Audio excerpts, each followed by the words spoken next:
friends! Welcome back to my channel. I'm Aso, this is Aso Tarot, and in today's Pick a Heart reading, we are going to be looking at your next or current significant relationship. So I'm really excited to do this reading. We haven't done this in over a year or so, and it's one of my favorite readings to do, and this one is going to be very juicy. So I'm going to go ahead and break down everything that we are going to be covering. So to start with each reading, we're going to see who dis.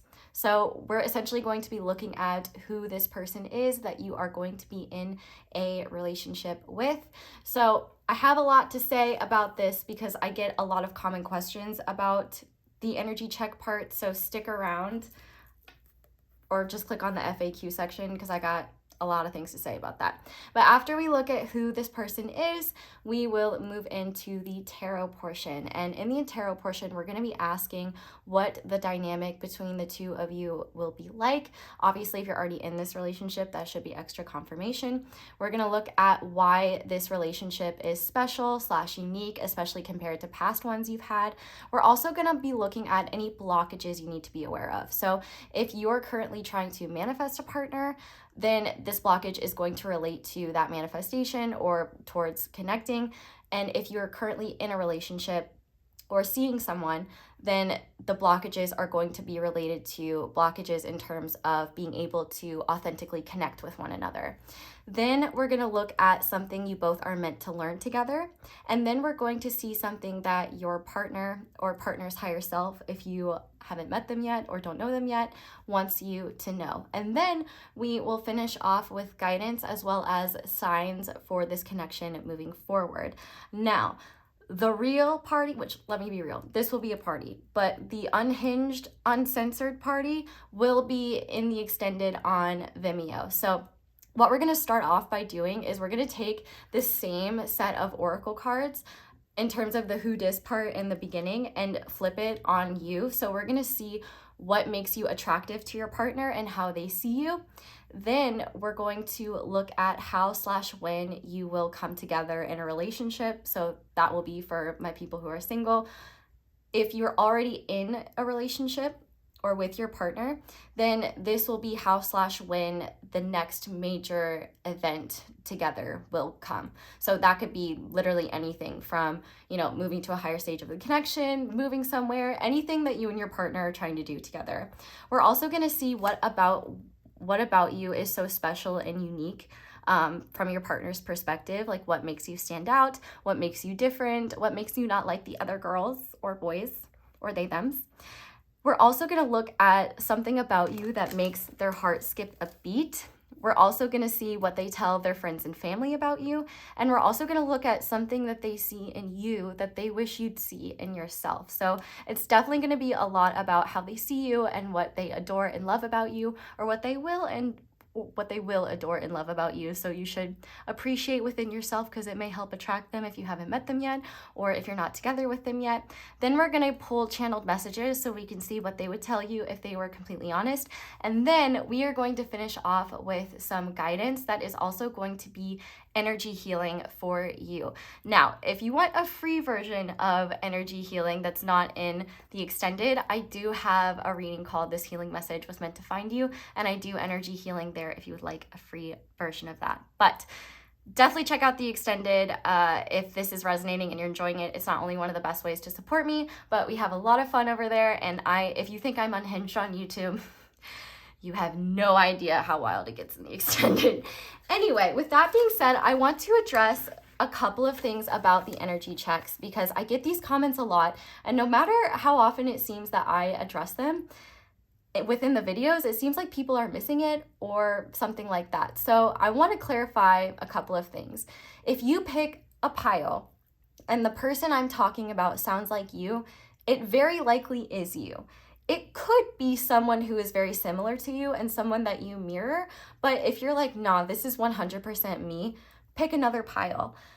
If it doesn't sound like your partner and you're already in a relationship, then it's not your pile.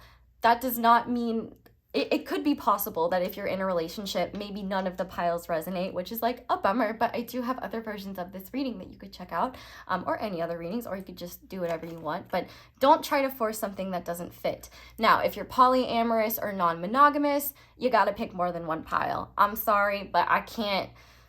Two energies is complex enough. I can't add more. So for you, you know, if you are poly or non-monogamous, just feel free to pick more than one pile. If you are drawn to all of them, that's absolutely okay.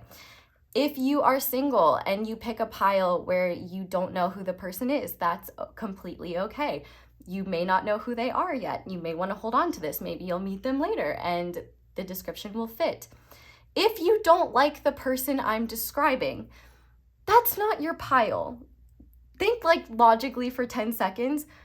You're not going to be forced to be in a relationship with someone you don't like. I mean, at least I would hope not. As long as you have free will, you should not be dating someone you don't like. So if you don't like the person that I'm describing, you don't have to sit through that pile and think that you're fated to be with someone that you don't like. So just know, like, even if you pick multiple piles and they're either not hitting, that doesn't mean you've done something wrong. Sometimes we have to weed piles out, and that's why I do this energy check, so that you can get the messages that are most aligned with you, and you don't have to sit through an entire reading being unsure if it resonates or not.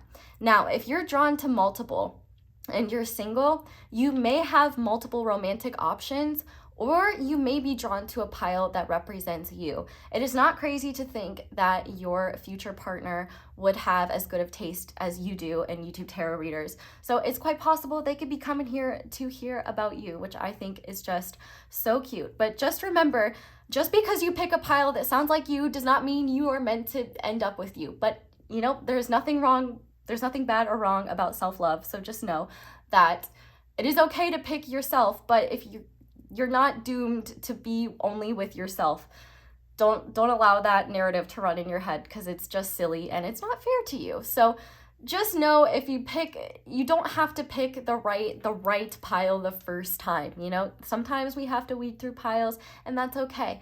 Don't stress yourself out. This is meant to be fun, and I really, really hope that for my people already in a relationship, that this reading resonates and that you are able to bring assurance and confirmation to the people who are single that these types of relationships are out there, whatever they are. Haven't gotten into the readings yet. But also, you know, just know that the future is not set in stone, but I do my best to be as objective as possible. Okay. I'm just trying to make sure I've said everything that I need to say. The biggest thing is just that if you are drawn to yourself, that doesn't mean you're meant to be single forever and be with yourself. It means that you just recognize your own energy, and that's wonderful. You can absolutely pick another pile if the one you pick is not hitting or not resonating. It doesn't mean that you've done something wrong. It just means you just needed to be redirected to the pile that was right for you. And sometimes we just have to weed things out in order to find what's right for us, and that's okay. So with that being said, we have 4 different tarot decks and hearts to choose from. Starting with the first heart and deck, we have this stunning fire quartz heart and the Gothmancy Tarot deck. It is a really cool one. Actually, all these decks are really cool, so I can't speak to only one being, I can't only speak of one highly. Then for the second group, we have this Moonstone and Sunstone heart with the skeleton tarot deck beneath it. And then for pile 3, we are going to be using the philosophy deck, and on top we have a heart whose name I am seemingly incapable of pronouncing. So for all intents and purposes, we are going to call her the Chrysler heart, but I will type the real genuine name next to Chrysler heart, but that's for 3. Then finally for group pile 4, we are going to be using the Moonchild Tarot, and I have this Lapis Lazuli heart on top. Now, with that being said, for all of my peeps who are trying to manifest, this is the opportunity to make a wish with me with my new magician candle. This is my most recent candle from my candle line from Angelic Magic 888, and the cool thing about these candles is not only do they smell amazing and are really pretty, but each tarot candle comes with a mini tarot card inside. So I haven't opened this yet, and I intend for the tarot card inside to serve as a little mini reading, and then we will make a wish together and manifest whatever wish you want to come true. So let's see what our little mini message is. Ooh, we have the Three of Cups, which I just love to see. And also just like, look at how pretty she is. Okay, so I'm gonna interpret this in a second, but I want to go ahead and start off by making our wish. So feel free to pause this video if you need to just focus your intentions on the candle, what you wish to manifest, what your wishes are. The Magician is all about manifestation and just a wonderful candle to do your manifesting with. So with that being said, if you need to pause the video now, do so. I have a little manifestation and wish for all of us that I am going to intend as I light this candle right now.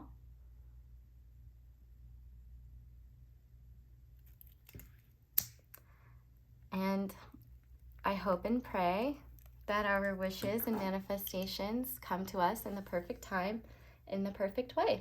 And with that being said, if you are interested in this candle or any other candles from Angelic Magic 888 site, you can use code ASO10 for 10% off. You will not regret it.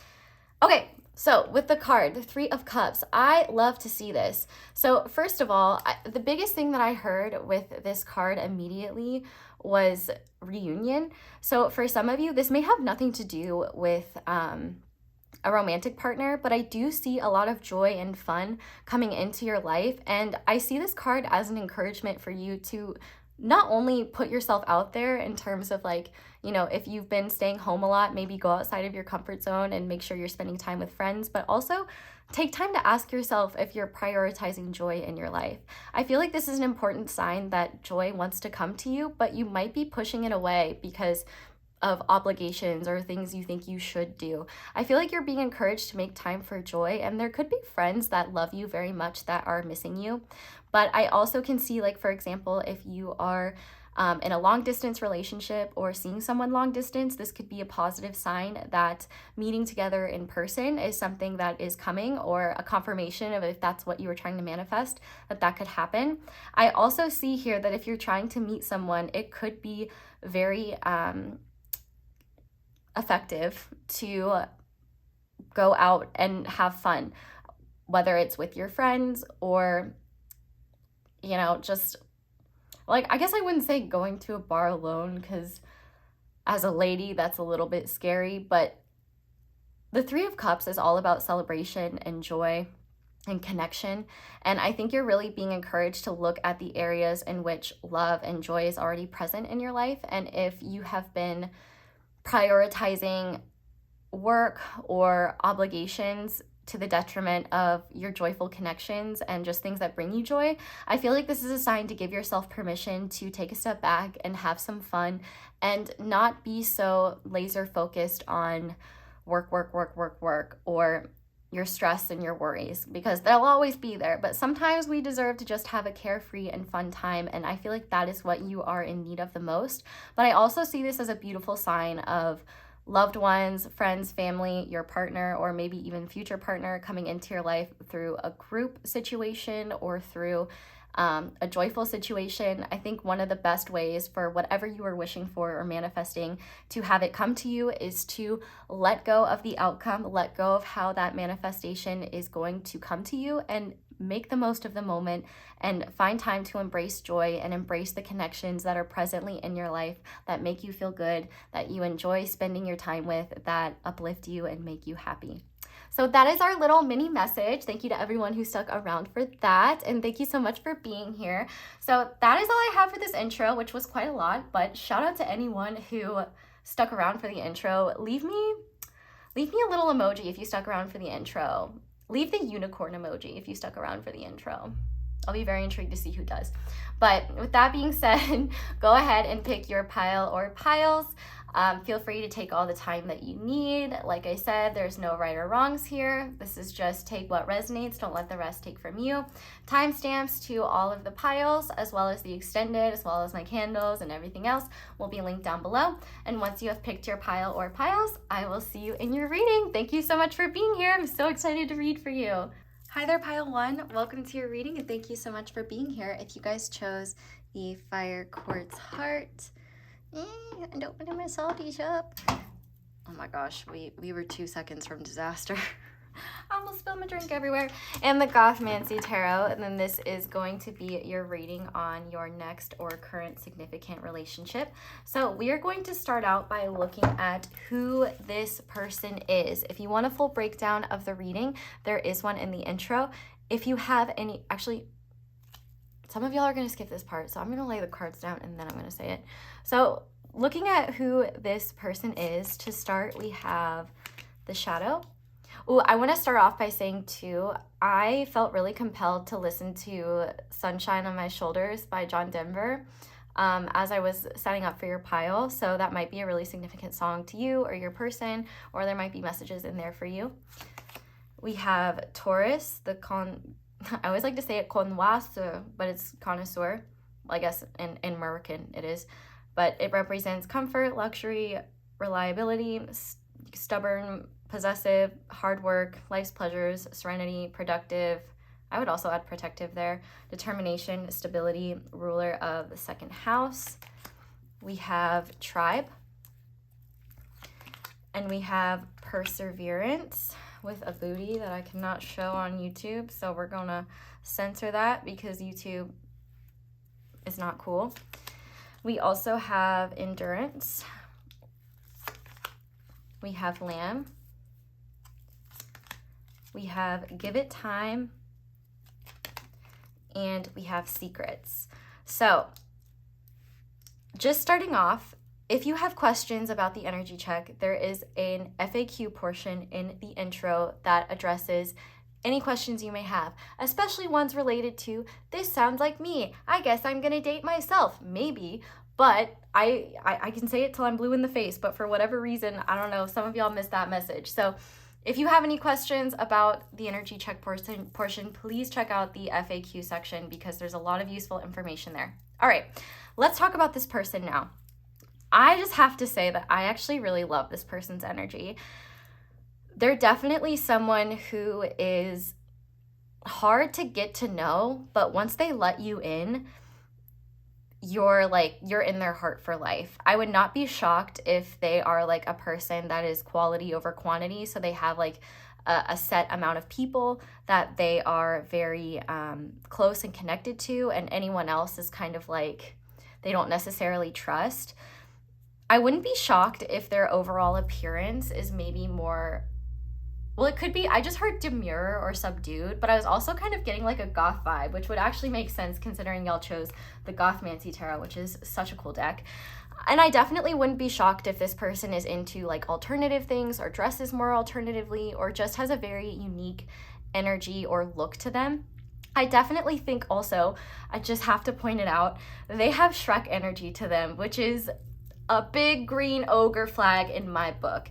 And one thing that I think that this person has in common with Shrek is the fact that Shrek has wounds around letting people in because, well, he did, because people judged him before they knew him, and they assumed based on his appearance that he was dark or bad or awful.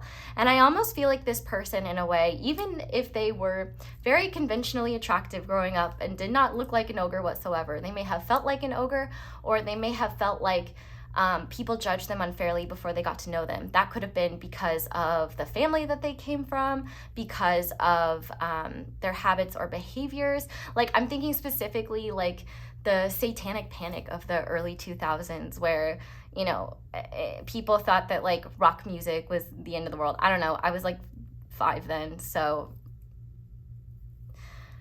I was watching Blue's Clues. But anyway, this person is definitely somebody who their outer appearance does not reflect their internal appearance. What's their internal, like the truth of they're much more multidimensional than people give them credit for. And I think it's very easy for people to project their own shadows onto this person, I feel like this person could be judged negatively. And so as a result, they've kind of been in this position of like, well, if you think I'm the bad guy, then I'll be the bad guy or whatever.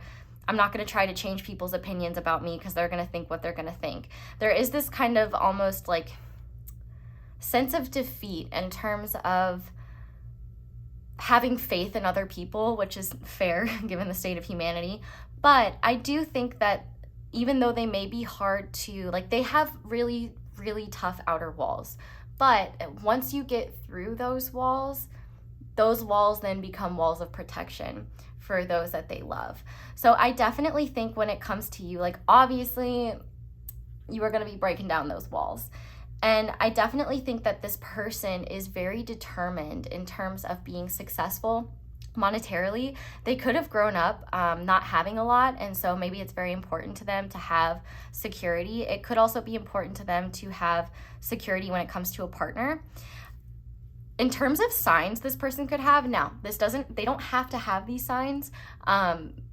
Take that as it resonates, but we do have Taurus energy here and Earth energy with the Lamb, which would be also Virgo and Capricorn. With all of this, I love that there's so many images of suns, and there's also a lot of 8s here. We've got 3 8s, so they could be born in August, which could make them a Virgo or Leo sun, so Leo energy could be significant. But we also have specifically Scorpio suns and Scorpio Mercuries, and if they're Scorpio Mercury, then they're either, I can't remember, they could also either be a Libra or Sagittarius sun. I can't remember if, anyway, just take that as it resonates. If even this person could have none of those placements and it could still resonate. It's just something there for extra confirmation. But I do think that they are somebody who's incredibly loyal, and they are someone who is very soft and gentle when you actually get to know them. In fact, I think their tough exterior is kind of a way to protect themselves, and it's almost a way of overcompensating for their fears of letting people in. And so I definitely think when it comes to this person, if you're already with them, you may know that it may take quite some time for you both to actually get closer, or for them to actually start opening up to you. It's kind of like this person needs to see, I feel like this person is so either used to people being dishonest with them, or is so wounded from past people being dishonest with them that they just assume outright that everyone is. And while those are their wounds to carry, I feel like in your case, your consistency is probably something, and your patience is probably going to be something that they really appreciate, because they are also someone who is very patient, and they are loyal to a T. Like, once you are part of their inner circle, you're part of their heart forever. And I definitely think that it's very important to them that they are a good partner, a loyal partner. They value loyalty, they value commitment, and they're someone who doesn't just commit easily. If they're committed to someone, it's because it's serious. So I wouldn't be shocked if this person goes very long spans of time not being in a relationship, or just kind of, keeping everyone at arm's length, because it definitely takes a long time for this person to feel safe enough to open up. And that's because they have a really big heart. And with this Lamb card being here, they are actually very soft and very gentle on the inside. Like, I heard the term, like, the words gentle giant. So they could be someone who is big in appearance, but their heart's even bigger. But there's also just such a sweetness to them that they don't show to just anyone. Like, it's definitely something that they would reserve for the one that they love most. It's like, I feel like to the outside world, they are the lion. They only show their inner lamb to the people that they love and trust the most, which would be like maybe you. And if they have like a feminine figure in their life that they trust, like a mother or a grandmother, or really just any figure that has like feminine energy that they feel safe opening up to. But take that as it resonates. This is also definitely someone who does not give up when things get tough. They are someone who has experienced a lot of trials and hardships in their life, and as a result, they have developed this iron will that when they have a goal that they want to achieve, they do not give up. I feel bad for anyone who thinks that they can overpower this person or stop this person. Like, I would just say, like, my best advice for someone trying to stop this person is just get out of their way. Like, why are you even trying? Like, that is going to flop. I also think a diamond shape could be significant, which, to be fair, if they're born in the month of April, that is the month of April. April's birthstone is diamond. I did not say that very eloquently. But I also think that this is someone who's incredibly empathetic and compassionate.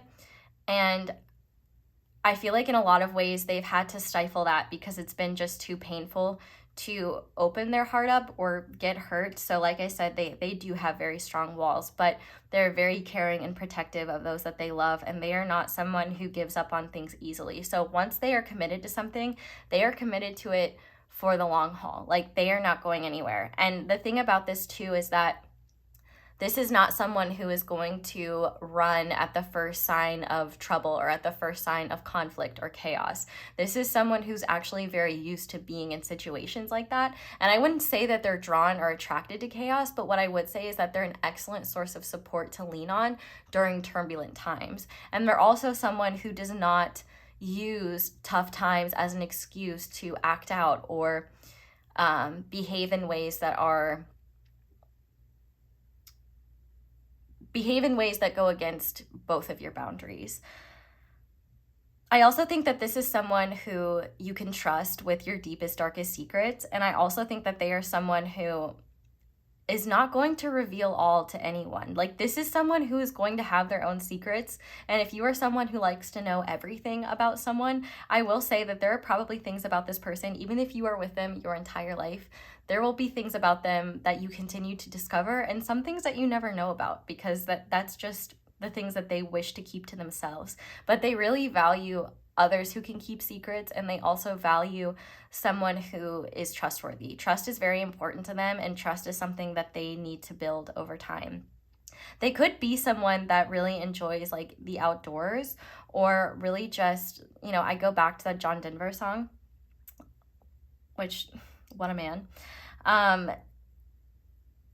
And I feel like this is someone who, because they have experienced a lot of darkness and a lot of pain, they really value the positive people, the positive experiences, and the small things in life, like the sunshiny days, and the, just the little things, like a beautiful sunset, or a small intimate moment with you, like, for example, like maybe just drinking coffee together, or going on a walk together. Like, those are the things that are going to really matter to them. And they're someone who is going to be very dedicated to creating a comfortable material world for themselves and the people that they love. And so I wouldn't be shocked if this person expresses their love either through acts of service, or through physical touch, or through gift giving.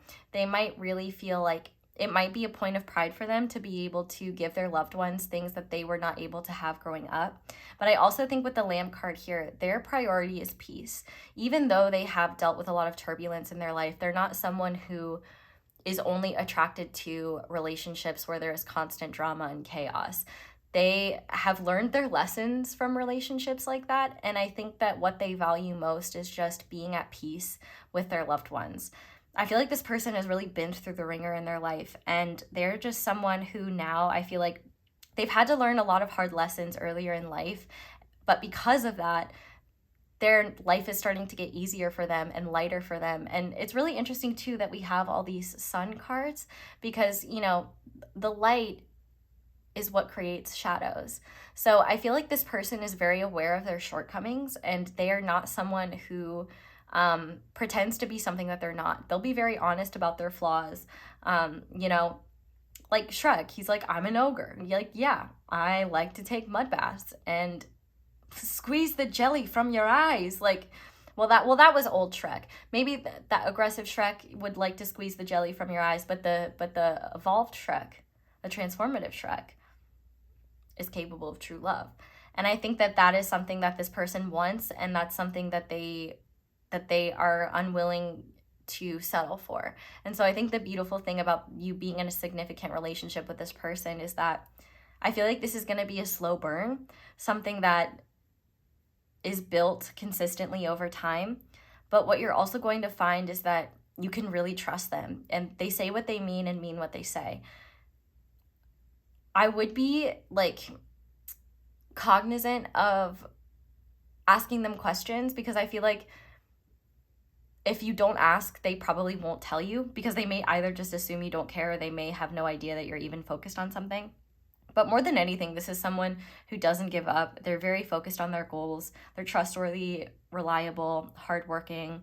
Honestly, just a 10 out of 10, and they got my seal of approval. But I'm gonna shuffle these cards and see if there's any like other descriptors about this person that could be useful. Take what resonates here, because like, for example, we've got birth years and different continents. So we'll just see. Spirit, what else can you tell us about pile? Okay. Oh, so we have Aries energy, competitive, vivacious, impulsive, bold. So they could be in Aries or have Aries energy. They definitely have these qualities. So that would not shock me. And Aries is in the month of April. Well, also March, but the month of April could be significant. We have the year of the snake, so they could be born in any of those years, or the animal, the snake, could be very significant. Maybe they have a pet snake, or they really like reptiles in general. I also see the snake as a sign of transformation. There's actually also a snake wrapped around this lady's booty that you can't see because censorship. But I definitely feel like they are someone who is commonly misunderstood, and like snakes, you know, a lot of people fear them. Even I get a little bit fearful of them, even though, you know, they're much more afraid of us than we are of them, and they have value just like everything else in our ecosystem. But I feel like they're someone who is constantly transforming and always like focusing on how they can grow and improve. What else? We have rainbow. So they're hopeful, unique, colorful, pride. So they could be part of the LGBTQIA community. Or they could just be a very colorful person, like very multidimensional, just very different.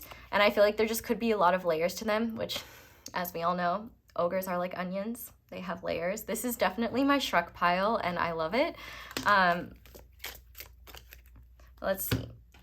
We also have Gemini with witty, entertaining, persuasive, versatile. So they could have Gemini placements, but they definitely have these qualities that would make a lot of sense. And I would definitely say that their more boisterous personality really shines when they're in a group of like their friends, for example, where that's when they really feel free to express themselves and be silly and be witty and just really allow themselves to shine. So they could also be born in the year of the pig, or pigs could be a significant animal. And they could also be from Africa. Now, obviously, there are a lot more countries in Africa than these few, or they could have African ancestry. But the ones listed are Nigeria, Kenya, Ethiopia, Ghana, Egypt, Uganda, and Morocco. But there are a lot more countries, obviously. Let's get one more. Okay, I guess we're getting two more. Back of the deck, we have earth energy. So they could have hazel or brown eyes, brown or golden skin, thick hair or full lips. And then we also have Oceania. So they could be from Oceania or have ancestry from there, which would be Australia, Samoa, New Zealand, Fiji, Guam, Vanuatu, and Tonga, which I'm sure there's other countries in Oceania, but like I said, it only lists a couple. But this camo makes a lot of sense. Hidden, protective, tough, outdoors. So like I said, they could be outdoorsy. A lot of their true self is definitely hidden with camo. They could come from a military family or be in the military, or maybe they just really like spending time outside. But there's those for any extra confirmation. But we're going to go ahead and start getting into the tarot. But I'm going to use this card to cover that up. Okay. So while I'm shuffling, I quickly just want to shout out everyone who takes the time to leave me a like or a comment or goes above and beyond and checks out the extended. I will say I'm really excited to do this extended. We're going to do this exact same spread, but from your partner's or future partner's perspective, where we're going to see like how they see you and what they find attractive about you. So I'm going to use the exact same cards and the exact same layout as well as these cards. We're also going to be looking at things like what about you makes their heart skip a beat, what makes you stand out, what makes you like unique to them, what makes you not like the others. We're also going to see what they tell their friends and family about you. We're going to see, what else are we going to see? We're going to see something that they see in you that they wish you'd see about yourself. We're also going to be doing an energy healing to finish off the session. It's going to be guidance and energy healing. I've gotten a lot of positive feedback from you guys about that. So we're going to finish the extended off with some energy healing. So if you're interested in that, definitely check that out. Super affordable, and there's a lot of love and chaos that goes into those. So no big deal if not, but it is there if you are interested. So we are going to start off by looking at what your dynamic will be like together. Obviously, there will be nuances to this, but I just want to see like what your overall dynamic will be. So Spirit, what will pile 1 and their current or future partners dynamic be like together? Oh, this is so cute. It was so cute. I threw my head back and now my crystal crown is stuck in my head, which, by the way, highly recommend. Cute. This is beautiful. This is a very happy, very loving dynamic. This is no wonder there's so much Shrek energy coming through, because this is like happily ever after energy. But I mean, obviously the concept of happily ever after is kind of silly because like life keeps happening, but you guys have a very harmonious and happy dynamic. I definitely think that this relationship, if you're not in it yet, is a relationship that you feel like you could only dream of. The 10 of Cups is like ultimate emotional fulfillment, and it's quite possible that you and this person could be together for the long haul. I definitely think that your dynamic is going to be one that almost feels unreal at times. It's one that fills you both with so much joy, and I feel like there are going to be times where you're like wondering if you're dreaming, because there's just so much love and camaraderie. I also feel like it's going to be very obvious to the people around you that you're in love. Like, I feel like other people are going to want what you both have. And I also think that there's just so much happiness and positivity together. I feel like you both are really going to bond over your past pain and like the struggles that you've gone through and the ways in which you've been misunderstood. And I really feel like as a result, you're going to be each other's cheerleader. And I feel like there's really, I just heard anything goes. So I feel like there's no judgment here. There's only just sharing and compassionate acceptance for what is and growth together. I also feel like the both of you will be a refuge for others, whether it's friends, family, potential little ones, if that is something that is possible or desired. I feel like, but also I feel like here there's kind of a makeshift family energy where people love to come and spend time with you guys. Like, I feel like you guys might create like a home that's just very welcoming. You might have people coming and visiting all the time. There's just a very happy, harmonious connection between the two of you. There's closeness, there's joy, and I feel like this connection is one where everything in your day could be going wrong, but you can come home to this person and talk about it, and they will hold you, be there for you. They will ask you what you need. And it's just beautiful. This is something where, you know, most people believe that a love like that doesn't exist. And I feel like you guys are going to be the ones that say, actually, you're wrong. Very, very beautiful energy. So, Spirit, why is this relationship special and unique? What makes it different to pile 1's past relationships or unique to relationships that they haven't had? Okay, so we have the 9 of Wands. So I feel like what is unique about this relationship is that it's not going to be hard. I feel like even though I did say that like the connection with this person is going to be kind of a slow burn, it's going to feel natural and it's going to unfold at a very comfortable pace for the both of you. There may be times where you get in your head and start to overthink, but if you're used to having relationships with people where it seems like everything's a challenge or there's just chaos or like the relationship just takes work or it's exhausting or it's draining, this is like the exact opposite of that. I feel like actually it's really interesting that the woman in the 9 of Wands is looking at this 10 of Cups, because I really feel like in your past relationships or past connections with people, you've been desiring this sort of connection where it's harmonious and free-flowing, and you may have even fallen in love with the potential of someone or the potential of a connection because you could see so clearly what it could be. And I feel like the beautiful thing is that there's none of that energy with this connection. Rather than you falling in love or romanticizing the idea of a person or the idea of a connection, this is something that will be grounded and stable and unfold naturally, and you won't feel like you have to be protective or defensive or like you can't trust them. There may be fears and insecurities that come up, sure, but it's not going to be something where like this person is not going to lie to you and say that they're at home when they're out at the club, you know, engaging in debauchery. They're not going, it is also one that's going to be balanced in terms of you both are putting in the same amount of effort. You know, I wouldn't be shocked if in the past you've really held out for people. Oh my God, another Shrek reference. I'm sorry, you're the Shrek pile, get over it.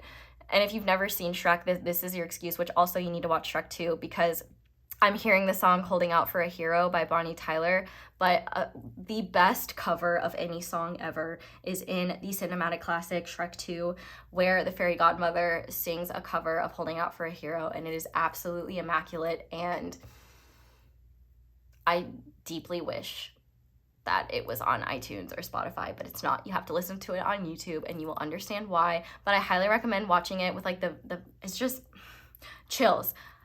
Greatest scene in cinematic history, snubbed at the Oscars. I don't even want to talk about it. It just gets me upset. But point being, I feel like for a long time you were holding out for people to be what you need. And I feel like you've been probably going through the process of becoming what you need. And as a result, you're manifesting someone who's also done the same. There's like a healthy amount of independence here. And I feel like this is an actual equal relationship. You're not in a relationship with someone who's either emotionally unavailable or who is looking to you to carry the entire relationship or who is unwilling to be mature and take responsibility for their actions. I feel like also this is just one, like I said earlier, that flows easily. It doesn't feel like you're constantly fighting or pulling teeth just to feel good around one another or just to feel like you can trust one another or feel good in one another's presence. There's a joy and a lightness that you haven't experienced in past connections because of whatever reasons they may be. This is definitely a step into a lighter direction. But now I want to see any blockages that you need to be aware of. So if you're already with this person or know this person and talking to this person, these blockages will relate to your ability to connect authentically with one another. And if you haven't met this person yet, or you're not with this person yet, this could be blockages in terms of meeting this person or coming together with this person. So are there any blockages that pile 1 needs to be aware of? Okay, we have the World. Wow. Okay.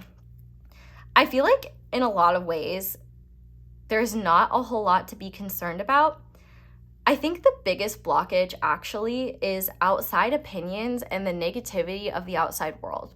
Like, for example, in Shrek 2, the fairy godmother, who is the villain, you know, stresses that there are no happy endings for ogres and that ogres don't have those. And you know, she as an example, she reads through like different fairy tales, you know.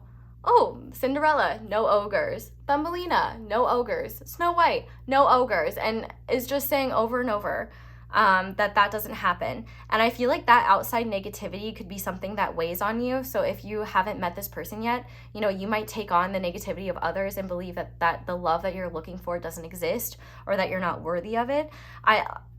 This is a very interesting World card, but it almost just feels like your heart is very precious and fragile. And I feel like the past and the negative energy that exists in the world around us is something that could create fears and as a result blockages.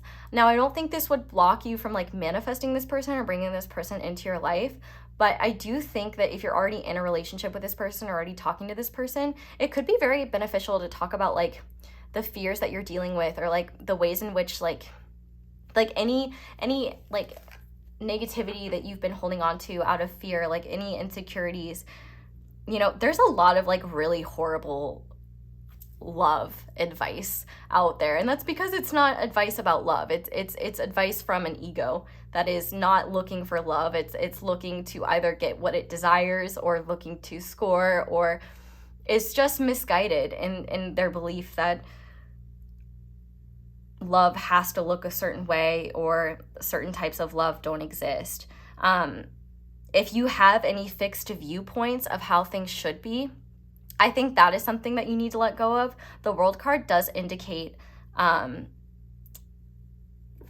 it does indicate the fixed energies. And I do think if that you have any stubbornness around like being more open to new experiences, or if you've been holding on to limiting beliefs about your value or limiting beliefs about relationships and what your romantic partners are capable of, I feel like those are big things to let go of, you know? Like, for example, it's very common for, like, let's just take men and women, for example, to project all of the negative traits on the opposite sex and say, well, all men are like this or all women are like this. And that's not true at all. Like, it's a complete generalization. You can't say that half of the population is like this. People can be crappy, but people can also be awesome. And I think in your case, and in your person's case too, actually, I think the less you take on the negative sentiments of the outside world and just the negativity in general around like love and honestly, like, there's just a ton of really, really awful guidance that is just not great. I will say, I do think I'm pretty good at this. And what I will say is there is a lot of bad advice out there and a lot of limiting beliefs about what is possible. You know, there are many people that say that true love doesn't exist, but they themselves have never been willing to open themselves up to that or take risks and live a life that they love to attract that. Or, you know, they've held on to connections out of attachment or out of fear of letting go. And so they've never been able to be open to something more loving or something different. A lot of people come to conclusions about the world that are not true. It's just their perspective, but they will try to enforce their perspective to the people around them, whether that is on social media or through communicating with others. And that's because they just want validation for their own beliefs. They just want their own worldview to be validated, which is a very normal and human thing. But, you know, it can be very draining and very difficult to deal with when, you know, you're trying to be positive and trying to be open to love, or, you know, you're doing the scary thing, which is being vulnerable with another person and exploring an intimate connection with a person. You know, it can be very easy to let fear get in the way of love. So the best thing that you can do in this case is protect your dreams and your dreams for whatever you want within this connection, or your dreams of having a connection like this. Protect that and be careful who you share that stuff with, because there are just negative people. Misery loves company and they don't like to see other people happy. So be careful who you tell that with, because there might be people that tear you down, and that might be because they're in a miserable relationship that they are unwilling to let go of, either out of fear or complications or whatever they believe, you know? So I guess point being, the biggest blockage in this case would be the belief that the world's perspective has anything to do with your perspective and has any way of making your reality true for you. You do not have to accept anything that does not resonate for you. And I think the best thing that you can do is be extremely cognizant of the media you're interacting with, especially when it comes to love and relationships, because there are just very, very distorted perspectives around love and relationships in every single corner of the world. So, you know, if it's not loving, if it doesn't resonate with your heart, you don't have to take it. And I think more than anything, you just have to trust that what is meant for you will not miss you. And other people's misery is not your responsibility, and you don't have to take it on. But now I want to see something you both are meant to learn together. So what is something that pile one and their current or future partner are meant to learn together?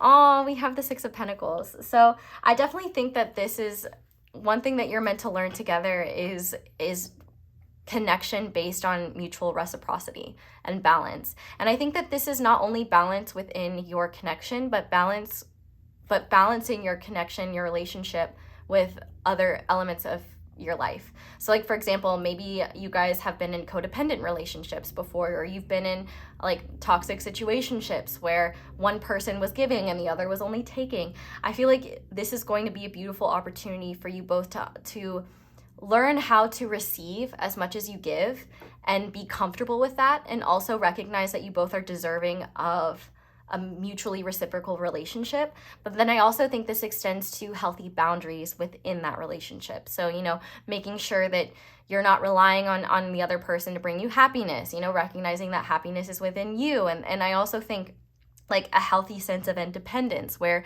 you both have your own things, or you both are able to set boundaries or be like, hey, I love you so much and we've been hanging out a lot. I think I just need a little bit of alone time, or I need some time with friends. And rather than it being a whole thing and being with someone that is not going to let you out of their sight, you know, instead there's this chill energy of like, yeah, okay, I totally respect that. Let me know when you want to reconvene, but I will be here sending you love in the meantime. Like, I feel like what you're meant to learn together is that things don't have to be hard, and that when you're with the right person for you, things aren't difficult. And I will say my parents have been married for 30 years at this point, and they are just as in love as they were when they got married. And they talk all the time about the fact that, you know, their marriage is easy. And I wouldn't say that love has to be easy.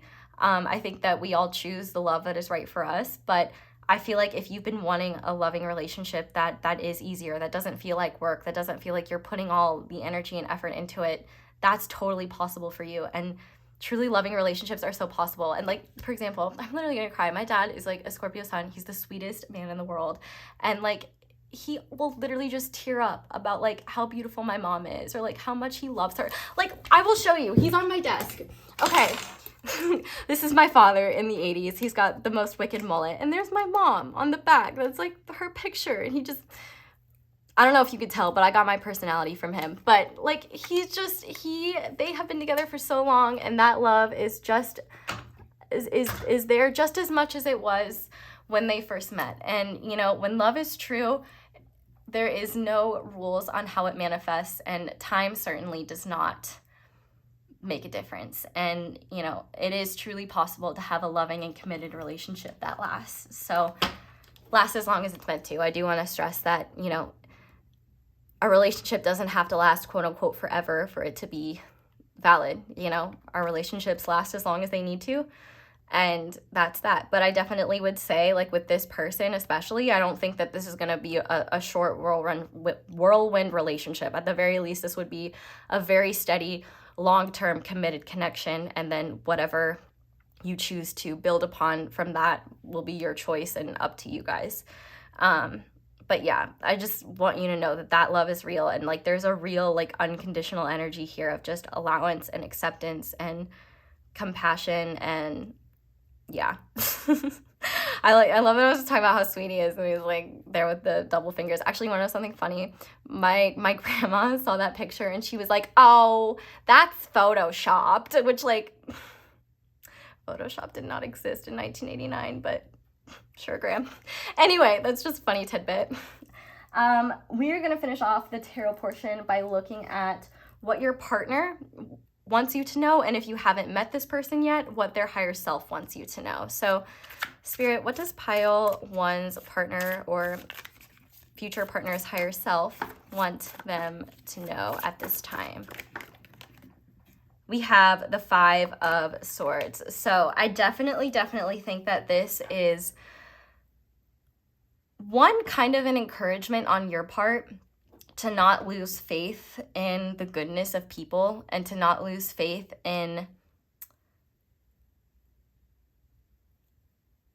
the ability to have a loving relationship.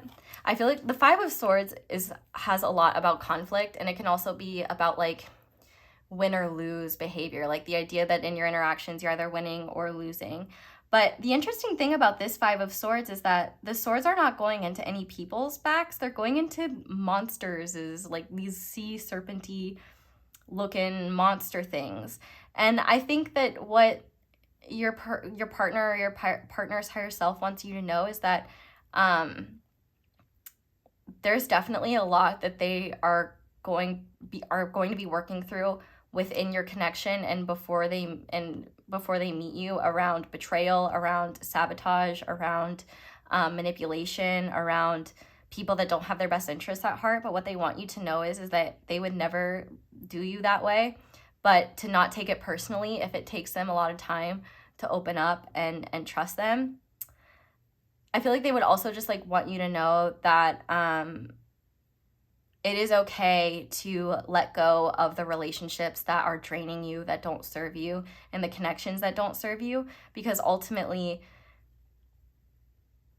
they may be manifesting as like energy vampires or emotional vampires or psychic vampires in your life. And, you know, truthfully, you may be holding on to, especially if you haven't met them yet, or if you have certain friends in your life, if you're already with this person, already know this person, pay attention to who your partner does not like. Because I feel like they have a very keen intuitive sense of people that have your best interest at heart and that don't. And I feel like they want you to know that if they ever talk badly about one of your friends or someone in your life, it's not because they're like jealous or anything like that. It's because they sense danger around you and that they will not let go of that feeling. There's a protective energy around you where they are not going to just allow anyone to hurt you. And on the flip side, they're not going to allow just anyone in because they have been hurt. And so I feel like one thing that they just want you to know is that if they're already with you, they're sorry for the times where they've had a hard time opening up, or where maybe they feel like they've fallen short, or they just haven't been able to meet you as deeply as you're meeting them. And I feel like they're asking for your patience, and I feel like you're already giving that. But if you don't know this person yet, I feel like you're really just being encouraged to trust in the goodness of others and trust that fully actualized people with a sense of self-awareness and an actual open heart, like they're going to treat you the way that they would want to be treated, and they're going to treat you the way that you deserve. And if there's anyone in your life that is just draining you or sucking you dry, those might be people you want to be aware of, because they may be making it more challenging for you to believe in and trust the love that wants to come towards you, or the love that you have together. I do feel like if you are with this person, they may not trust someone in your life that maybe they haven't said it out loud, and maybe they just are kind of weird and standoffish towards like one of your friends or someone around you, and that may be why. They may be feeling uncomfortable about being honest about that, but I do feel like there's this protective energy where they just want to protect you from negative sources, but they're also not going to override your free will. But I think more than anything, do not allow the fear of getting hurt or the fear of being like played to stop you from being open to life, because, you know, unfortunately, there are many people that do not treat love and relationships from a healthy and balanced place. They treat them from a distorted and egoic place, and that is not a reflection on you. It's a reflection of them. And of course, it takes time and energy to heal those wounds, which I feel like this person is working on, but also, you know, make sure you're working on those as well, and to not allow the fears from past pain, or the fears of being of looking stupid for opening your heart, or fears of being vulnerable stop you from being open to love and life. So we're going to go ahead and finish this reading off before I move over to the extended with some guidance. And within these guidance cards, there may be signs and synchronicities that are significant to this connection. Just take those as they resonate. But to start, we have attraction with magnetism. So I feel like the first piece of guidance that you have is to trust and believe that you are attracting to you always what is meant for you. And also, I think that one of the best things that you can do is really just hype yourself up and recognize that you are a magnet towards the loving blessings and abundance the universe wants to deliver to you. The biggest blockage in bringing those things to you is the belief you're not worthy of them, or the fear of going outside of your comfort zone to attract these things. But I feel like the more you get into a loving energy, the more you're naturally attracting this. But if you're already in a relationship with this person and you are like worried, like dealing with insecurities around your worth or around how they might view you, I feel like this is a reminder that this person is attracted to you for a very deep and real reason. And it has, your physical appearance may play a role in it, but the attraction is so much deeper than just your physicality. I feel like your person either does or will see your body, your vessel, as beautiful because it's encasing the beautiful heart and soul within it. Like no matter what tiny insecurities you have, you know, if you're nitpicking your appearance or criticizing yourself or anything like that, I feel like you're being called to zoom out and recognize that. I wanted to say rednecknize, so I don't know, shout out to the rednecks out there. As you can see from my father, I stem from that sort of lifestyle too. But no, we love the mullet. It's iconic. Anyway,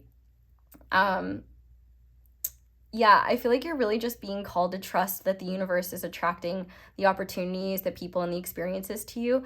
You don't have to think it through. You just have to trust where you're being nudged and those little like gut feelings and those little things that you just feel like, you know what, I think I'll do this. Like, I guess an example that I could use is there was a friend's birthday party that I was supposed to go to, but I really, really, really didn't want to go. Like, I really didn't feel like it. I wasn't feeling social. And there was just something in me that said go. Like, it's important to your friend and, you know, it'll be fun. And I ended up meeting, like, you know, a very important person in my life because I did that. So, you know, sometimes we almost know subconsciously that something is going to happen, whether we realize it or not. So trust those little nudges. Maybe don't bank on expectations, but just be open to what life is bringing you and those little nudges that life has for you. But we also have the swan with beauty. And I feel like this literally goes back to, you know, maybe you have like ugly duckling syndrome and you feel like, you know, even if you've really bloomed or blossomed physically, which like I said, physical appearance is only one component. And I feel like your attractiveness has very little to do with how you look. I feel like they are going to love how you look because it's you.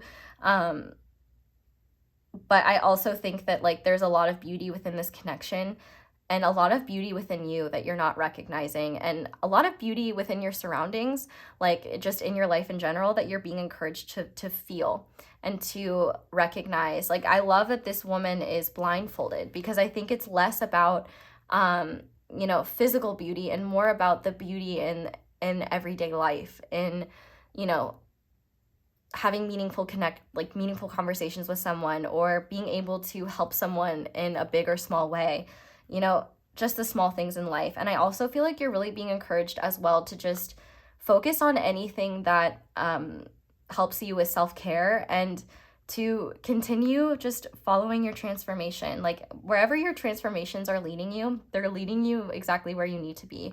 And if you're already in this relationship with this person, I feel like you're just really being encouraged to be honest with your partner about your insecurities, because I feel like not only could they help reassure you, but I also feel like they could help you see some of the beauty that they see in you. And I feel like they would never want you to kind of carry that on your own, especially if you have had children with this person or something like that. You know, if you were the one that birthed them, obviously the body goes through major transformations, and I won't sit here and pretend like I know or understand that, but I know that that can be something that's very challenging. And like, for example, like if you've had children with this person, like, and you were the one that birthed them, you know, you might be insecure about how your body's changed, but all your person is seeing is like how incredible you are. And like it, like for them, it's just like they will only love you more because like you've not only done something so incredible and amazing, but the changes of your body are direct evidence of the miracle that you created. You know what I mean? Anyway, we also have nature. Notice the harmony around you. And yeah, I think that this is really beautiful too, because there's a lot here, first of all, with naked women and water, which love it. But I feel like what Spirit is really saying here is that you don't need to proactively make this connection happen or proactively meet this person. It will happen naturally and it will follow like the natural rhythms that it's meant to. I feel like the more you can come into harmony with what is and take action from the present moment and find peace in your present moment, the more swiftly and smoothly things will manifest with this person, or the more swiftly and smoothly you will like be able to let go of fears that you have around being with this person or being in a partnership with them. I also feel like this could be an encouragement to take some time out in nature together, especially if you've been particularly stressed or overwhelmed. But I also think that this is a sign too, like maybe you know who this person is, but you're not together yet, to not worry and let your fears and worries run away with you. Things will unfold naturally, and the more you can just trust your own intuition and trust the natural rhythm of things and go with the flow, I feel like the easier this will manifest, and like the easier things will be. Like, I feel like the worst thing that can happen here is that you just overthink things and create mental strife for yourself when it's not necessary, when you could just be at peace with what is and let this flow to you naturally. But finishing off, we are going to have a being here that is like watching over you and this connection that you can pray to. You don't have to, but for you, we have Saint Bridget, which is passion, growth, and fire. I believe that she is an Irish saint or Celtic. I don't know. I'm going to look at the book because there's love guidance in here. And also for those of you who may not be aware of her, like me, Saint Bridget, or Goddess Bridget, is recognized as a Catholic saint and a Celtic pagan goddess who was adopted by the Christian faith in Ireland around 500 CE. Her feast day is the 1st of February, the same day of the pagan celebration of Imbolc, which I probably said wrong, in the northern hemisphere. In both traditions, she is aligned to the season of spring and the energies of new growth, passion, and fire. So one thing I will say is that this connection is going to bring a lot of growth, passion, and fire. Or if you've been feeling that and you haven't met this person yet, I feel like that's a sign that this person is close by. But I also think that you and this person are going to feel a lot of growth, passion, and fire together. In her goddess form, she's connected to the sun.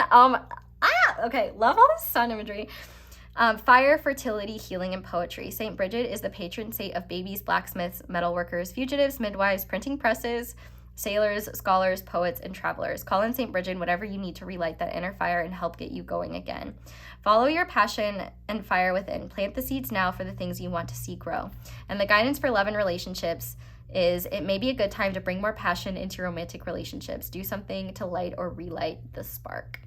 So, with that being said, pile 1, that is where I'm going to leave your reading. So thank you guys so much for watching, and thank you so much for letting the ads play in the background while you do something else. I don't expect you to watch them, but that is a simple and easy way to support me monetarily that does not require any payment on your part. But another way to support me is to check out the extended, which will be very juicy and I'm very excited to get into. Feel free to check out the intro or the Vimeo page to see the full breakdown of that. But other ways to support me, you can like this video, which is incredibly helpful. Thank you to everyone who does that. You can comment down below and let me know how it resonates. Subscribe if you haven't already, and be sure to click that little notification bell to be notified whenever I upload a new reading. You can also check out my social media, my merch, and my candles. Be sure to use code ASO10 for 10% off, as well as I also have other affiliate links down there. But that's all I have for you guys. So thank you so much for watching and for letting me read your cards. I really hope that you enjoyed this reading and that it resonated. I love you guys so much. I hope you all have a wonderful day or night whenever it is that you're watching this video, and I hope you'll come back and see me again soon. Bye! Hi there, pile 2. Welcome to your reading, and thank you so much for being here. If you guys chose the Sunstone and Moonstone heart and the skeleton tarot deck, then this is going to be your reading on your next or current significant relationship. So if you want a full breakdown of the reading, there is one in the intro. So we're going to go ahead and start by looking at who this person is. So we have the Destroyer. We have the Competitor. We have, Aries. I meant to say Aries. We also have Square. We have Beaver. We have Visible. We have True Love. Not for you. We have Practicality in reverse, and we have the 0 of Phyrrhix, which I'm going to censor so that YouTube doesn't unnecessarily punish me. So with that being said, if you have any questions about what I'm describing in this energy check, whether it sounds like you, whether you are uncertain of anything, please check that out, because there is a lot of valuable information in there that can hopefully take away any of the overthinking you may have, or uncertainty or worries you may have about what I'm about to channel. So please check that out if you do end up having any questions. But let's get into who this person is. So obviously right off the bat, we do have a couple of different signs here. We have Aries, we have water signs with the beaver, which would be Cancer, Scorpio, and Pisces. We also have Virgo energy here with the practicality card, and that could represent a Virgo moon. But I have so much love for this person, and I'm sure you will as well. This is definitely someone who has not had it easy in life. And I think part of the reason that is because they are somebody who doesn't look at things from a more conventional lens. The fact that we have square here, it immediately made me think of the old-fashioned term square, and the idea of like coloring in the lines. I feel like this is someone who colors outside the lines. This is someone who looks at things multidimensionally, and depending on their upbringing, they could have been in a family or just in an environment where pushing the boundaries or being different was not looked at as a positive, but rather as a flaw or something to be looked down upon. Their energy is so endearing, and I feel like this is someone who never gives up. But I also think that this is someone who has been through the ringer on a spiritual level. Truthfully, I don't know if this person has a connection to their own spirituality.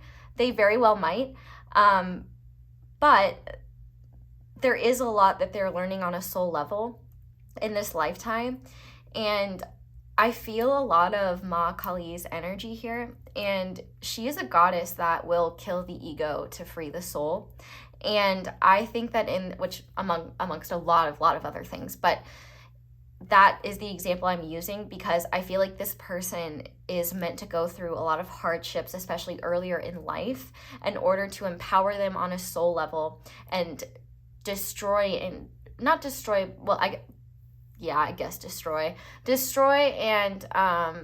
transmute aspects of the ego that would either stop them from living life to the fullest, stop them from following the path that is most meant for them, stop them from being who they are meant to become. I definitely think that they are someone who does not get things easily. They've had to work for what they have, and I feel like because of this seemingly, like, they could have grown up in an environment that was unstable, but I also feel like they could have this like energy where part of them craves stability and the other part is afraid of that because they feel like the universe is going to come in and destroy that somehow. This person has a really, really, really big heart. And because of that, they are definitely afraid of sharing it. I feel like this is someone who deeply desires a true love, but then at the same time feels like they're not meant for that, or they'll never be truly lovable. See, those are things the universe is going to, conceptions about themselves that the universe is going to go ahead and destroy because it's not only unhelpful for them, but it's not true. I definitely think that this person has internalized a lot of the negative responses towards their authentic self because their authentic self challenged either typical social conventions or religious conventions or beliefs in their environment that their perspective challenged. I feel like this is someone who's very headstrong and very passionate and someone who does not give up easily. I think that they're constantly at war with themselves, which is a bit frustrating because there is part of them that wishes they didn't feel, part of them that wishes they could just be satisfied with being alone or not opening themselves up to love.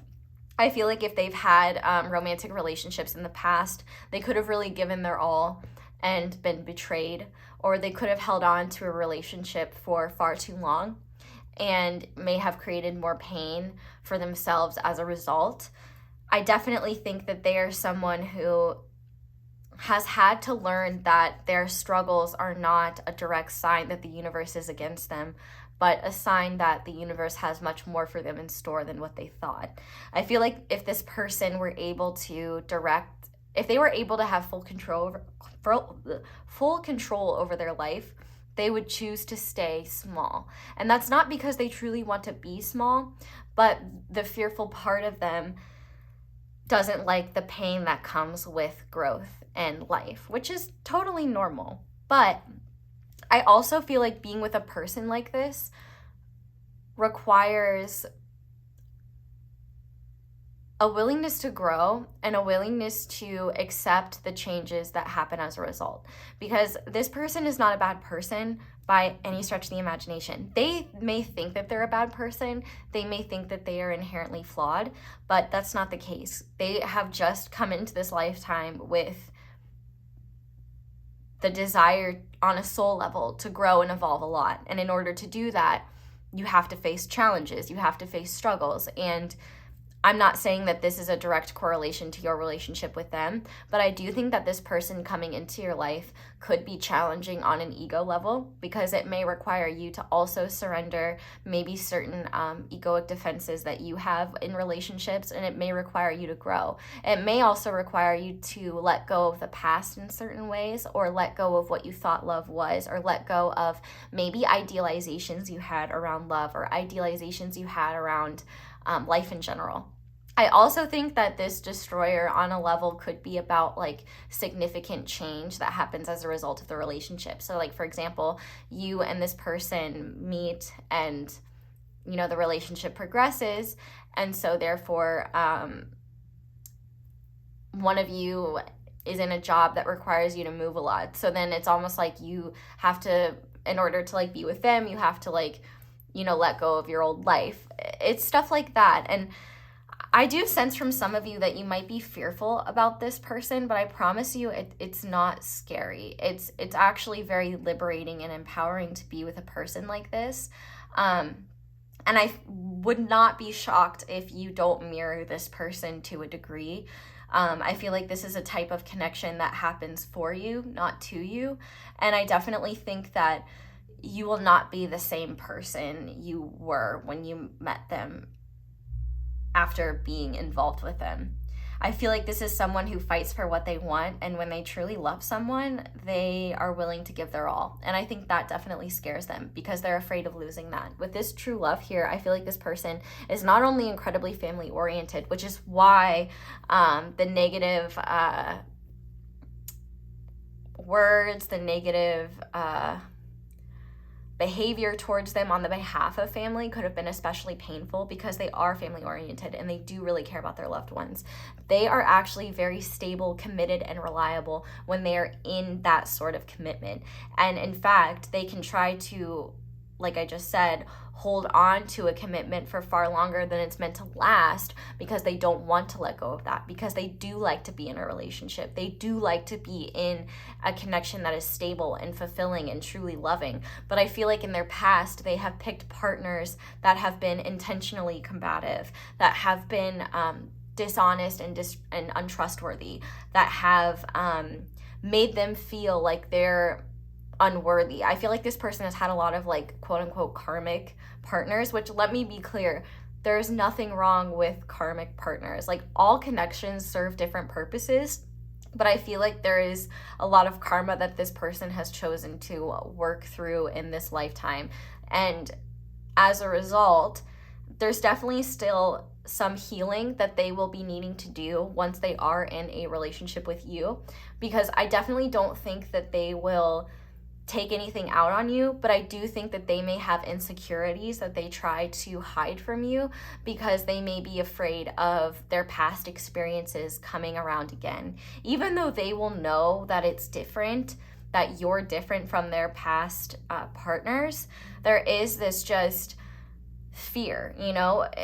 Anyone can understand that when you've been going through a hard time and things start to get better and life seems a bit sweeter, a lot of times you have this fear of like, oh God, like what's gonna happen? Like, how is the rug gonna get pulled out from underneath me? So it definitely takes this person time to open up to people. I also think that they are someone who doesn't reveal their heart very easily, but once they do, they kind of wear their heart on their sleeve. It's very hard for them to hide their emotions. I feel like even if they try to, they feel things very intensely, and you can kind of read on their face what they're thinking or what they're feeling. I feel like this one illusion that they have around themselves is that they're inherently unlovable, or that it's safer to just not be in a relationship or not be intimate with someone because then they won't get hurt. I also think that they have the tendency to take things at face value and not explore the deeper reasons as to why something may be happening. So, for example, like, let's say their mother was very critical of them. And so they just take it as, well, there are things wrong with me and my mom doesn't like me. My mom doesn't think I'm good enough, which there could be truth in that, but it may be deeper. You know, the deeper aspect that they may not be looking at is, oh, my mom has really deep insecurities around herself and therefore she projects them onto me. My mom is uncomfortable with my behavior. Like, they just don't see how things aren't personal. They tend to take things very personally, even if they're not personal whatsoever. And I think that's something that they're meant to grow and learn, but I think that they have a tendency to hold on to past pain and believe that it is evidence of why they are unlovable, evidence of why they don't deserve better, evidence of why they can't have something more. And the universe is not going to tolerate that. The universe knows that this person is capable of a lot more, and therefore they will bring the circumstances, experiences, and people in their life to show them that's not only not the case, but that the opinions and judgments that they make about their past experiences not only do not have to impact how they see the present and the future, but also I think one big important lesson that they're meant to learn is that they can continue to create pain for themselves by telling themselves stories about their past and their pain that may not necessarily be true. And so I think that there is going to be a lot of lessons here with this person where they continually are learning how to build themselves up and tear down what has made them feel disempowered, what has made them feel small, what has brought them pain, and what has not helped them heal. But I also think that this person is very powerful in terms that they can help destroy the illusions and misconceptions you have around yourself and love.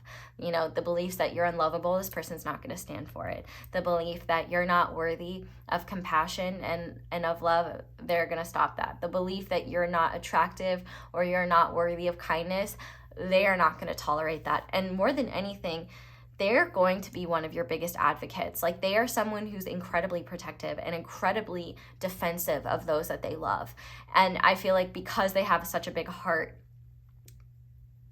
they do feel an incredible need to protect it. So I wouldn't be shocked if it takes time for this person to open up to you, but I also wouldn't be shocked if there's very eerie synchronicities around this person. It may be that you know this person for a little while before things ever get romantic, or this person comes in and out of your life, likely not in a romantic sense, but in a you interact with them sense, but the relationship doesn't progress into something more serious until like a series of synchronicities. I feel like for some of you, I don't think this is an ex. I don't think this is someone that you've been with, unless you feel intuitively in your heart that's the case and that's something that you genuinely want. That could be a possibility. But I feel like for a lot of you, this is someone who destroys your misconceptions around what you thought you wanted in a partner, destroys your misconceptions around what you thought your life, like what you thought was going to make you happy, and also just destroys any illusions that have been keeping you back from empowering yourself.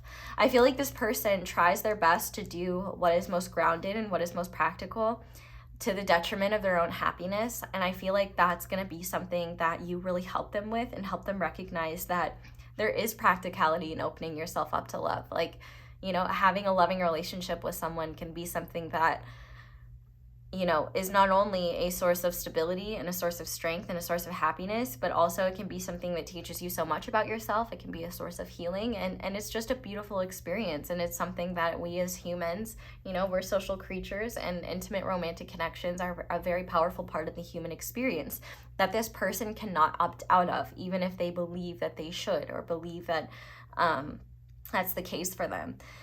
With this visible card, they could be in the public eye in some way, or they could be someone who just attracts a lot of attention. Like the vibes I'm getting, for example, like if they're a more feminine energy or more feminine person, like Christina Hendricks, who plays Joan Holloway in Mad Men, like that is kind of the energy that this person has. I'm trying to think of like a masculine or androgynous examples. But if you can kind of equate that, because I'm not getting a specific energy for this person, I definitely think that they are likely, like, they either have a very healthy balance of feminine and masculine energy. They could be androgynous in nature, but I do think that this is someone who is, like, relatively balanced, and they're definitely someone who is attractive, who attracts attention, whether they like it or not. It's almost like, you know, the sun. People have very powerful reactions to the sun, but the sun's just doing its thing. You know, if the sun weren't there at all, it wouldn't support life. But if it were too close, it wouldn't be able to support light either. So there's kind of like your person is just doing their thing, but people have very different reactions to that. Some people absolutely love who this person is, and the energy that they provoke in others. Because that's the thing, this person isn't intentionally provocative, unless they're close to someone and enjoy like banter with them or something like that. But I feel like just their natural power evokes a lot of different reactions from people based on their relationships to power. Ultimately, when they're in a stable, committed relationship with someone, they're reliable, they're hardworking, they're trustworthy, and let me be clear, they are hardworking in general.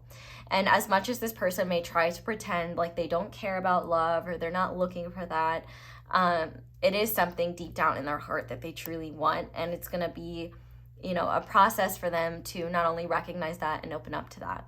Now, how your relationship progresses, I think, is unique to every single one of you, but one thing's clear is that this person has an intense energy about them, and when they want something, they will truly go for it, and they will truly fight for it, even if they are very afraid.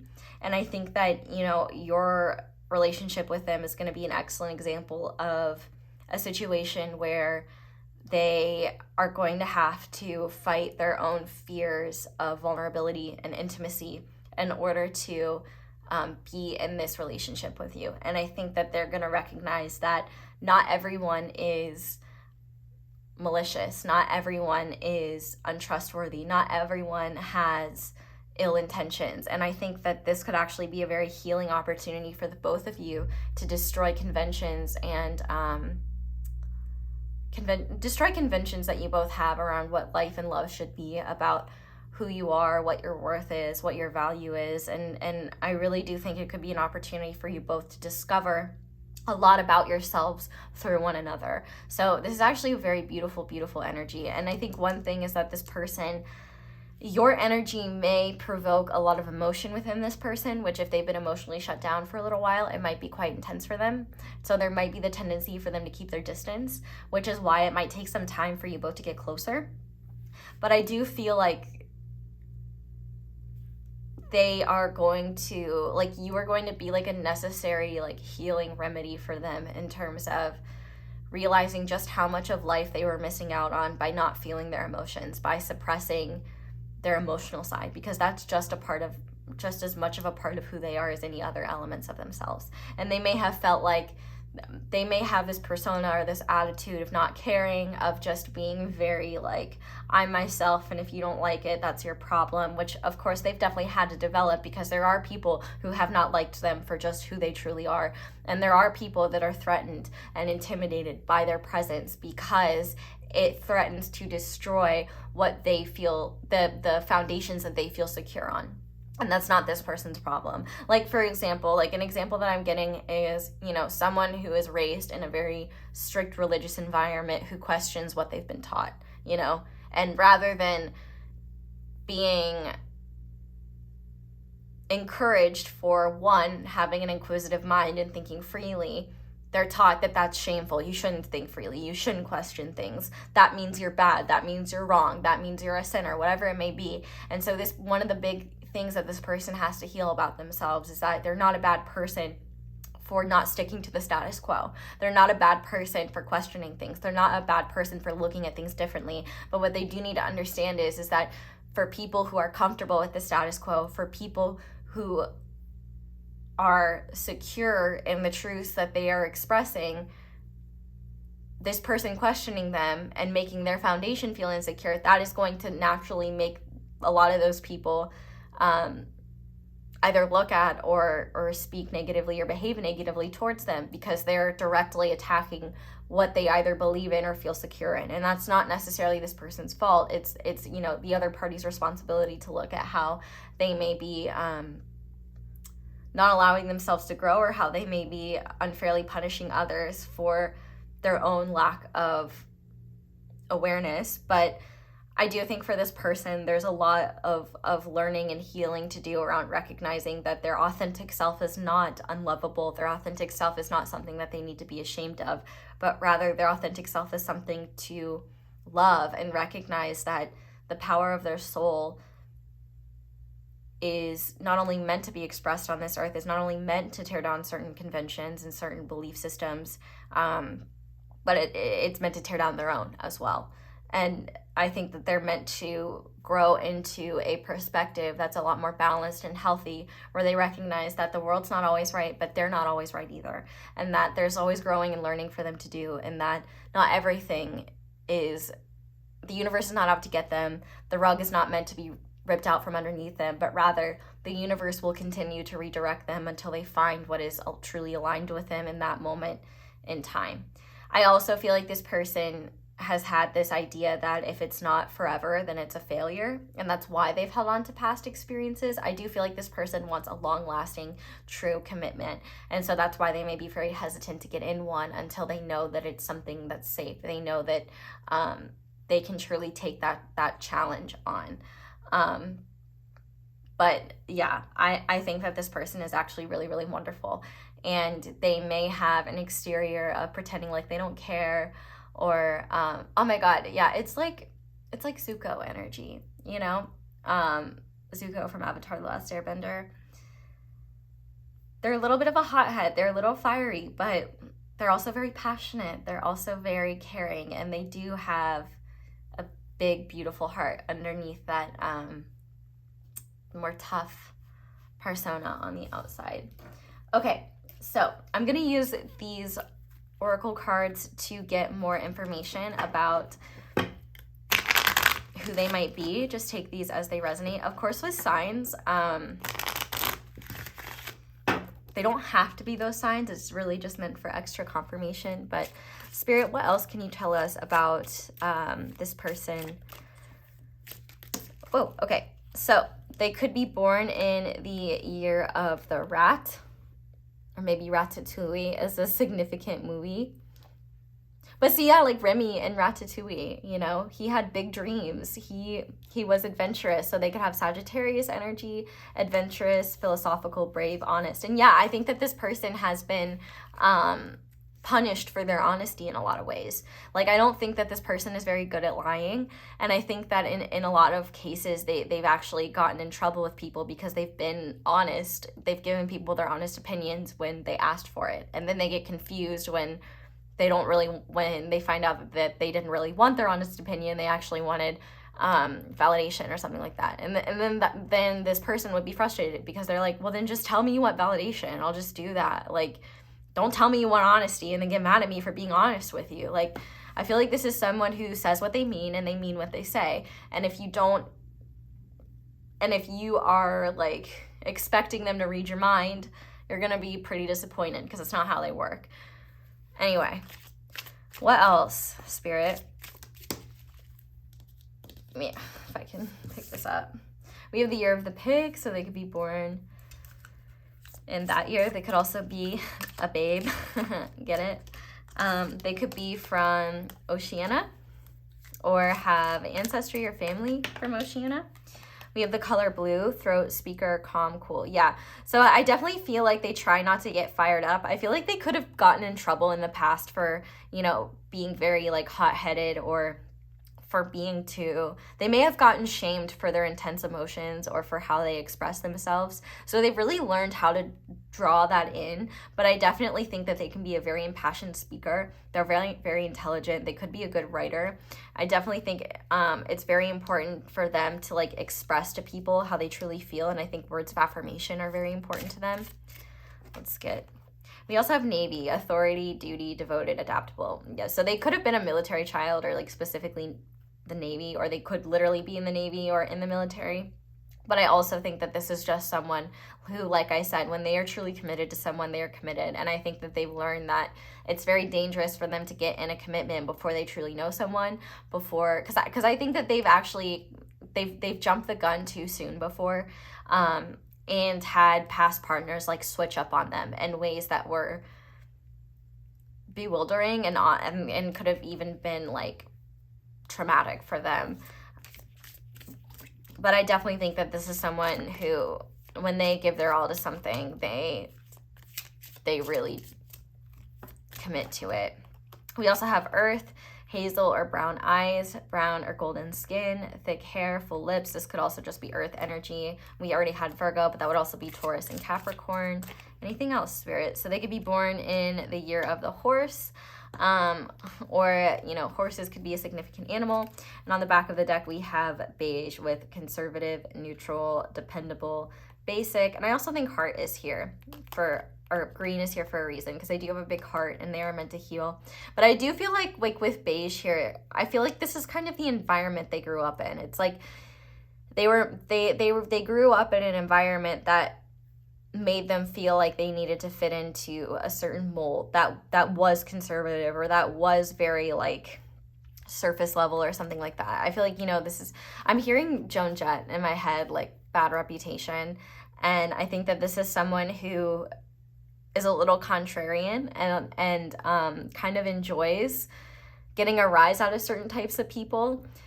But I think deep down it's kind of them reenacting unresolved pain or unresolved wounds around rejection from the earliest figures that were in their life, and rejection from loved ones.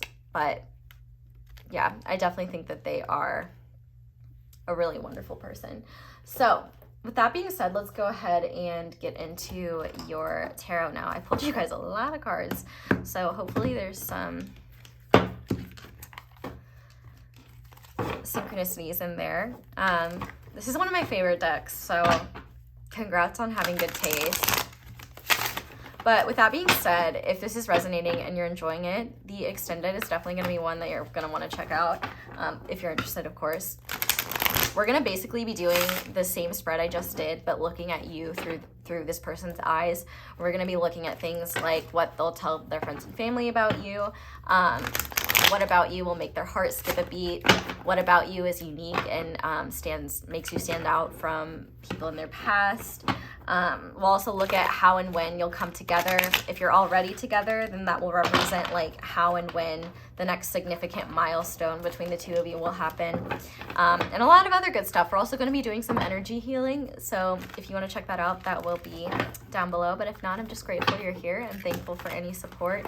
Even doing the small things like leaving a like, subscribing, that stuff is so helpful to me. So just thank you for being here, and thank you for any kindness you send my way. Okay, so let's start by looking at what your overall dynamic will be like. Now, naturally, there will be lots of nuances to your dynamic, but we're just looking for the overall general dynamic between the two of you. So, Spirit, what will pile 2 and their future or current partners dynamic be like? Okay, we're getting 2 cards. So we have, okay, this is actually really beautiful. We have the 10 of Swords and the 4 of Swords. So there's a lot of healing that is going to happen between the two of you. And I think that you both could have had similar childhoods or wildly different childhoods with similar themes. Like,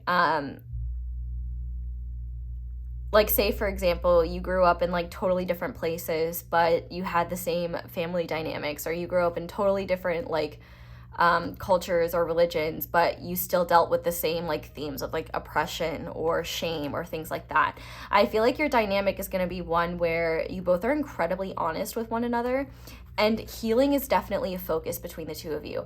I also think though that there are going to be times where you challenge one another to ask yourselves and one another, you know, are the things that you're saying about yourselves about each other really true, or are they things that you are taking on as truth?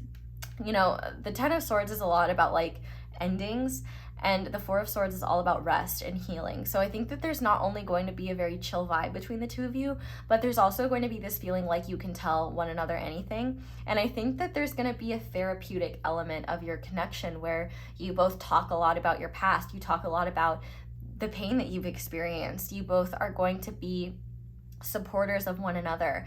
And also, I feel like this is going to be a connection where you both find intimacy through talking about your life and just talking to each other. I definitely think that this is a meeting of the minds.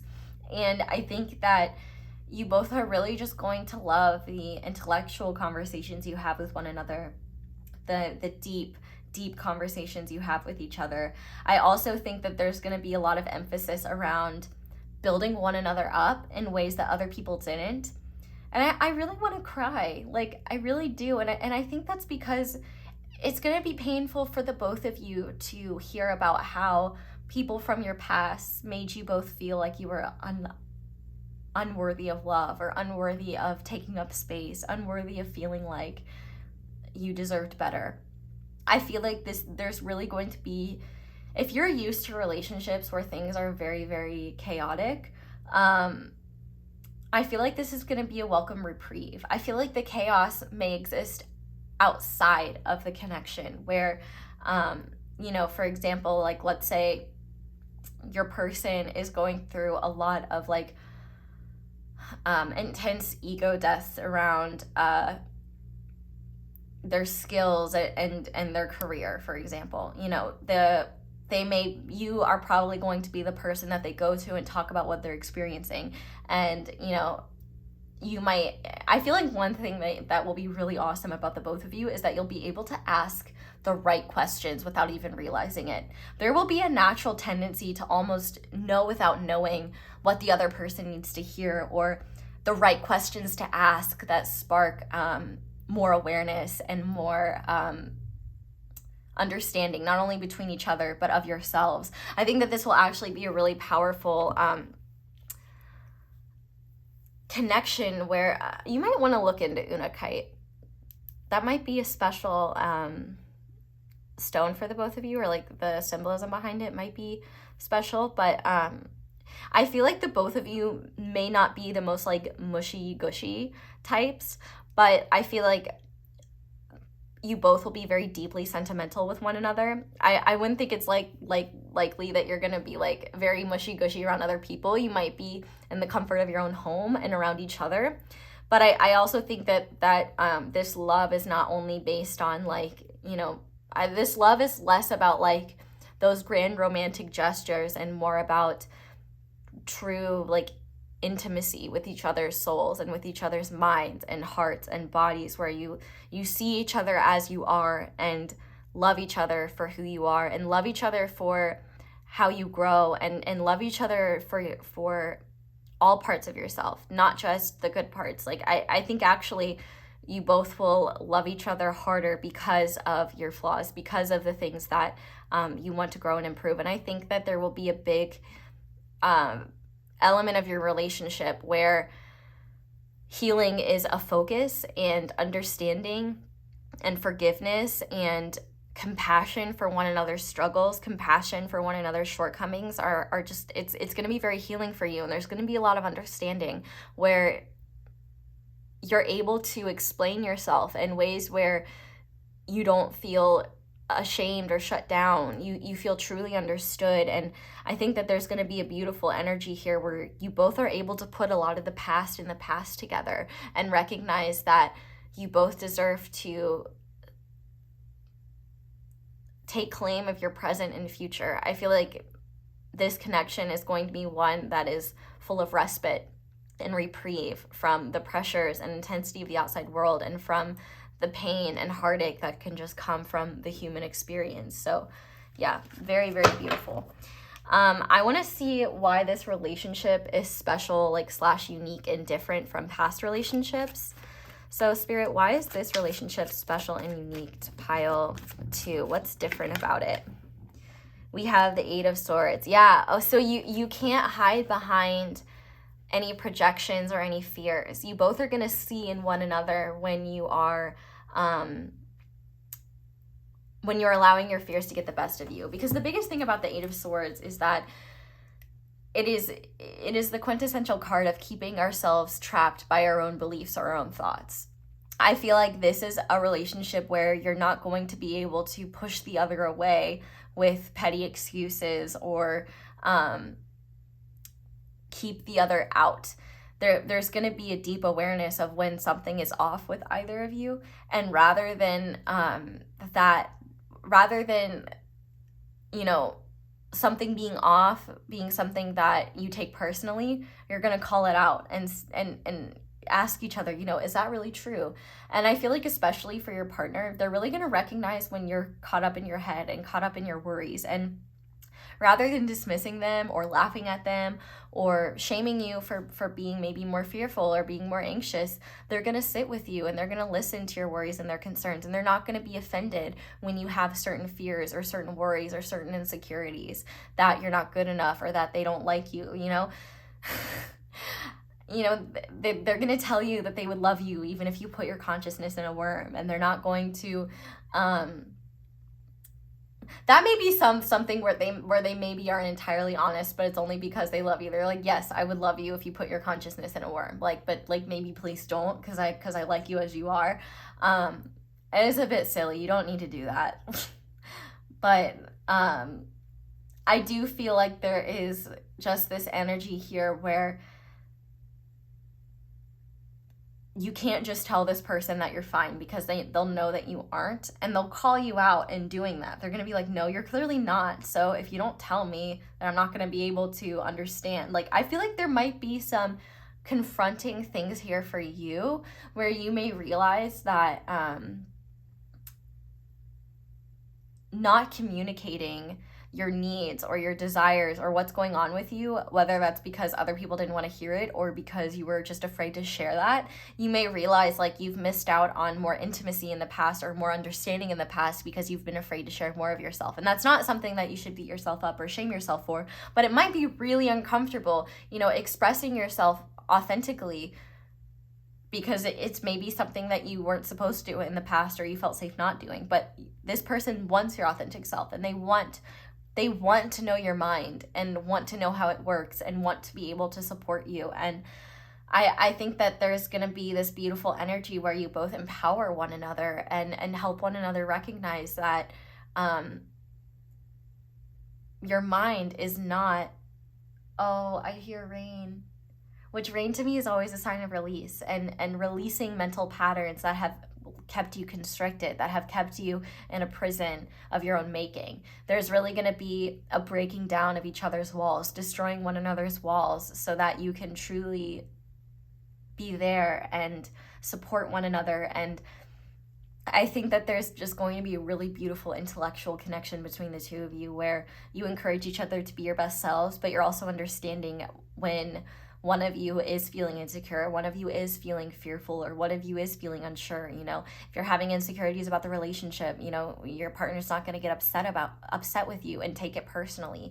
If, for example, you're like, I just have this weird fear that like you're just going to wake up one day and hate me, and they're not going to take that personally. They're going to say whatever is their truth and reassure you of how they feel and what they see, but they're also not going to they're going to challenge those things rather than, take it personally and be like, is what I'm doing not enough for you or something like that. They're not going to take your insecurities as a sign that there's a failing on their part and vice versa. Rather, there's understanding, there's caring, there's communication that allows the both of you to grow and destroy those insecurities that may have caused the both of you to push people away in the past or avoid intimacy because of the fears that came from past pain with being intimate and vulnerable with others.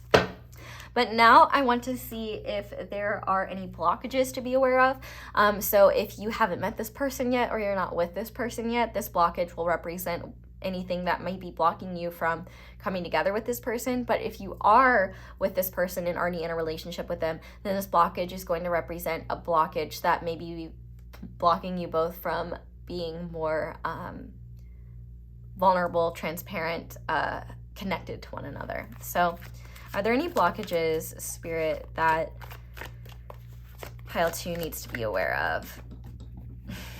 We have the 2 of Cups. Yeah, so the blockage is fears around love, fears around, it takes 2 to tango. You can't expect one person to just open themselves up and pour their heart out without you doing the same. Any blockages you have around your lovability, any blockages you have around your belief that you're not lovable or that love will never find you, those are things that you need to address, especially if you're single. If you're in this relationship with this person, I do think that if you both have discomfort around sharing your emotions, I think it could be very helpful and healing for you both to talk about what's in your heart more often. Maybe you both have certain insecurities around sharing your emotions, or it might just be scary and weird to be emotionally vulnerable. But the biggest thing is that if you can't be vulnerable with your own emotions, it's going to be hard to be vulnerable with them with someone else. And it's also unfair to expect someone else to be vulnerable with their emotions when you can't even be vulnerable with yourself. So it's very important to recognize that emotions are just data. They are no different than sensory stimuli, than any other data that comes into your brain. Emotions are always telling you something. And positive emotions are not a sign of weakness. Emotional vulnerability is not a sign of weakness either. It takes true strength to not only feel your emotions, but express them and share them with others, and recognize that there's nothing shameful about emotions. Like I said, they're just data. You don't need to place judgment on them. But I would challenge you to take a look at your beliefs about relationships, your beliefs about your lovability. And I think a lot of this is more so towards people that aren't with this person yet. I think that if you're already in this relationship, if you feel like there is a healthy amount of emotional vulnerability and you do feel truly connected, then I would say that's a sign that there really aren't any blockages. And if you're being emotionally vulnerable with yourself, if you believe that you are worthy of love and worthy of true love, worthy of a partner with equal give and take, then I feel like you don't need to worry about any blockages. I don't think there are blockages. I think it's just a matter of trusting that things will unfold in the perfect time, in the perfect way, and not allowing your fears to make you believe that there's something off or something wrong if the situation hasn't manifested yet, or anything like that. I really think that this is a beautiful sign that if you have a healthy relationship with yourself, if you have a healthy relationship with your emotions, you believe positive things about yourself, you believe that you are lovable and worthy, that there really aren't any blockages here to be worried about. It's just a matter of how things are meant to progress and unfold for you, because it will be different from other people. You know what I mean? I also think if there are any wounds that you have around past relationships that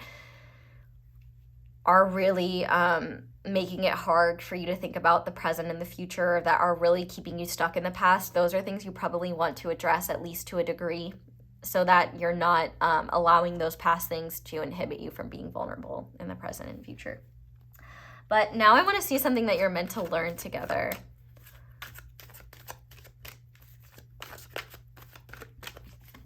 Oh, I guess this is also an interpretation that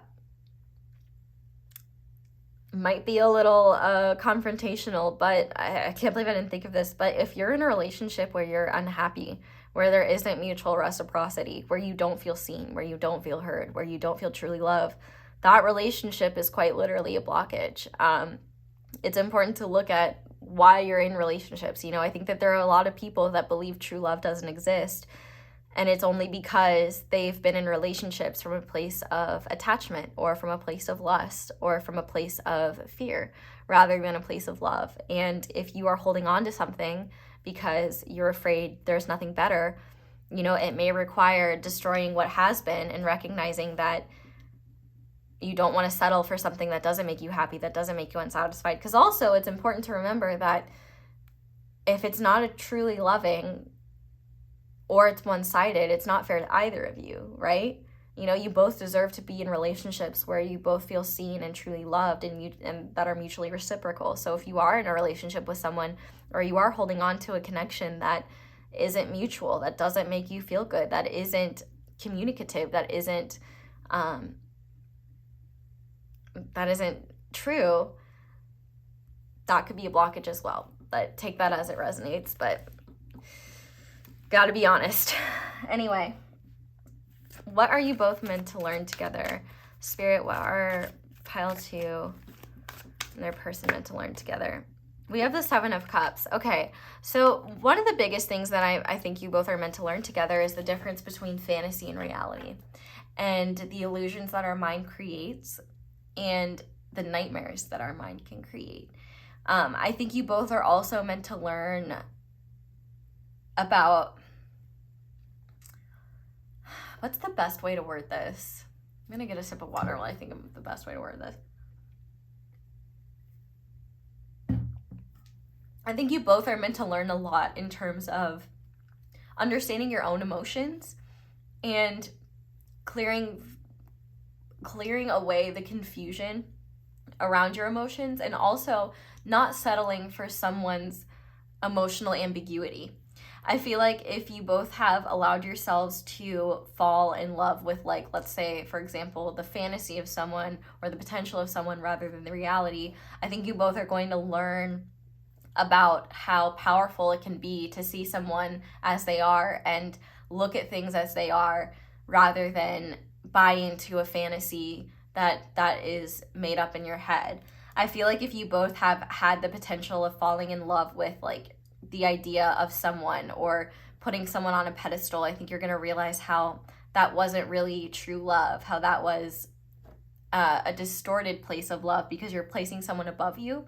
I also think, though, one thing that you're meant to learn is that you won't feel so much doubt and confusion with someone when it feels right, when it is mutual, when it is reciprocal, because I think that you both have fallen prey to, like, manipulative people or deceptive people in the past that have been very good at preying on your emotions and preying on your hopes in order to get what they've wanted from situations. And I think that you both will learn to see that for what it is, and it may be something that you only realize in hindsight once you're together. Oh wow, I was really putting up with less than I deserved. And you may also learn about how your fears kept the both of you trapped in the past, or how your uncertainty of what's truly right for you, or your uncertainties about yourself, about what you deserved, about what was meant for you. I feel like you're just going to be clearing away a lot of confusion in general and recognizing deception for what it is, recognizing people with ill intentions or deceptive intentions. I feel like you both are going to see that for what it is. And I also think you're going to realize how you always deserve better. And I think one thing that you both are going to learn as well is that you do both deserve to dream big, and that you deserve to go after those dreams and have someone that supports you in them. I wouldn't be shocked if you both had partners in the past that shamed your dreams, or shamed what you're passionate about, or shamed what you felt good about. And so it may have made you confused. It's almost like you both could have tried to morph into the people that your partners or your friends or your family wanted you to be, rather than your authentic selves. And that may have led to a lot of confusion about what you wanted in life, what you wanted in love, what you wanted in your career and friendships, because you weren't making decisions from your heart. You were making decisions based on what you thought other people wanted for you, which is naturally going to make you very confused because it goes against what you feel is right for you. So I think you both are going to learn a lot about what is truly meant for you. And I think it's going to be a really healing situation where you recognize that you're not a bad person for wanting something different from someone else. You're not a bad person for straying from the pack. You're not a bad person for being a black sheep. And you're certainly not a bad person for giving love to someone who did not have the best intentions. That is a quintessential example of someone who is unworthy of your love and unworthy of your compassion. And it just goes to show your giving nature, your kindness, and your compassion, in that the fact that those people didn't have it is not a slight on you or a sign that you were dumb or stupid. It's a sign that those people have a lot of ish that they need to work through. And it was never your fault, or you weren't stupid for that happening and occurring. I definitely feel like this is going to be a very healing but also very confronting situation, because you may look at past experiences for what they are and realize how you were either done dirty or how you weren't treated right. And there might be a grieving process for yourself and for your past, and just realizing that you deserved better. But I think the beautiful thing is that you both will be able to lean on one another for support and for healing. And I also think that you both are going to realize that it's not that there was something wrong with you. It's that the outside world wasn't imaginative enough to believe that there are people that stray outside of their narrow-minded conventions. So I want to see, so if you're already with this person or know this person, I want to see what they want you to know. And if you don't know who this person is, it's going to be what their higher self wants you to know. So Spirit, what does this person want pile 2 to know? Oh, we have the 10 of Pentacles, which is so beautiful. So this is just like the cutest thing in the world. I feel like there's definitely a couple messages here. One is, if you're a single parent, just know that there's a lot of BS stuff out there about desirability and about value and about worth. And if you're worried that this person will accept you for who you are and your kids for who they are, things like that, like, don't worry about that. Like, for example, you both might have a blended family or something like that. When you both come together, if a family is something that you really want, I think that they want you to know that they want that too. This is this beaver energy. This is family oriented. This is grounded. This is nurturing, protective, and also it's abundant. And I feel like there is the potential for a very abundant connection, family commitment with this person. And I feel like they want you to know that that is something that they truly want, but they may feel like they're not deserving of it. There may be fear around, like, oh, what if I'm a bad parent? Or what if I am never worthy of love? Like, just those fears coming back in. So with the 10 of Pentacles here, I feel like they want you to know that they will or do love you as you are. If you do already have a family with them, they want you to know just like how great of either a parent or just person that they think you are. They want you to know like just how special you are to them, and how dedicated and committed they are to this family. And even if the family is just the two of you, you know, they feel so lucky and so blessed to be able to build with you and grow with you. And if you don't know this person yet, I feel like they want you to know that they're not coming in just to mess with your head and make you think they want something that they don't truly want. Like, they want something that they can build that's solid over time. And I feel like they're asking you to have patience, especially if it's their higher self, because it sometimes takes a lot of time in order to meet this person, or it takes a lot of growth to be in alignment with them, or whatever it may be. I feel like if you see a grounded, stable, abundant future with like a loving family life for yourself or with this person, I feel like they're saying they see that too. And if you haven't met this person yet, this is something that they are also going to want. And this is something that if that is like a dream that you have, they want you to continue to believe in that and believe that that is something that you're not only manifesting and creating for yourself, but something that you're truly worthy of, that you truly deserve to be in a family where you feel where you're a part of it for who you are and you're supported for who you are. And I feel like they want you to know that you have the potential to create a legacy together if that's what you both want. I feel like this is what this person wants, and they want to grow steadily and slowly over time. And I feel like if you've been with this person for a long time, you've known this person for a long time, I think that they reflect a lot on just how lucky they are, how blessed they are to be with you. And if you don't know this person yet, just know that it may take some time to meet them, or it may take some time for things to develop. I don't feel like this person isn't going to jump into something very quickly, because they have learned their lesson from the past, because they got too deep too quickly and, you know, suffered as a result. But also that this person, they want the real deal. They want something really serious.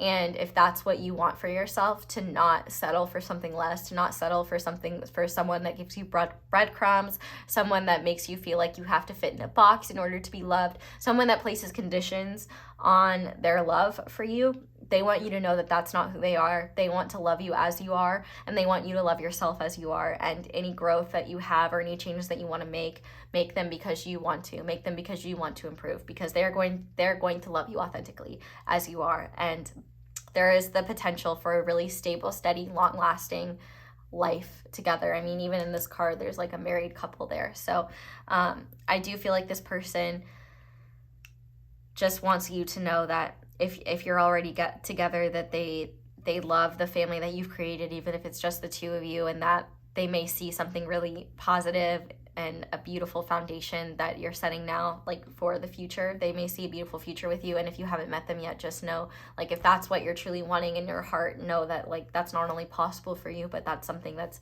meant for you, and that you deserve to affirm that for yourself. But to make sure that you don't place expectations on how or when that comes about, because that limits the universe's ability to bring it to you. So just trust that everything will unfold in the perfect time, in the perfect way. And if you haven't met this person yet, or you and this person aren't together yet, that this will unfold in the perfect time, in the perfect way, and there's nothing to fear.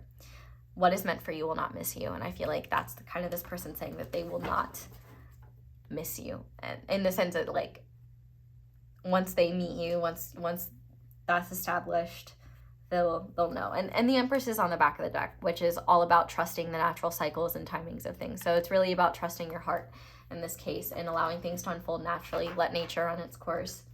But with that being said, we're going to go ahead and move on to guidance.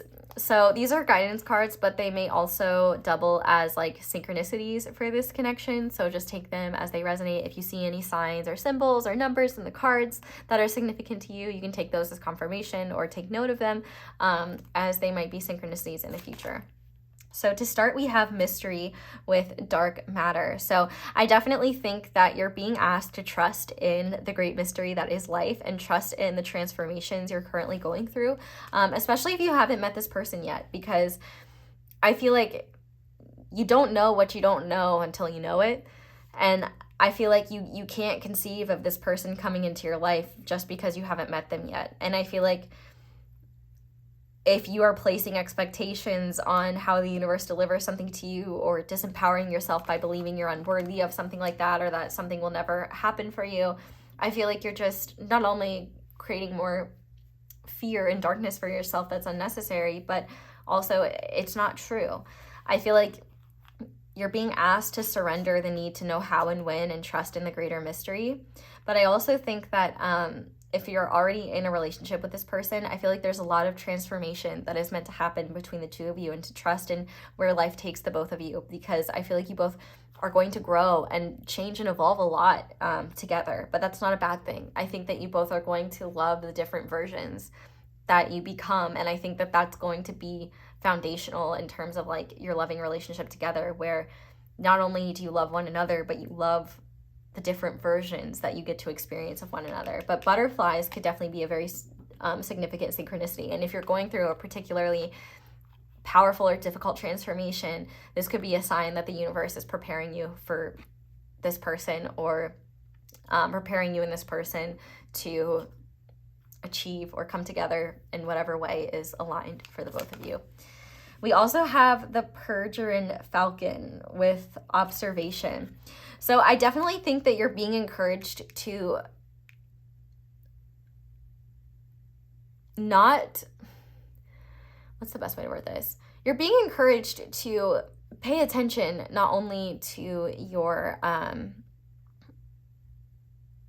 you're being called to observe yourself more and observe the universe more, instead of coming to judgments and conclusions about what something means for you. Like, for example, if I don't meet someone by age 25, love isn't for me. That is one of the dumbest conclusions that you can come to with peace and love. It means absolutely nothing. Like, don't hold yourself and the universe to arbitrary timelines that are created by your ego. You're really being called to observe your thought patterns, observe what you believe about yourself, observe your insecurities, and rather judging and shaming yourself for them, have compassion for yourself and ask yourself, where is this coming from? Or why might I be thinking this? And is this necessarily true? I feel like you're really just being called to sit with yourself more and be more aware of what's happening underneath the surface, because I feel like you may have a tendency to want to escape yourself or escape what's going on within you rather than sit with it. And while it may be uncomfortable, that is what will free you from unconscious patterns of behavior that may be keeping you stuck, maybe keeping you trapped, maybe keeping you fearful or disempowered. We also have healing. Allow light to enter your wounds. Yeah. So I do want to say, like, you know, there's no such thing as being fully healed, and that you don't need to be fully healed or completely healed in order to be in a relationship. Like I said, I think that this relationship is going to do a great amount of healing, but the universe might be, especially if you're single right now, guiding you to do the necessary healing to be in a place where you can just be open to one another. I feel like you're also being meant to recognize the stories you tell yourself about your past and the stories you tell yourself about your pain, because you may be not only keeping yourself stuck in a painful cycle, but also you may just be telling yourself stories that are not true and just bring you more pain.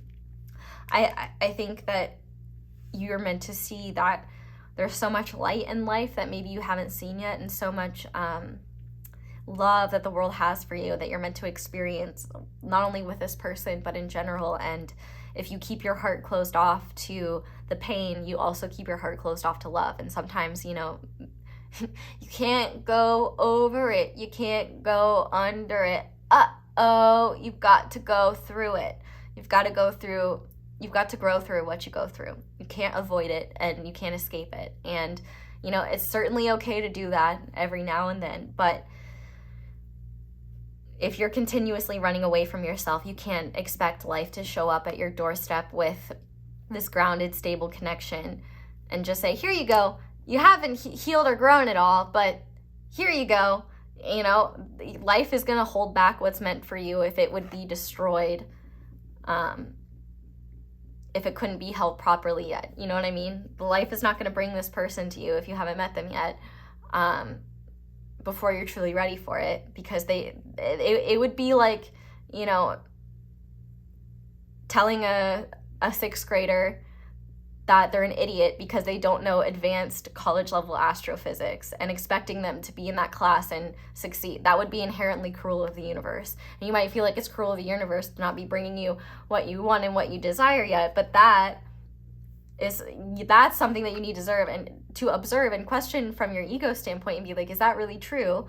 And because the universe is a lot more compassionate than we think. And I think that there's just a lot of healing meant to happen here, where you're not only meant to start falling in love with yourself, but you're meant to also have compassion for the wounds that you've cultivated just from living life, and recognize that those are not things that make you inherently flawed. They're things that make you human, and they deserve just as much love as the compassionate parts of yourself. So finally, this card is going to represent an angel, an ascended master, an unconditionally loving being that you can pray to that may be guiding you. You don't have to, but this is just the spirit, the unconditionally loving spirit that wants to make itself present to you and know that they are watching you, guiding this connection, and also that they are there to pray to or to talk to or seek guidance from should you want it. And we have my man, Jesus Christ, which we love to see with forgiveness, compassion, and spiritual teacher. Now, obviously, depending on your relationship with Christianity, you may have like some difficult feelings around the figure of Jesus, which is absolutely okay and understandable. But what I will say is that you do not need to be Christian in order to develop a relationship with Christ. I am not Christian, but Jesus, love him. He's wonderful. And, you know, I think the lessons of his life are very, very important for the times that we're in now. You know, when Jesus forgave the people crucifying him as it happened, which could not be me. If that was me, I would be like, screw you, Judas, your mom's a hoe, she should have swallowed. Like, I would be talking so much crap. So, but I'm not Jesus, all right? I don't have those spiritual balls. I don't have those spiritual cojones like he does. But, you know, he teaches all about forgiveness and compassion. And I think when it comes to yourself, you know, it's so important to forgive yourself for what you didn't know in the past, and to have compassion for your shortcomings, compassion for your mistakes, and forgive yourself for not advocating for yourself as well as you could have, or forgive yourself for the mistakes that you've made. And I also think, you know, one core tenet of relationships is forgiveness and compassion, because it's inevitable that at times you are going to have disagreements, or you're going to make mistakes, or you are going to face trials and hardships. But having compassion for one another's shortcomings, forgiving one another for when there are challenges and problems, you know, having that for yourself can make it a lot easier to have it for one another, and to be able to release and let go of your past. Forgiveness is for yourself. It's not for the other person, unless you want it to be. And it can be a very empowering way to heal and grow, and recognize that hurt people, and other people's pain is not a metric of your worth, but rather just a physical expression of their suffering that they have not learned to deal with yet. And learning to have compassion for how you handled that, and how you may have hurt others as well, is a wonderful way to move on from the past and be focused on the present, so that you can build a future that you truly love, that's aligned with your heart. So pile 2, I'm going to move over to the extended now. If you would like to join me over there, please feel free to. But if you are leaving me here, which is absolutely okay, thank you guys so much for watching. And thank you so much for letting my ads play in the background, because that's one of the simplest and easiest ways to support me and my channel. But other simple ways to do that, checking out the extended, very helpful. Liking, subscribing, commenting.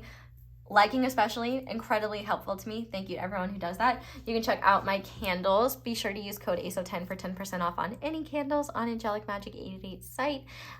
You can check out my merch as well as my social media. And I think, or just any other videos, I guess. But that's all I have for you guys. So thank you so much for watching and for being here. I hope you all have a wonderful day or night whenever it is that you're watching this video. And I hope you'll come back and see me again soon. Bye! Hi there, pile 3. Welcome to your reading, and thank you so much for being here. If you guys chose the Chrysler Heart and the Philosophy deck, then this is going to be your reading, all about your next or current significant relationship. So if you want a full breakdown of the reading, there is one in the intro, but we're going to go ahead and start by looking at who this person is. So to start, we have the Creator. We have Scorpio with the Enigma. We have Spider. We have Creative. I get the feeling this person might be a little creative. We have Past Love. We have the Zoom meeting. We have Manipulation with Jupiter and Scorpio. And we have Speculation with Jupiter in Cancer. So before I start, I want to say that if you have any questions about this reading, for example, if it sounds like you, or if you're like, oh, hell no, I don't want someone from my past, which this doesn't necessarily have to be. First of all, if that's the case, you can pick a different pile. Second of all, if there's any questions you have about this energy check, please check the FAQ that I put in the intro. It is timestamped. It should hopefully answer all of your questions. If not, if I see them, I will try to answer them myself. But this is I can already tell this is gonna be, you picked an interesting deck. This is an interesting person, and let's just go ahead and get into this, because this person is very fascinating. So as you can tell, this person is definitely very creative. We have tons of Scorpio energy here, so they could have Scorpio placements, or they could just have very intense energy. We also have Earth energy here, Virgo, Capricorn, Taurus, and the fact that we have Jupiter twice. Sagittarius is ruled by Jupiter, so that could also be a significant sign, but this person doesn't have to have any of those signs. They just have these energies, and that's really all that matters. So I would definitely say that this person is someone that's highly unique, I just heard self-starter. They may work from home or they may work for themselves in some way. This is definitely someone who is or already does create a lot of prosperity through their creations. The spider especially, I actually want to read it from the book because I think it just has a very beautiful interpretation of the spider, and I think the spider is very often misunderstood, like, you know, with arachnophobia and things like that.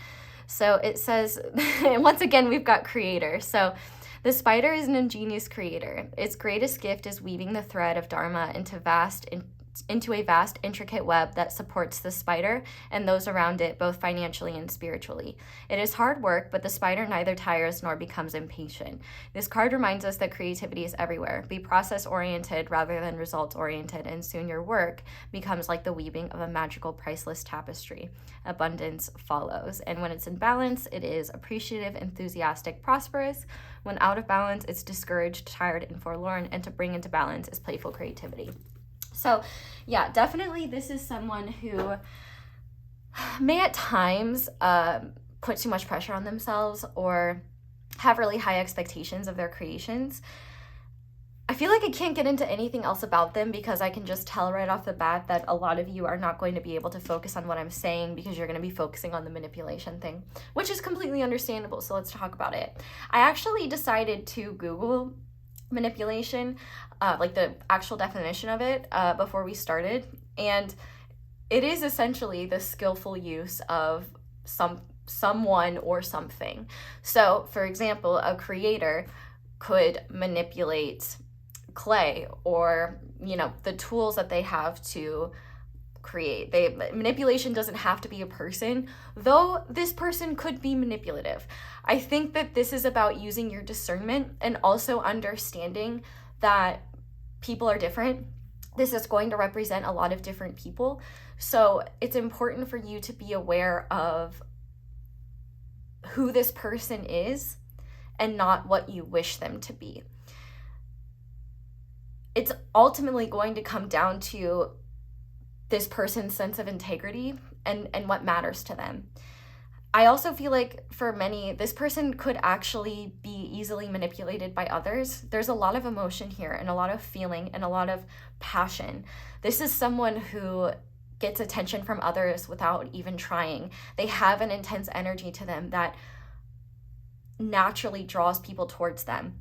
And this could be someone that is very good at manipulating people's emotions through what they create. You know, a lot of the best artists and creators in general are able to do that through what they make. So manipulation doesn't necessarily have to be a bad thing, but I'm not going to sit here and be like, oh yeah, no, this person isn't manipulative towards others, because I don't know.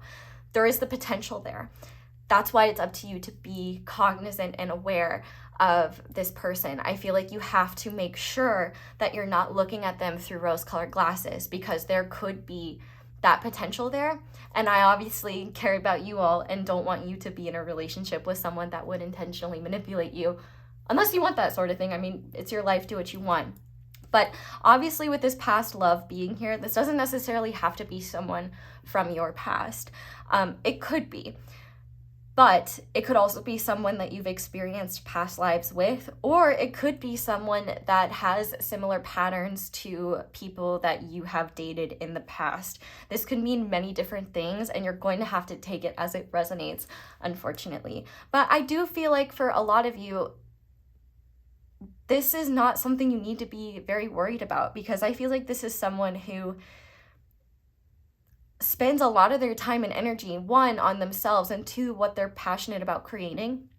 And I feel like a lot of that manipulation energy just comes into their skill when it comes to whatever they create, whether that is a business, whether that is online, whether that is, you know, their artistry, whatever it may be for them.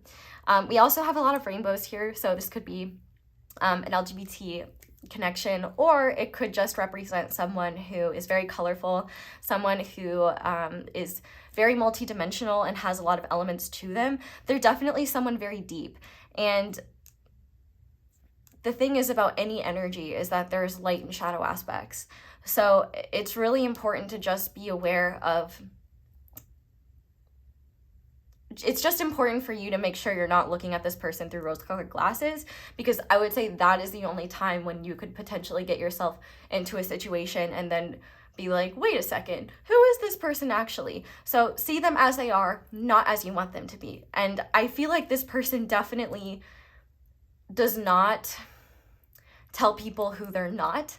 I feel like this is someone who has that quintessential energy of like, they tell others who they are, believe them, you know?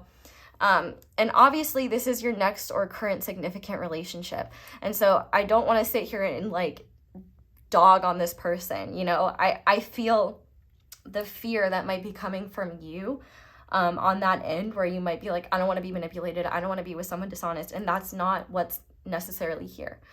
Especially with the speculation card and this Cancerian energy, there's a lot of depth and emotion to this person, and I feel like they're very deeply caring. I also think that they are someone who takes time to reveal themselves, and it's very important that you give this person space and time to open up to you. I also feel like they are someone, though, who really is first and foremost concerned about themselves in their own life. They're not necessarily out there trying to get what they want from other people. Like I said, I really don't think a lot of this manipulation is of others. I think it's of their craft and of how their craft, their intention behind what they create. So, you know, if like let's say, for example, this creator person is really passionate about, you know, animal activism. You know, they might create those, I'm literally hearing In the Arms of an Angel right now. You know, that Sarah McLachlan song that plays in the really sad commercials about the dogs. I don't even want to talk about it because it's going to make me start crying. So, you know, this could be someone who knows how to use the human psyche to create good and how to use what they're making to create a net positive. You know what I'm saying? This is someone who's absolutely brilliant, and their brilliance could be something that gets in the way of their ability to accomplish things sometimes, because they could be incredibly critical of themselves. They could be they could have very high expectations of themselves and be a bit of a perfectionist to the point where it's kind of to their detriment. I also think that they are someone who can get very lost in whatever they're doing. There might be times where this person kind of disappears from everything and everyone. But I do feel like when you are in a relationship with a person like this, they're never just gonna outright like disappear and like not tell you what's going on. They might be like, hey, I'm really focused on this thing. I might have I might need some time to myself or something like that. But I do think one thing that this person struggles with is workaholism, and also giving too much of themselves to other people.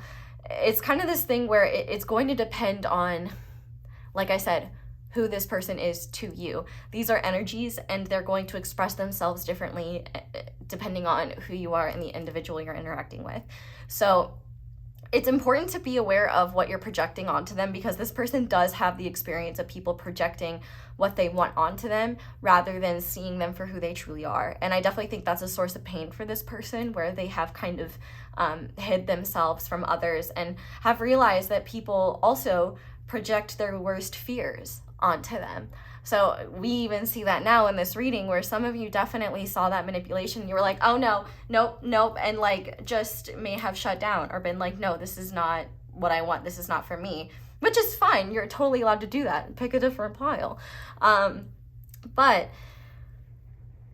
I do feel like there is a part of them, and it's interesting that it just started raining, because I do feel like there's a lot of inner pain that they've had to work through around being misunderstood, around people projecting their worst fears or their, I guess their worst fears onto them. I think that they've been accused of things that they've never done before. They've been accused of things that are not in their heart. And I feel like that's been a real source of pain for them, where they're like, well, it's not like I'm just going to say what I am, because usually people who do that aren't telling the truth, which I literally did just tell you, that to pay attention to what this person says about themselves. So this certainly is an enigmatic energy. All right, we're in this together, pile 3. But I do feel like this is something where in terms of like listening to them, you know, if this person says, I'm not ready for a relationship, or like I'm non-committal or something like that, which I don't know if that would be this type of person anyway, if this is like your next significant relationship, unless that's something like mutually agreed upon. I feel like it's important when people tell you who they are to listen to them when it comes to the negative things they say about themselves. But if they're saying like, I'm such a good person, or like, people always leave me, or something like that, that's more so like things where you might be like, kind of a red flag, because like someone who is a good person doesn't necessarily need to say that. It shows through their actions. I feel like this person doesn't necessarily know who they are, and they learn a lot about themselves through what they create in their material reality. That they could have, their name could start with a C, an M, an S. We have a lot of S's, C's, M's. Those could be significant letters. But I feel like a lot of people, I feel like this person has been manipulated a lot by others, especially when they were younger, because there is this energy about them that's very, for some, seductive. For others, it's just intense. And there are people that maybe covet this person. Like they would do anything to get this person or have this person. I feel like this person could have had really painful past experiences where they were manipulated into connections where they thought it was something real and something loving. Because let's be real, this person is not only capable of a very loyal, long-lasting, loving relationship, but like the deepest, most passionate kind of love that there is, that's ride or die. And I think that they have been with people in the past that maybe only wanted them for their body or for their creativity or what their influence did to other people's creativity. They may have desired to be a part of the prosperity of their life. They could have had yes men around them. They could have had people that were around them for the wrong reasons. And so there's definitely a fear of being open to others. You know, with this Cancerian energy here, there's definitely a shell. And I'm definitely just going to do my best here to try and describe this energy, but it's definitely a bit paradoxical. So if you catch me like saying one thing and then the other, there is an element of this person here where they are this and that. They are learning about themselves as they weave the tapestry of their own life. I definitely think that this is someone who has experienced a very dark night of the soul. And depending on when you met them, maybe you really met their shadow side. And especially if this is someone from your past. So I would say if this is someone from your past coming back around, I feel like they've definitely grown and definitely changed and transformed. Because Scorpio is also about transformation. You know, the 8th house is about birth and death and a lot of just intense life experiences. I mean, this person is going to transform 1,000,000 times in this one lifetime. And they are constant unfolding of becoming. Does that make sense? They're constantly in a state of becoming.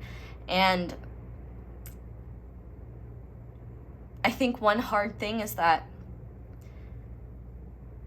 because they're constantly learning about themselves, whoever they're in a relationship with is going to be in the same process. There is a bit of mysteriousness to them. There is a bit of paradoxy to them.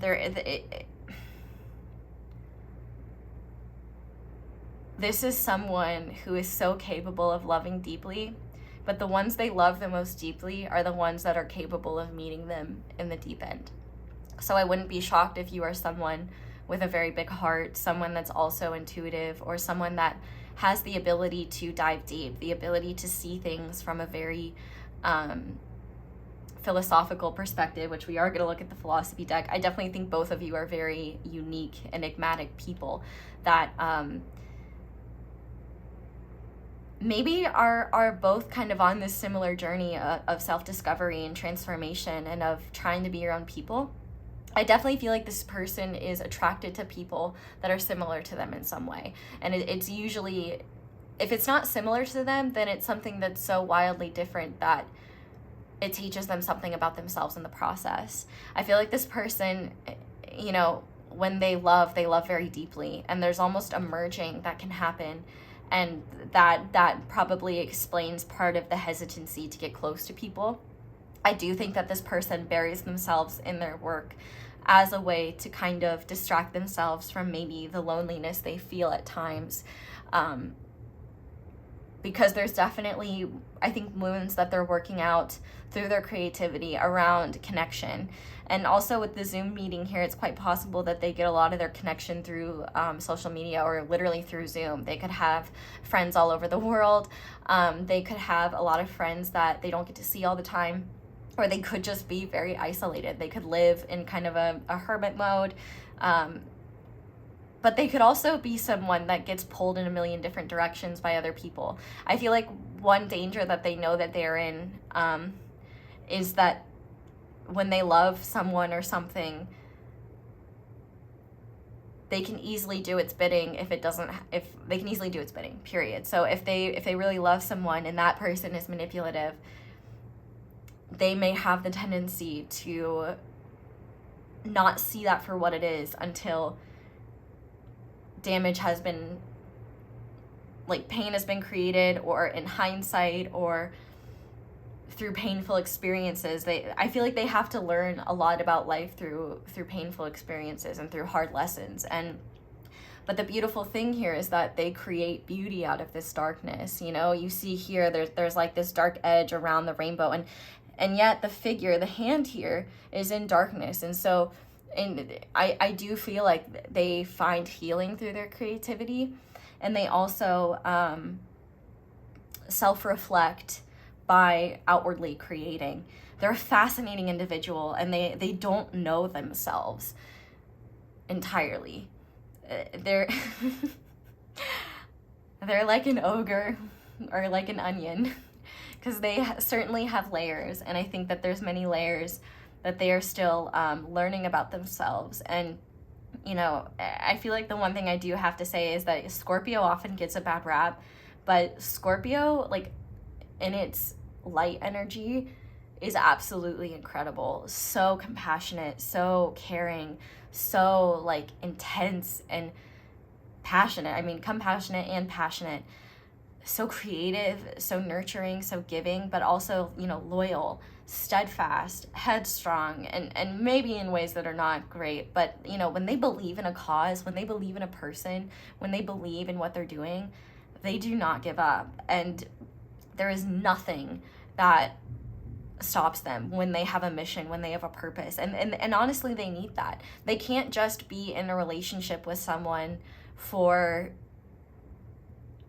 physicality alone, for lust or attachment. They want a love so deep and real that it transforms who they are and expands what they knew and understood about life. They're not into fickle surface level relationships. And if this person is saying that's the case, it's because their heart space is shut down. It's because they're not in a place to be feeling. And I think that's where you just need to be very cognizant of this person, because they do have the capacity to be the best lover and someone who loves so deeply and truly. But if they're in their shadow energy, if they are too in too much pain to even open themselves up to the love of the world, that's definitely someone that you want to be aware of. And I guess because this video is about your next significant relationship, I genuinely believe that this is someone in their light energy, someone who is emotionally available enough to do that, someone who wants to merge with you, and someone who wants to be in this significant relationship with you. But I think because there are types like this because this is an energy, there's also the potential for people to maybe fit this role that don't have your best interest at heart, that may not necessarily be this person, but might look or feel like this person, because there's a lot of similarities in terms of the energy. So I guess I'm just trying my best to explain as much as I can about this person, because there is a lot of it's likely that you may be a little like I'm hearing that scene from Euphoria where Fez is like, you're confused, I'm fucking confused, bro. Like, I really, like, this person is highly enigmatic, and I think it comes down to, you'll know who this person truly is if they're willing to share their heart with you. And if they're not, that's probably a sign that it's not this person, because I think that this person will be someone who you're both able to dive deep together and have these deep heart-to-heart conversations, these deep, soulful, philosophical conversations. And this is definitely someone who is a hard worker, someone who's passionate, someone who has a purpose in life. And that is one of their main loves. But I also think that it's important for whoever they are with to kind of have that too. So I wouldn't be shocked if you both are highly spiritual, or you both have these soul deep purposes. This is someone who is very soulful.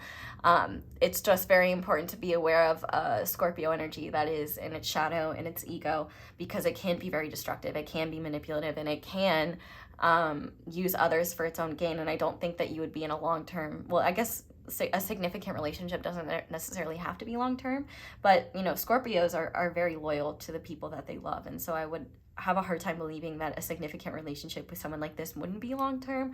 But like I said, I'm just a pair of talking hands on the internet, and I only know so much. And this energy, it is going to require a lot of discernment on your part and awareness to make sure that you're not projecting these beautiful qualities of this person onto someone emulating the shadow energies who, you know, may not have their heart open. This person, the right person, they will have their heart open to you. So let's look at some more indicators of who this person might be.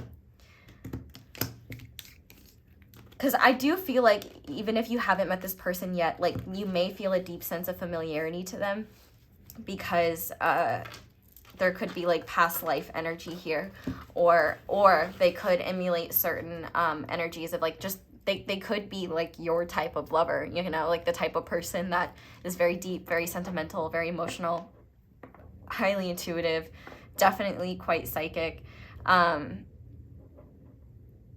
You know, this is just someone who's very all or nothing. And I think that they're learning to be more balanced, but that might be something that takes time. This is someone who is very methodical, and they can create whatever they want in life. And if they are trying to create something that is destructive, or just create things to soothe their ego, I don't think that's a person you're going to want to be in a long-term relationship with. But, you know, the person that I truly feel this person is someone that is going to share their heart with you and share, you know, their light and their dark with you. They're going to be honest about their shortcomings, but they're also going to talk about what they care about, the impact they want to make, the future they envision, the life they want to live. I also think they're very family oriented, and that could even be to their detriment at times. They could have manipulative family members, or they could have wounds from family, or they could put family or people they see as family. It's storming outside right now. I just saw a big burst of lightning. So I do feel like this person may operate in chaos sometimes. Like, they may be a bit of a chaotic person, but creativity often is chaotic. It makes me think of the movie Yours, Mine, and Ours. I haven't seen the earlier original one, but there's one with Dennis Quaid, and I can't remember who the actress is in it, but she's like an artist and has a really chaotic home, and she always says that her home is for free expression, not for good impressions. And I feel like this person might be the same. They might be kind of messy, they might be kind of chaotic, or they keep their like creation space very messy, but it all works out. I wouldn't be shocked if this person is neurodivergent in some way, but they don't have to be. I definitely think though that whatever they do create, there's always a sense of purpose behind it, something meaningful to them. I guess I will just summarize this part by saying, be wary of people operating in the shadow energies of Scorpio, which can be manipulative, strategic, stuff like that.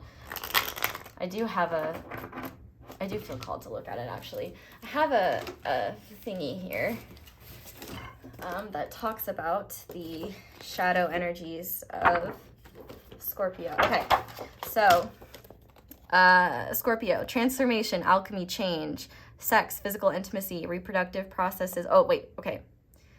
Light, change agents, loyalty driven, depth of spirit, capacity for growth and becoming, regenerative, reinventive, discreet, growth minded, creative. Shadow, stuck in cycles of decay and addiction, refusal to let what is dead go, withdrawn, secretive to the point of deception, lies, paralyzed by fear. So pay attention to those shadow energies, because if that's what you end up interacting with, that might be something that you want to be wary of. That might not be this person, or it might not, I mean, unless that's who you're meant to be in a significant relationship with, I don't know, but you can always say no to what you don't want. You never have to do something. This is your life. You don't have to do anything you're uncomfortable with. You don't have to be with anyone just because this is what's coming through. And if you're not liking it, just pick a different pile. It's not like the universe is going to say you have to be in a relationship with this person. Like, that's not how it works. It's your life. And also, just for the record, I do not and will never channel anyone who is abusive. Abuse is not love. And if you're thinking of a past person that is abusive in any way, no one deserves that. And I will never ever say like, oh yeah, like this is gonna be your, no, just no. Anyway, Spirit, what else can you tell us about this person? Okay, we have silver, modern, trendy accessories style. They could also have a bit of a silver tongue, so they could be quite charismatic. Maybe they wear a lot of silver accessories, or silver is a significant color. We have red, root, passionate, energetic, sexy. So yeah, I definitely think that they are very attractive. I also think that they, if not already, they are going to create a lot of financial and material prosperity for themselves through what they create. We have the dog. So this is the year of the dog. They could be born in any of these years, but I also, dogs remind me of like loyalty. So I definitely think that this person is highly loyal and as a result, very protective of their heart, because not everyone has wanted to be with them for the right reasons. They may have liked this person because of,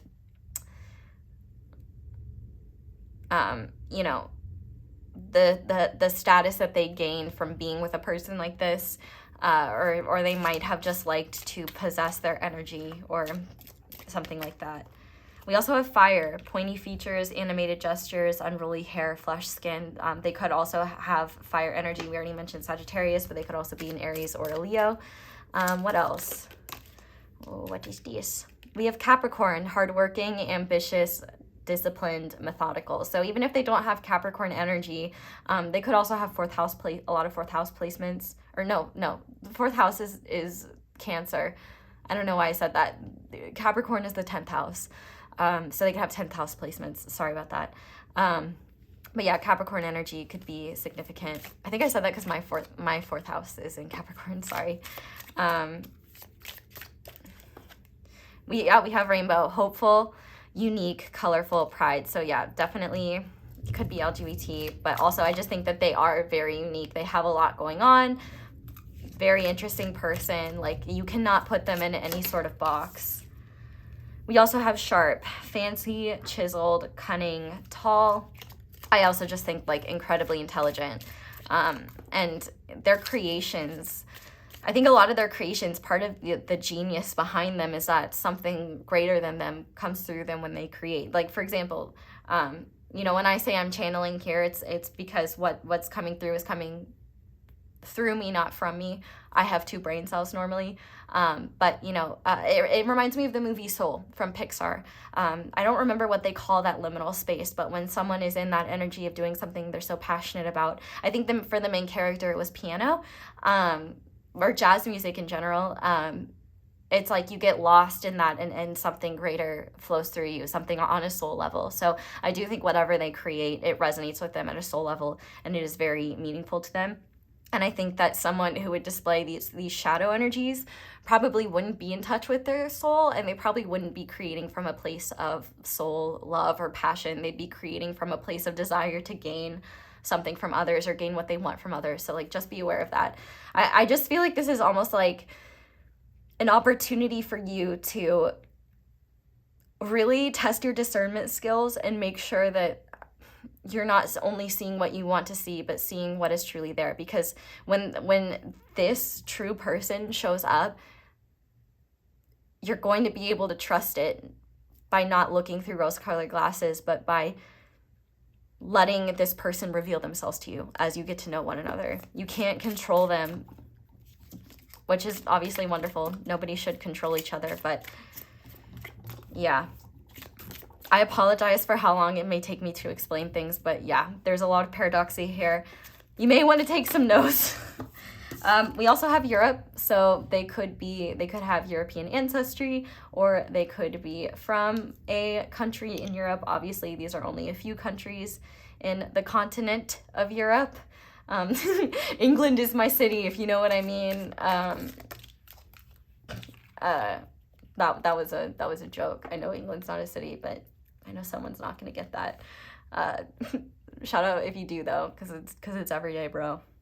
Anyway, we have the year of the ox, so they could be born in the year of the ox, or they could be someone who is just like, once again, reinforced that like really hardworking energy, someone who is very steadfast. We also have the year of the goat, so they could be born in the year of the goat, or they could be the greatest of all time. I always think about Meryl Streep when I think about the goat, because apparently on some film set, people were calling her the goat, greatest of all time, and she thought that people were calling her a goat.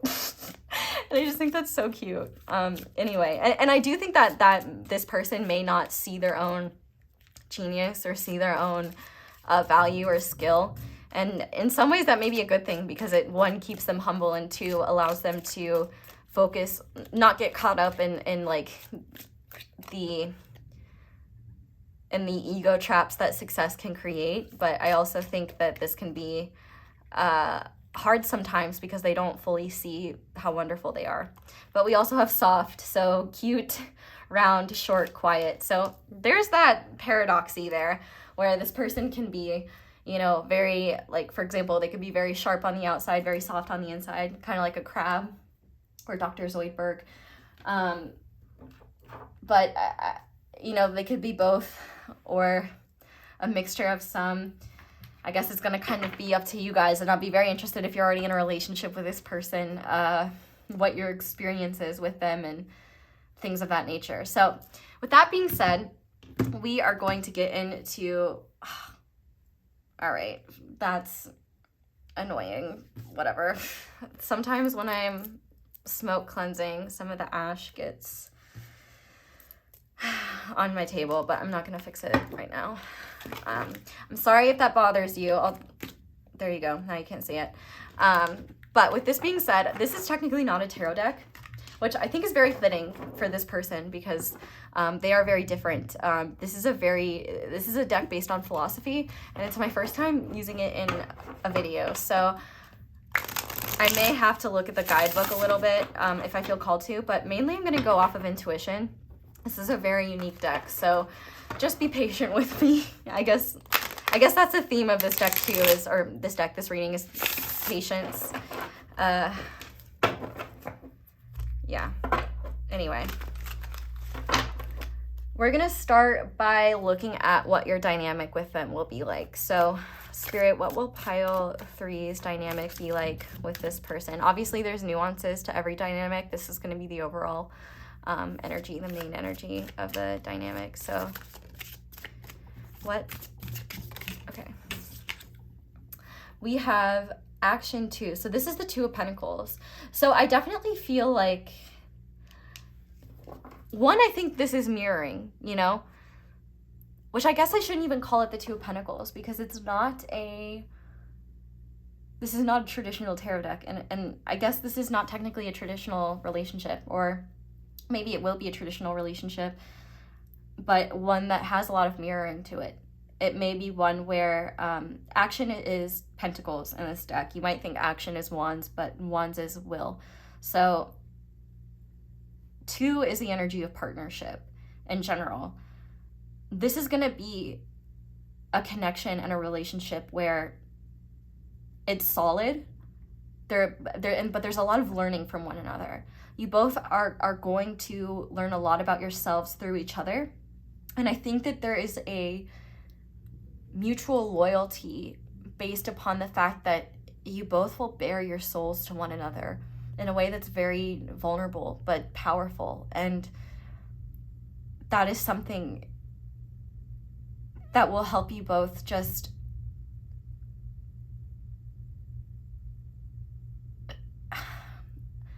it's like a very loving energy that it's like the more you reveal yourselves, the more you love one another, rather than, you know, being turned off by the humanness of one another. It's like the more human you reveal yourselves to be, the more you find to fall in love with one another. But this is also something where there may be times where you both kind of switch off carrying the relationship a bit. And what I mean by that is, you know, maybe one of you is going through a really hard time, and so the other is kind of, you know, being strong for the both of you, for example. And that's not something where it will always rely on one person. I feel like it's something where the both of you will step in for each other based on the needs of the moment. Because this is also related to earth energy, I feel like your partnership is going to be one that not only makes life easier for the both of you, like you're able to step in for one another, help one another, teach one another things you haven't known before, but also I think that this is going to be a relationship where you both are able to see yourselves from so many different lenses that you weren't able to see before. There's going to be a very real honesty between the two of you, and it's not honesty from a place of wanting to hurt one another, but honesty from a place of wanting the best for each other and wanting each other to grow, wanting each other to evolve. I think that you guys are going to see the best of each other and the worst of each other. And it's not something that I feel like in terms of the worst of each other, it's not necessarily towards each other. It absolutely could be. You know, relationships can be complicated. They can be messy. But I feel like that's how you both grow. And there's mutual forgiveness and understanding. And I feel like the more you allow yourselves to be human around each other, the more you realize how lovable you both were all along. There's this beautiful sense of yin yang here, and of, you know what this reminds me of? If you've ever seen Avatar: The Last Airbender, it's like you both are the two koi fish. I can't remember what they're called, but they're in the first season, and they're like the spirits of the moon, I think. I can't remember. I haven't seen it in a long time, but you guys remind me of those two koi fish. So koi fish could actually be a significant animal between the two of you, but there's a lot of mirroring. One of you will have strengths where the other has weaknesses, and vice versa. And I also think that your differences balance you out very well. There may be very significant opposites between the two of you, but I feel like where you both are similar, where it truly matters, is like core values, the things you both want, the things that are important to you on a soul level. You know, it's more so like the smaller things like habits, behaviors, skills. Those are the things that I think are more likely to be opposites. You may have opposite interests as well. Like, for example, maybe you're more like tech oriented and this person is more like creatively oriented, or maybe you're more like business minded and this person is more like they're more interested in like domestic tasks, or it really could be anything. And I don't think that business and domesticity are necessarily opposites, but I don't feel like there could be an element here where you both have very defined roles within the relationship that you both are comfortable and happy with.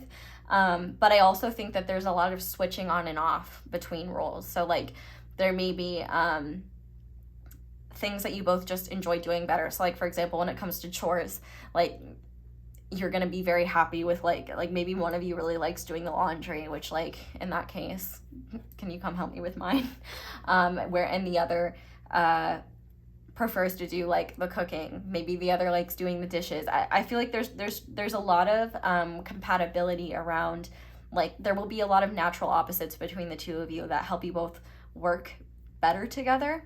And I think you both will work well together. But I also think there's going to be a safe space created between the two of you where you're allowed to bare your souls in a very vulnerable way and hold space and love for each other as you grow and become better versions of yourself. More, you learn more about yourselves, and you grow and you love each other through the good times and the challenges. I think this is actually a very, very, very beautiful energy, and one that there will be times where both of you are, where one of you is the student and the other is the teacher, or one of you is the sensei and the other is the grasshopper. But I feel like it's on and off. You both learn from each other, you both grow with one another, and there's a real mutual respect and loyalty between the two of you, that, and also a real, I don't know if I would call it secrecy, but there's definitely going to be secrets between the two of you, you know,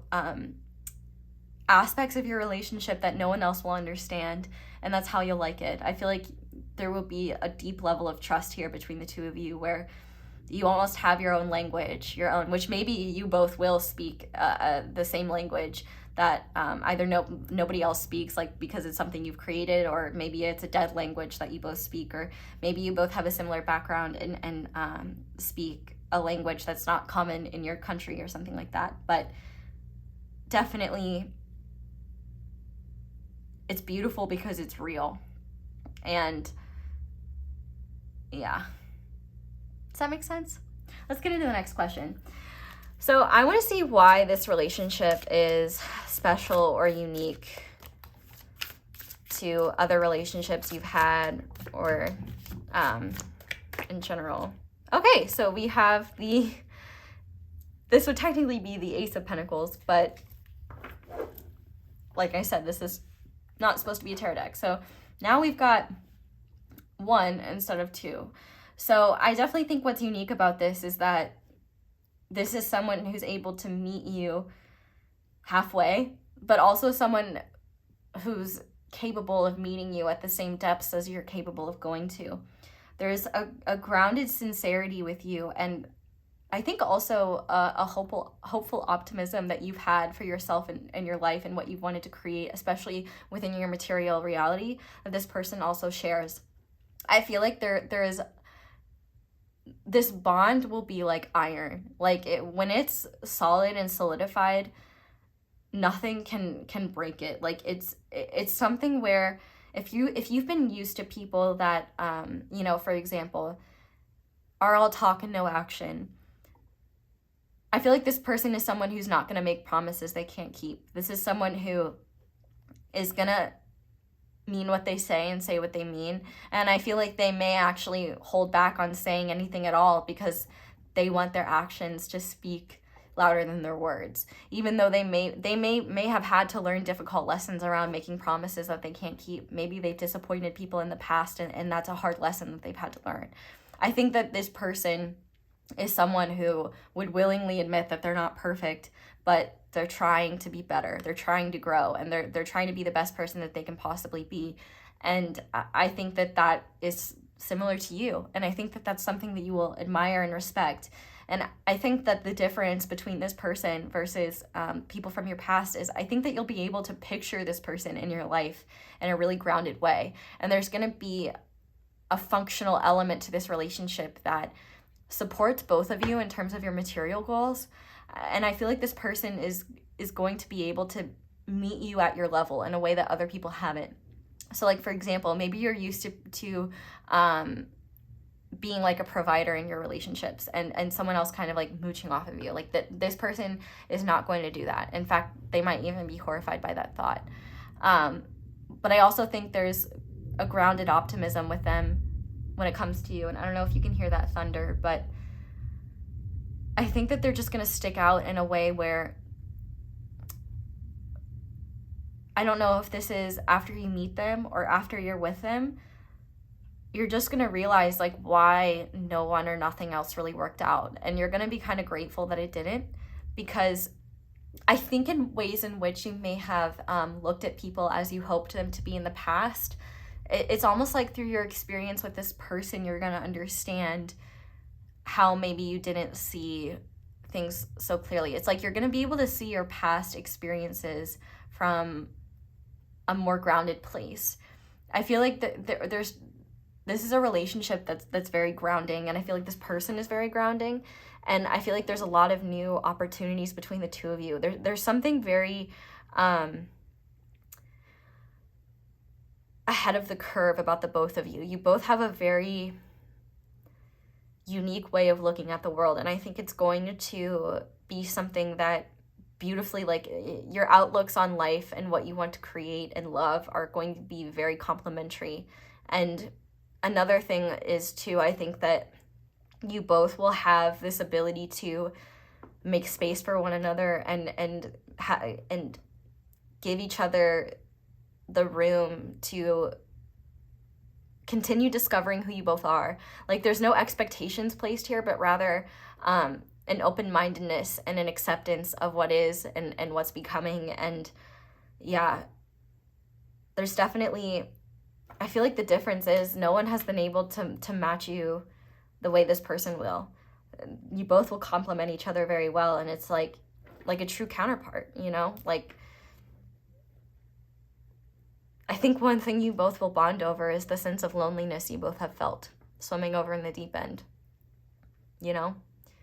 Anyway, I want to see if there's any blockages that you need to be aware of. So these blockages can, if you haven't met this person yet, or if you're not in a relationship with this person yet, then these blockages would relate to that. If you are with this person, then these blockages would relate to blockages between things that block you from being more authentic and intimate with one another. So are there any blockages that pile 3 needs to be aware of? We have New Dawn. Okay, so this would be the Sun in tarot, but it's not tarot. Okay, I'm gonna do that every single time.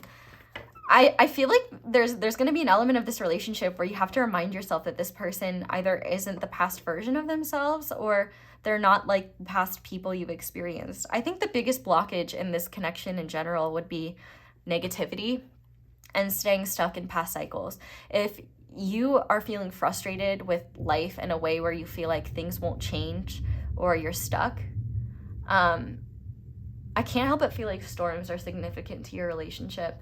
I filmed every single pile on a different day so far. I'm gonna film this and pile 4 in the same night, but you're the only pile to have a storm. We've had rain in another pile, but not a storm. And I do feel like this is a connection where you're going to weather storms together, or stormy weather might be like significant.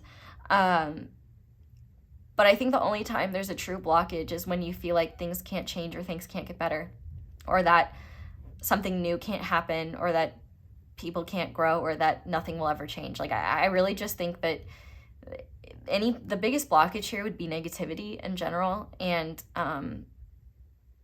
a lack of belief in the sun coming out. I'm not to be Annie for a sec, but like, I think the only blockage here is negativity and a lack of hope. I think if you're already with this person, I don't really think that there's any blockages here. I think you're both pretty good at bearing your soul with one another. I think more than anything, also playfulness and being connected to like your inner child is very important. Obviously, connecting to your inner child doesn't have to be like playing with Play-Doh. You can connect to your inner child in many different ways by channeling your creativity, or doing things you're really passionate about. Like, an excellent example that I would say of like someone's inner child coming out would be James Cameron.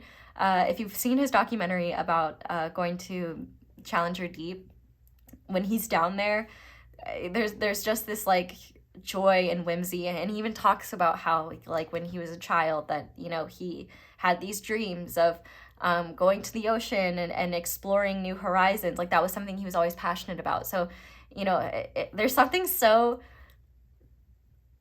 precious about seeing this man that's accomplished so much and has like this just very interesting reputation and is so well known, and you know, they accomplished this incredible feat of, you know, building a submersible to go to the bottom of the Marianas Trench, and in the process they're like, he's like getting all giddy about the critters that he's seeing, and there's just this sense of excitement and whimsy. And so whatever that is for you, I think that is something that can help you stay in touch with your own optimism.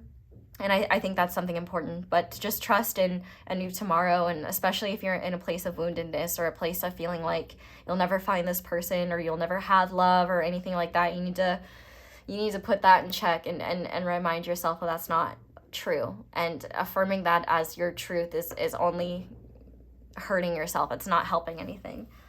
So let's see something that you're both meant to learn together. What is something that pile 3 and this person are meant to learn together, Spirit? We have the Queen of Action. So that is the Queen of Pentacles. So I think something that you're both meant to learn together is, well, for some, you may have children with this person if that's something that you want, or you may like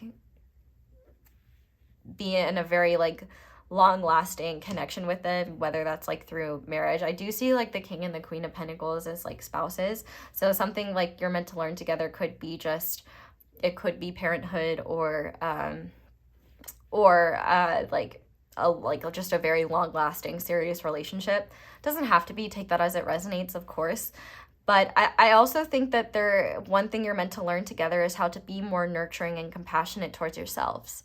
I think one thing that maybe you both have like wounds around mother figures, or you're meant to kind of heal your feminine energies together. Everyone has feminine and masculine energy, but I feel like in this case, we have a lot of Pentacles energy. This is very grounded and very solid and sustainable. And the thing about Pentacles is that they do take time to manifest and materialize. So this may be something where you learn how to grow into a version of yourself that is less exacting and more accepting, that's more nurturing and less critical. You may also just learn more about the way being connected to abundance works, being connected to an abundance mindset. This spider card does talk about a process-oriented way of being rather than a results-oriented way of being. So not doing things for what you may get out of them, but doing them because you love the process of creating it. So I think that there's a lot that you will learn from one another about slowing down, about being present in the moment, about being compassionate towards yourselves around your shortcomings and around your fallibility. I also think that there is a lesson to be learned around just recognizing your own divinity and recognizing that you both deserve to, one, advocate for yourselves, and two, give yourselves credit for the things you've accomplished. Give yourselves credit for the ways in which you serve others, the ways in which you give to the world.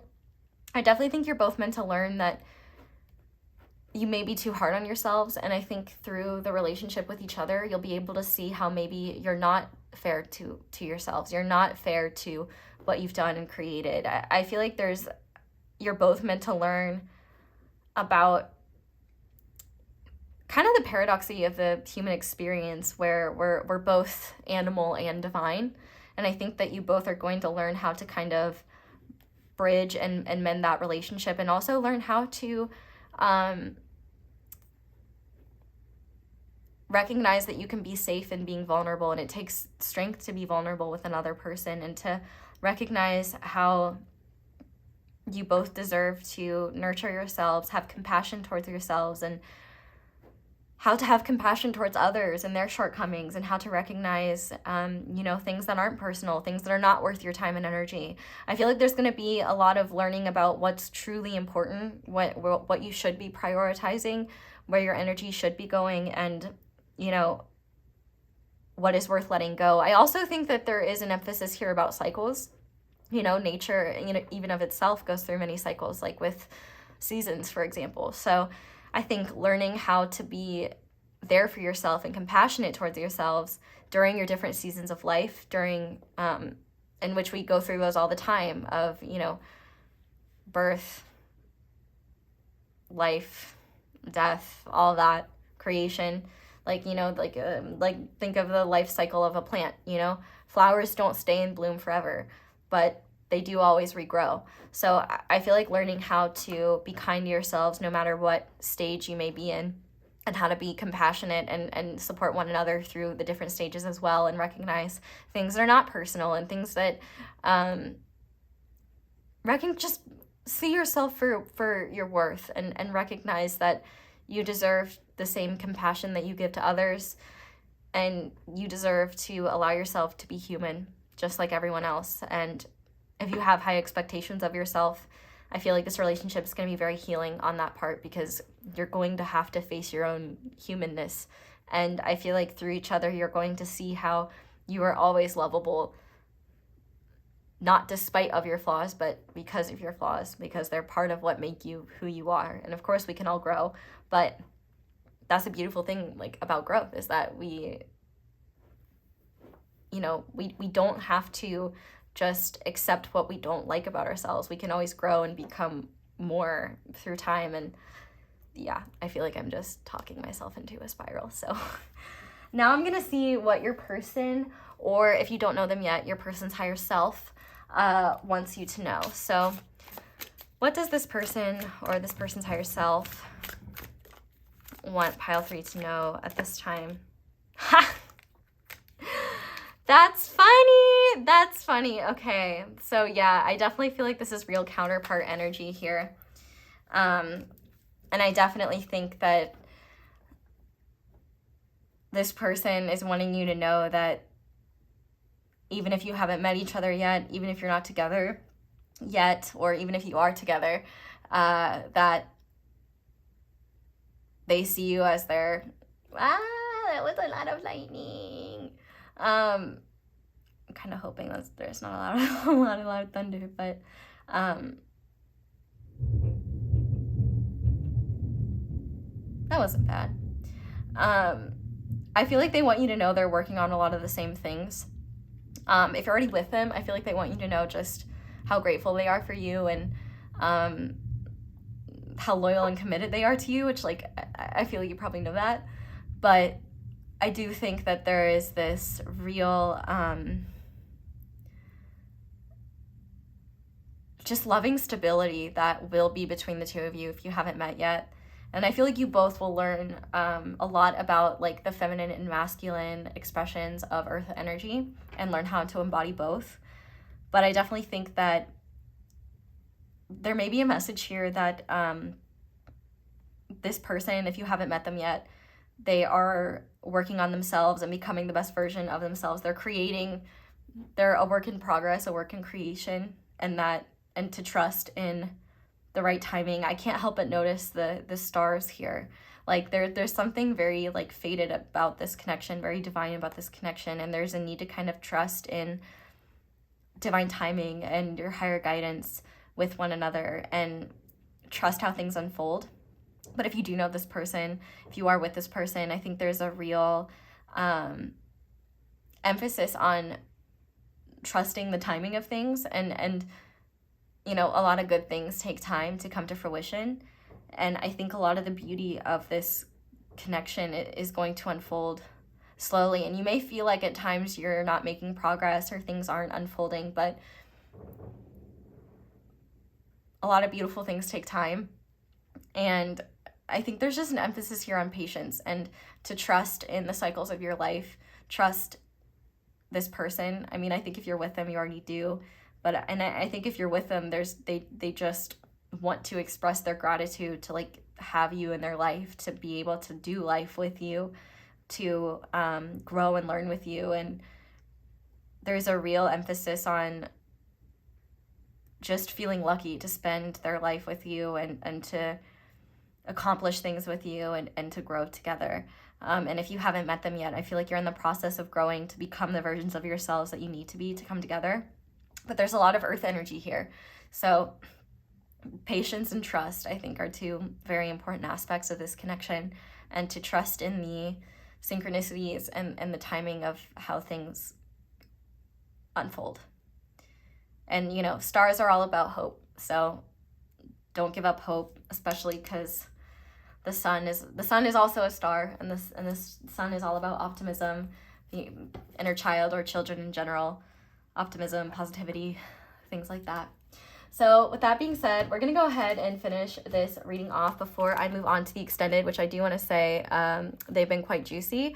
And we're going to be doing like you through your person's eyes. We're going to be looking at like what they see, what they find attractive about you, what makes their heart skip a beat, what about you makes their heart skip a beat, what makes you unique, what they tell their friends and family about you, lots of different stuff. So if you're interested in that, that'll be linked down below. But we're going to finish this reading off by looking at some guidance for you, and within these guidance cards there may be synchronicities, so take these synchronicities as confirmation, or kind of take note of them, because they may be that was a lot of lightning.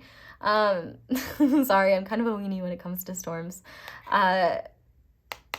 Just take note of them if there's any that hop out at you, because they might be important signs for you. Take them or leave them. But to start, we have the equator, to make equal. So I definitely think there's more yin-yang energy here.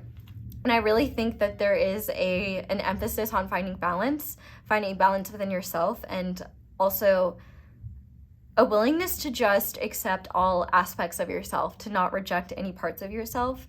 I feel like a big thing about this connection is that it is a truly equal partnership, and there will be a deep amount of respect.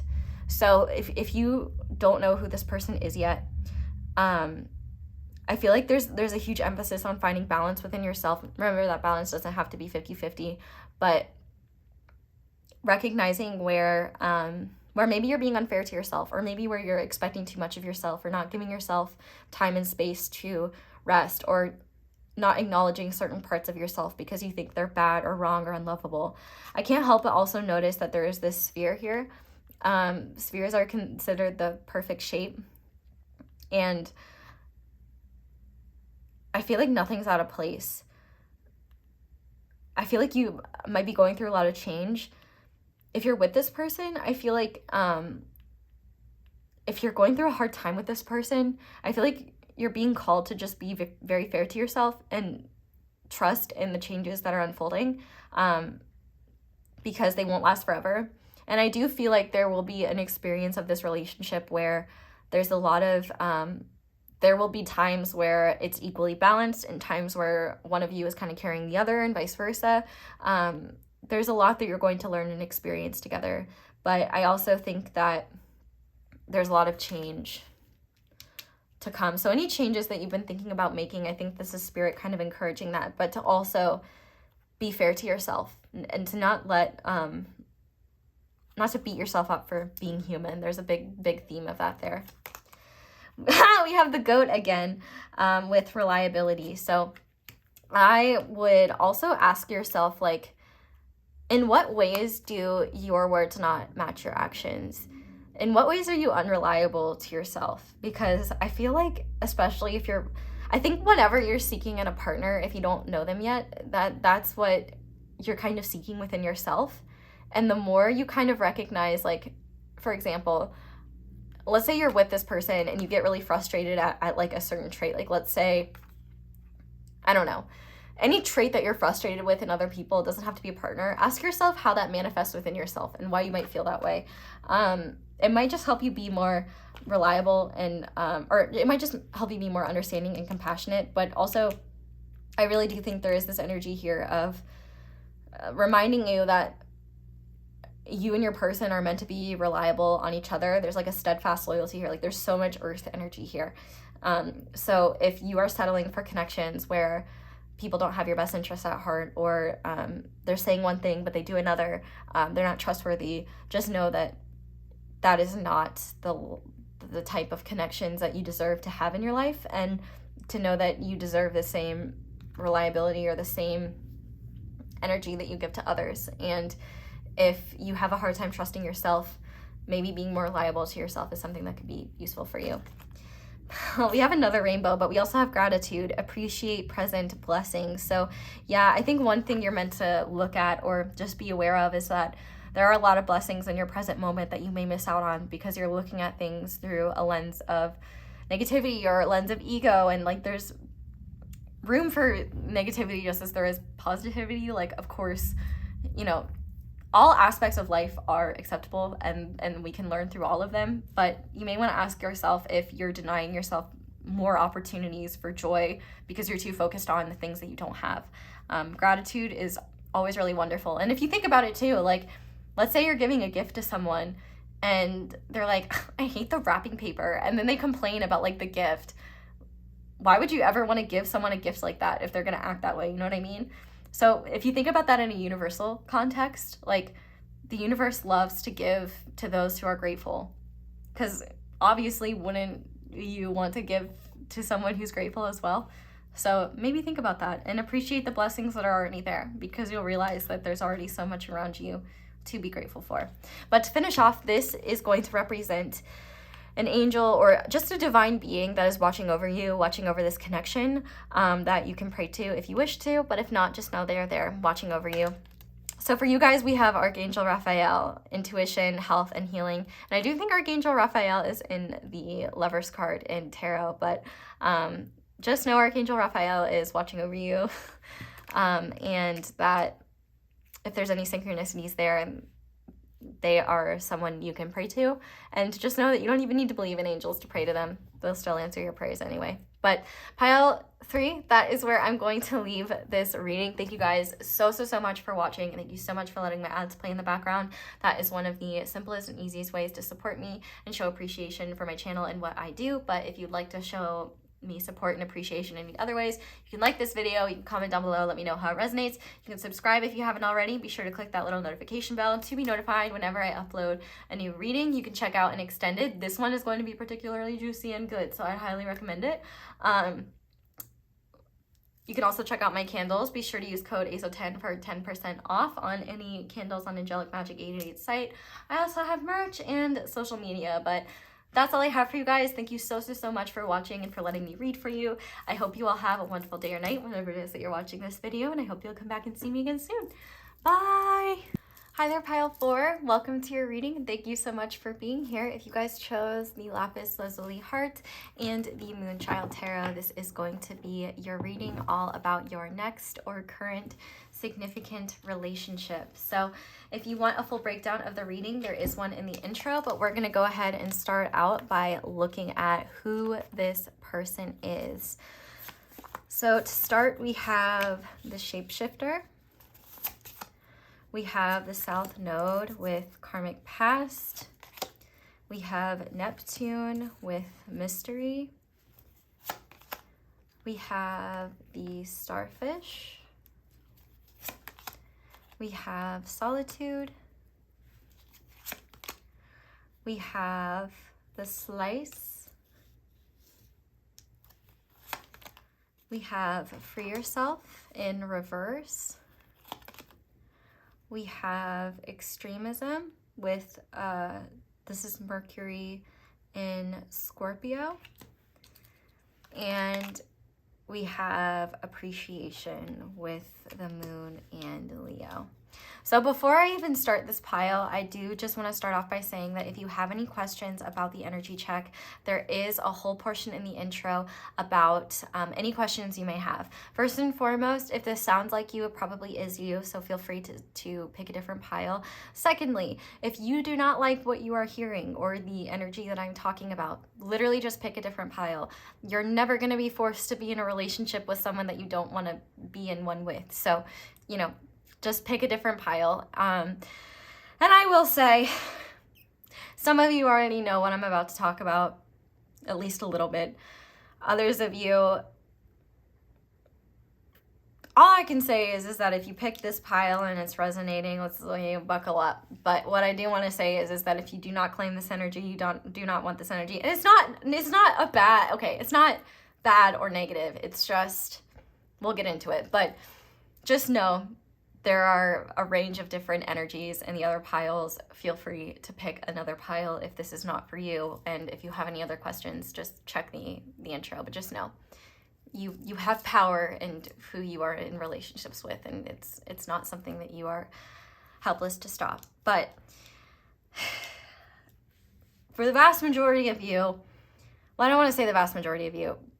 This is likely someone that you already know. And if you don't know them yet, this is going to be an interesting experience. That's what I can tell you. This person is very complex, and this relationship is as well. Now, I want to say, if you are thinking of a past person and that person was abusive towards you, just know that I'm not talking about that person. Abuse is not love, and abuse is never okay. I never channel anything like that.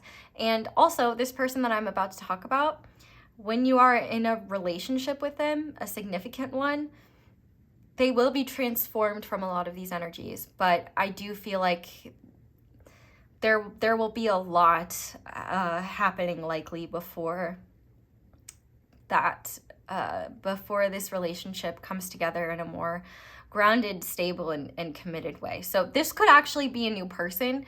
But what I do want to say is that if this is a new person, it's going to be interesting. And for a lot of you, you're like either rolling your eyes and you're like, ASO, we already know. So let's talk about this person. This is someone that has likely rejected you or will reject you. This is someone that you have a weird, unexplainable connection to. I knew. I thought it was too good to be true. I knew it was too good to be true. I thought, like, man, we got through so many piles and I haven't found this energy yet. And nope, there it is. It was just waiting to be forth. And one thing I will say is that when I was, and as you can probably tell, as I was cleansing before this pile, there was a large amount of smoke compared to the other piles. And I do think that this connection / relationship will go through its ups and downs. And I do think that this person will not be honest with you in the beginning. I do not. Let me just talk about this person. I definitely think that you have unfinished business with them in some way. You could already have a past with them. If not, there's a lot of significant energy here. I don't want to say that this is a karmic partner, but even if it is, there's nothing wrong with that. I think karmic partners get a bad rap, but all relationships like serve their purpose, and it's up to you to discern like what your connections are. And I'm not going to say what type of connection this is. That's up to you. Clearly, it's a significant one, and one with unfinished business, and one that is going to have a complicated journey to union together. And that's because this person is not going to be in an energy of love when they first meet you. But that's not to say this person is not capable of it. But I do think that, interestingly, these cards are saying a lot more about what has transpired or what will transpire between the two of you before things come to a more... Because this is about significant relationships, a significant relationship with someone. So they wouldn't be here if there wasn't the potential, or if that wasn't meant to happen. Obviously, for some of you, if you're already in a relationship with them, you can confirm, like, you know, sometimes coming together, it is a bit turbulent. And I do think that no matter who this person is, there will be a period of time apart before you come together. This could be because of a false start. It could be because this person like outright rejects you.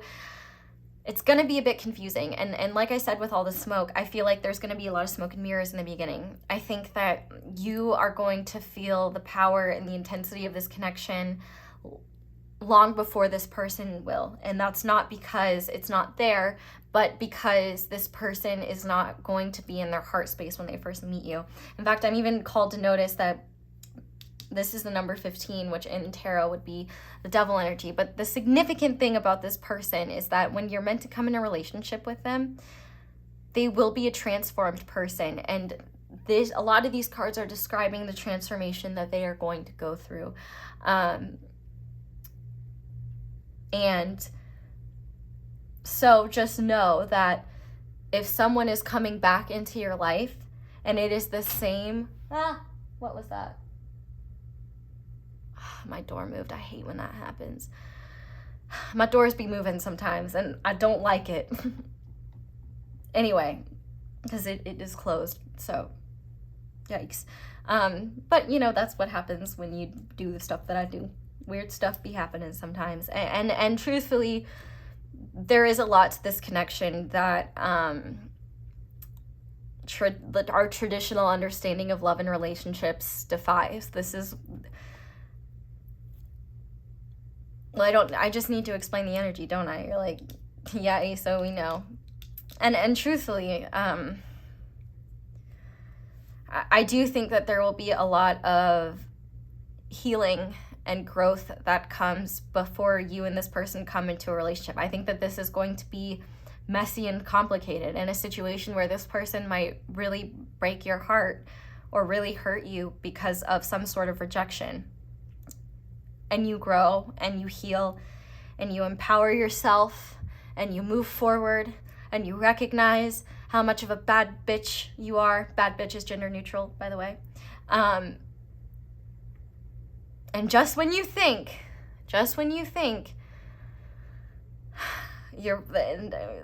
everything is buried and done, this person may be coming back around, be coming round the mountain. One big thing, one significant song that this energy really represents is That's Amore by Dean Martin. When the moon hits your eye like a big, I don't know. I don't really know the lyrics very well, but look up the lyrics. This person is not going to be able to handle the energy of this connection when you first meet. And I would imagine that this connection is going to be quite triggering. And there's a greater mystery to it. It's quite likely that this person will be deceptive when they first meet you, and that's because they're being deceptive with themselves. I feel like they will run from this connection. They will act like there was nothing there but just lust or a passing fancy, but they will not be able to run away from the energy of this connection. And the funny thing will be that you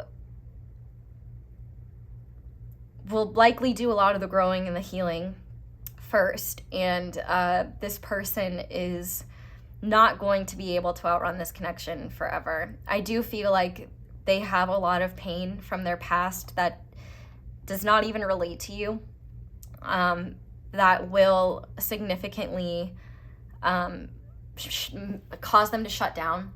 The fact that we have the starfish here, this is a sign of someone who is very alluring, very charming, but exists on the surface, very focused on the shallow things and on surface level pleasures. That doesn't mean that they are a surface level person, but in this person's case especially, and I can't help but just, like, this is still going. It's still burning. And I don't know how many minutes it's been, but we'll keep an eye on how long that lasts. But anyway, there's definitely a spiritual connection here. But the tricky thing about, connections like this is that this can emulate a connection that is meant to come around, or it can emulate a heavily karmic situation that you are meant to grow and move beyond, and it's not necessarily this person. It could actually be someone else. But you'll know in your heart what the answer for that is, because the true difference, whether it's this person or not, is they will show up a different person than the person that they were when you two separate for a time, which with this solitude here, I wouldn't even call it separation, because you're definitely still going to be connected on a spiritual level. But if you don't evolve as well, the likelihood of this person evolving is slim. So it's like the more you grow and transform and change, the more this person will as well, even behind closed doors. Because listen, there's a lot more than meets the surface. And I do think that they will feel elements of the connection when they first meet you, but they won't be able to handle it because they've been shut down. They're deeply in their shadow. And I think in a lot of ways you will be in your shadow too when you meet them. You might be projecting, you might be feeling the connection, but projecting your desire to show up in the way you want them to. You might be feeling like almost like obsessed with them or obsessed with this connection and unable to let go of it. And, you know, the rejection that comes from it may be very painful and very like life altering, but in a better way where it empowers you to grow and learn. And you may feel like this person never felt anything. Well, and really the indicator of that will be time. This person will show up and they'll be different. And it may be that there are repeated sequences of reuniting with them for a brief, short period of time, and there's noticeable growth, but not something that's grounded and lasting quite yet. The fact that this is here means that this person is someone that you can have a significant relationship with, but it's gnarly in the terms of coming together and being willing to follow the mystery and being willing to follow the path that is yours and trust in your own path and let this person do the same. And anyway, y'all know what I'm talking about if you're here. I just feel very like passionate about not making false promises or anything like that. And I think that that's because this person has maybe done that in the past. They didn't say what they mean or mean what they say. They may have promised you the world and given you nothing. They may have, and it may have been very confusing to you because you felt an authenticity within their energy. And I think there was a bit of an authenticity there, but I think it scared them. To dive more deeply, I think they hadn't done that in a really long time. This is a connection that's going to require you to shed a lot of pain before the both of you are willing to stand in love. You know, you may be a lot more willing to do so than this person. And so it's really a lot about this person's journey in order to, in terms of surrendering to their feelings. And for you, it's about empowering yourself and recognizing that you don't need this person's love or approval in order to live a happy life, in order to live and love. But they would certainly be a welcome addition to your life if they showed up in a way that was healthy, authentic, mutual, and willing to stand in the intensity that is this connection and the intensity that is the love that one exists on a spiritual level, on a soul level, but also be willing to ground that into a more physical reality. So the fact that we have the shapeshifter here, you know, when you meet them, they're definitely going to be deeply in their ego. They're definitely going to be all about what they can get from others. They just want to be appreciated. They want their ego stroked. And you are definitely going to be deeply triggering to each other. But it's those things that are going to require you to evolve and change. And the thing is with this person is that if you haven't met them yet, you just need to know that things are not just going to unfold simply and easily. But this path is one of empowerment on behalf of both of you, and one that can bring you so much wisdom, awareness, and love. And the thing is with this person is that, like I said, they are meant to show up in a new form than how things happen. There will be unfinished business between the two of you. And it's likely that you will show up in one another's dreams, but it's also very important that you're very grounded and looking at things as they are and not as you wish them to be. Because this person, if they're not in their authenticity, if they're in their ego and not their heart, and you're looking at things through rose-colored glasses, it might be easy to just believe what they're saying.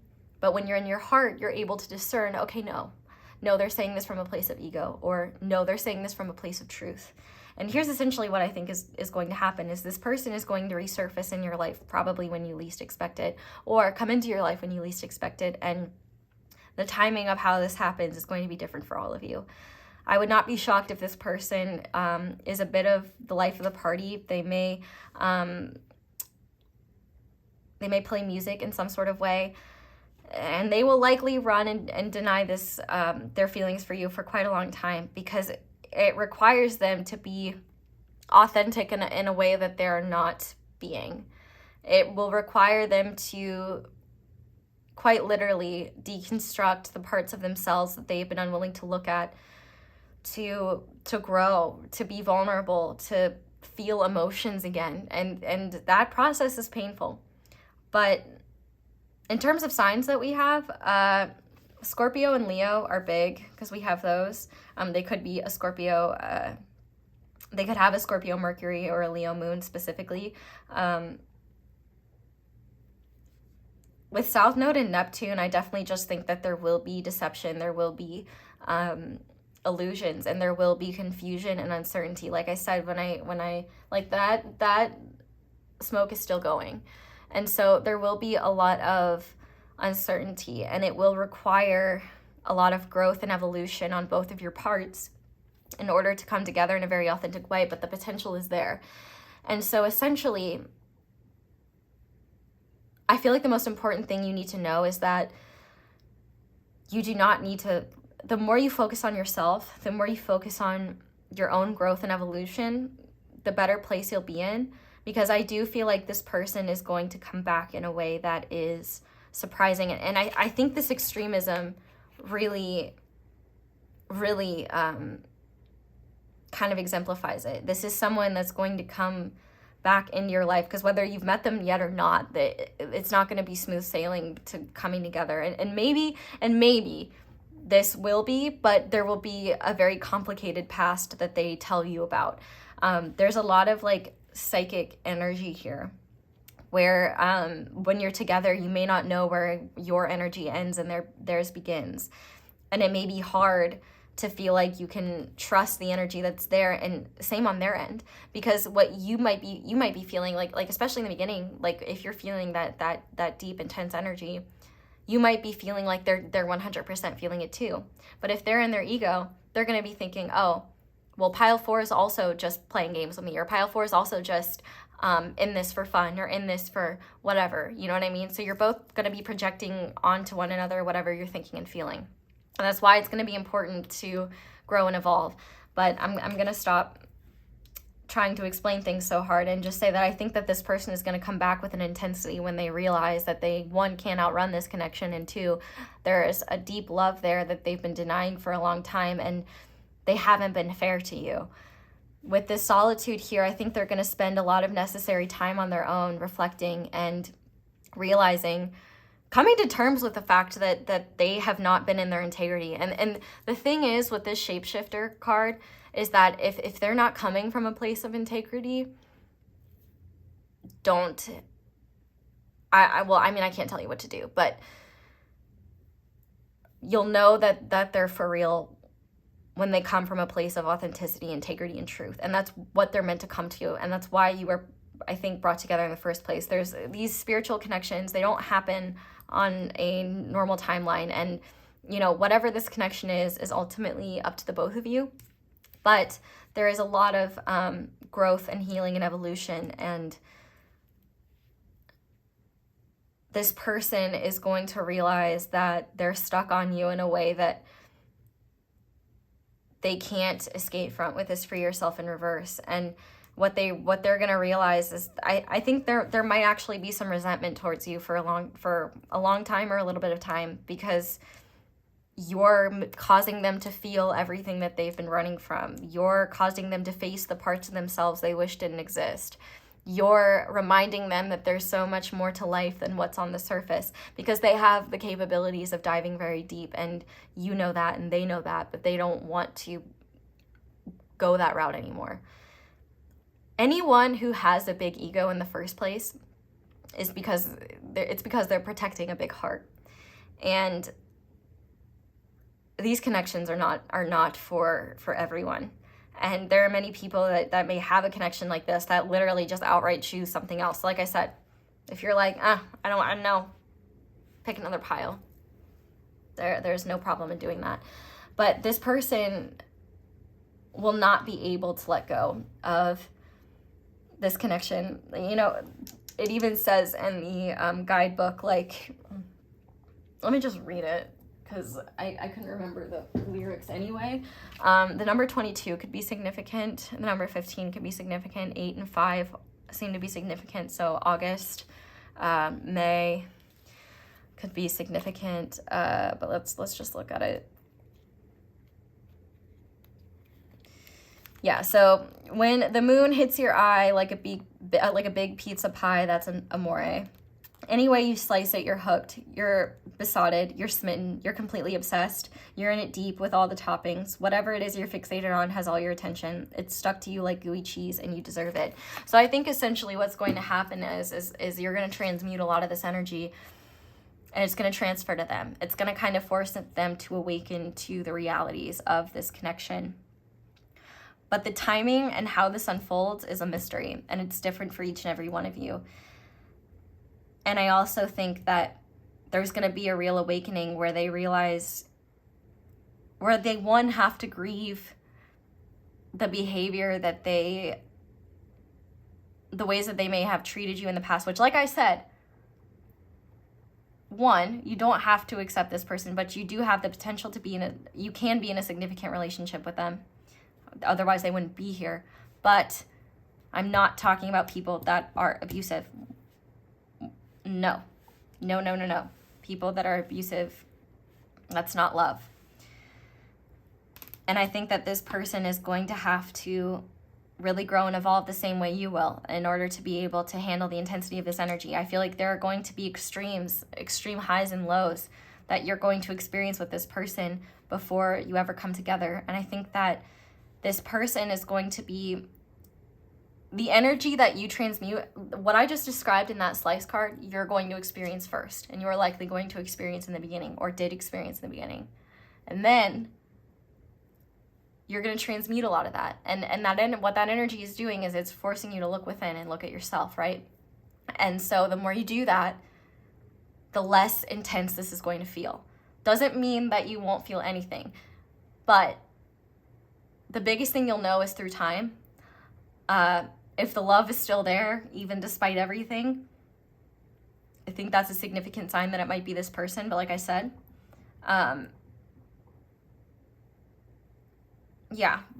don't expect things to happen very smoothly or easily, or to be in control of how things unfold, because neither of you are in control of this. It's something much more spiritual in nature. Like when I see Neptune, like when I saw these, I literally thought of Mrs. Puff from SpongeBob going, "Oh, Neptune," because like, yeah, this connection goes deep, and this person is going to be very much operating on the surface when they first meet you, and it's going to require a lot of transformation on both your parts. And I know I've already said that, but I feel a responsibility to like be as specific as possible, and to also say that you're never bound to a connection like this. You have free will, and you never have to follow this if you don't want to. These connections hold utility, and a lot of the utility is for your own growth and evolution. What you do together is of your own free will. And it seems like you both have the free will opportunity to come together, and it does. I mean, it's here in this reading. They wouldn't be here if they weren't meant to be. I literally thought we weren't gonna have a pile like this, but I was wrong. But that's okay. These connections are beautiful too. And I think the thing is that like there are different types of love for everyone, and this is a love that's very spiritual, and it descends in terms of like being able to anchor a love this powerful and this strong requires a lot of growth and evolution, and a willingness to allow the ego to die, to free your souls, a willingness to be vulnerable, a willingness to forgive, a willingness to recognize how the intensity of the energy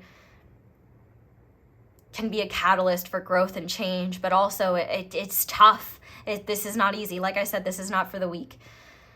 Well, I don't want to say that anyone is weak for not withstanding a connection like this, because these are hard.